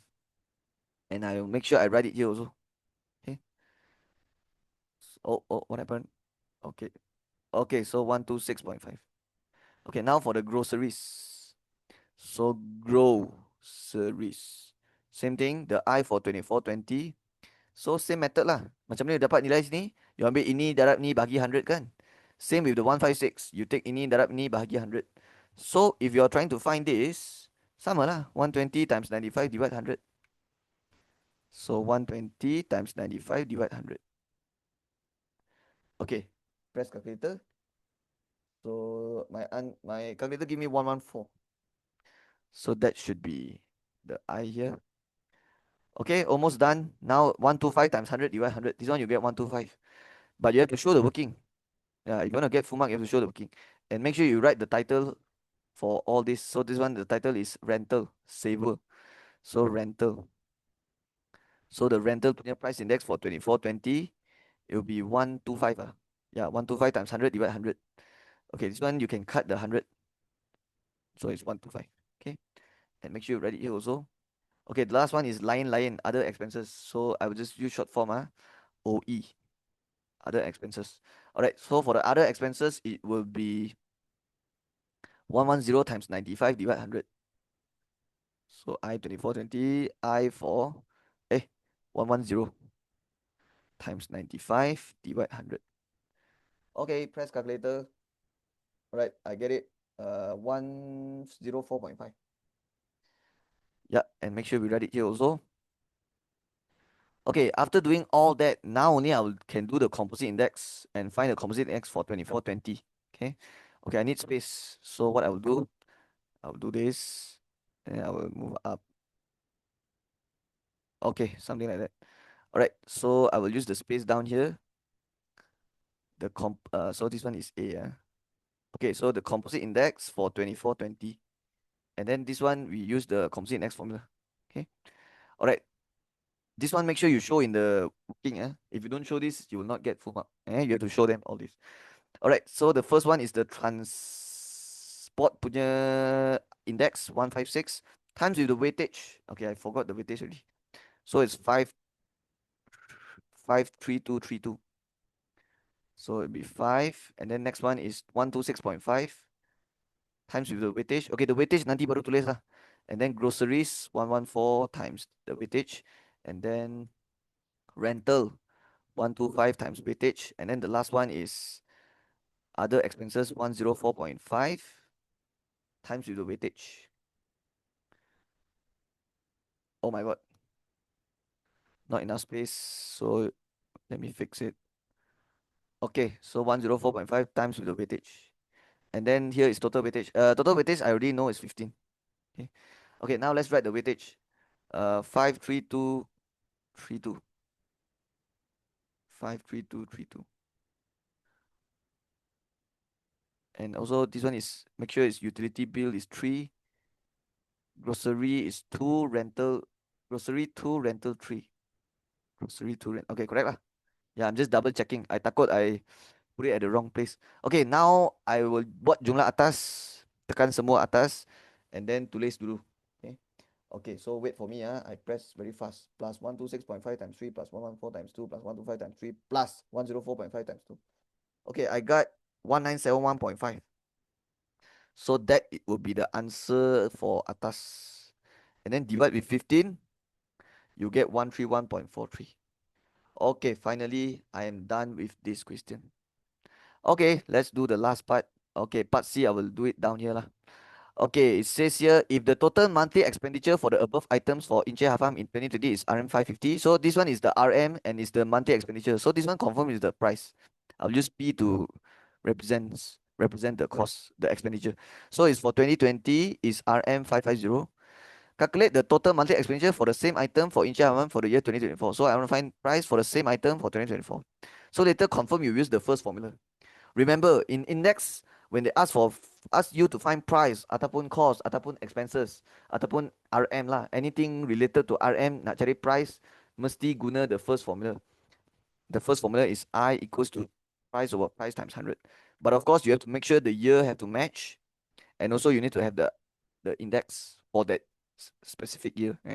Okay, they say state the change in total monthly expenses between the year 2020 and 2024. Okay, all right. First of all, they already say that wait, they want to change in monthly expenses.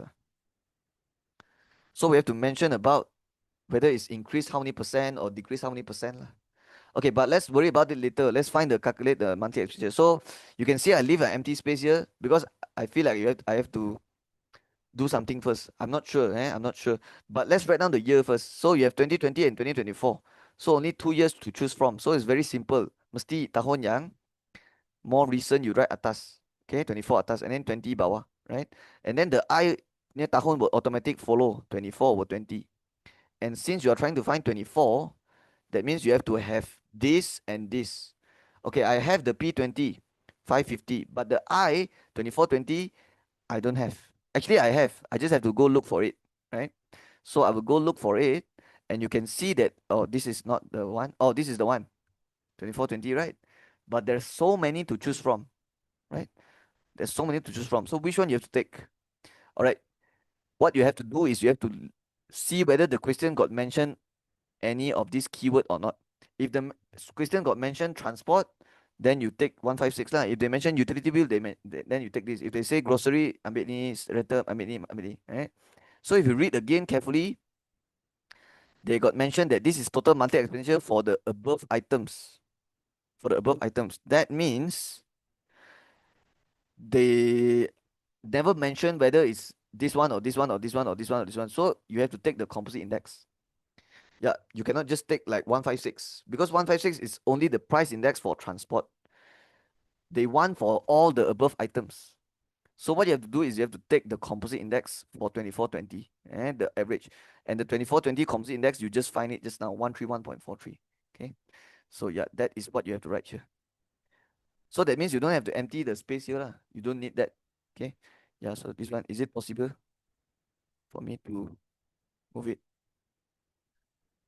Okay lah, never mind lah. I'll just leave it like this. All right, so the P24, you just tekan 131.43 divide 100 times what 550. So I got 722.865. But this one is price, so you should write in two decimal place and write the RM lah, 722.87. Okay, I already finished the first part. Second part says state the change in total monthly expenses between 2020 to 2024. Okay, this one you have to look at the okay, total monthly expenses. Okay, I assume it's for the same item lah. It means all the above items, right? So that means we have to use this value lah, because this value is the 2020 to 2024 punya composite index, and we have to mention about the change. So means we have to mention increase or decrease, and then how many percent. Okay, so the first part of the answer I already finished it. It's this one. Okay. Uh, so let's include that in our final answer. So they say calculate in 2024. So I'll just write P 2024 equals to RM 722.87. Okay. But then I have to put comma, or maybe put this dot and then comma. And then the second part says state the change in total monthly expenses. So you look at the index, they will tell you whether it's increase or decrease. So it's 131.43. So we have to mention increase lah. Increase. And how many percent? So 31.43%. Okay. But they never say has to be in percent, right? They just say state the change. It could be percentage change, but it could also be the price change. So let's write both lah, guys. Yeah, let's write both.